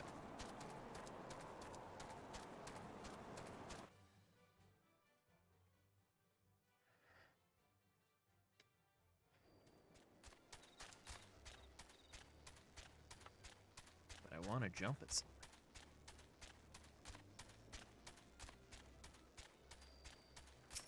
A Bane Might.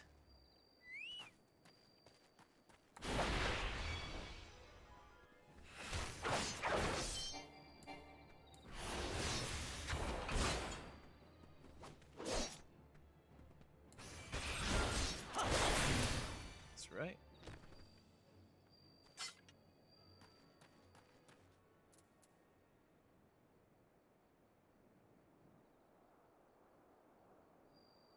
Nice.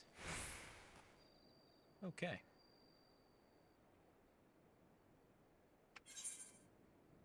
And so I will return to Gridania to go do the other things I want to do real fast before calling it a night, but not stuff that I feel like needs to be done on stream.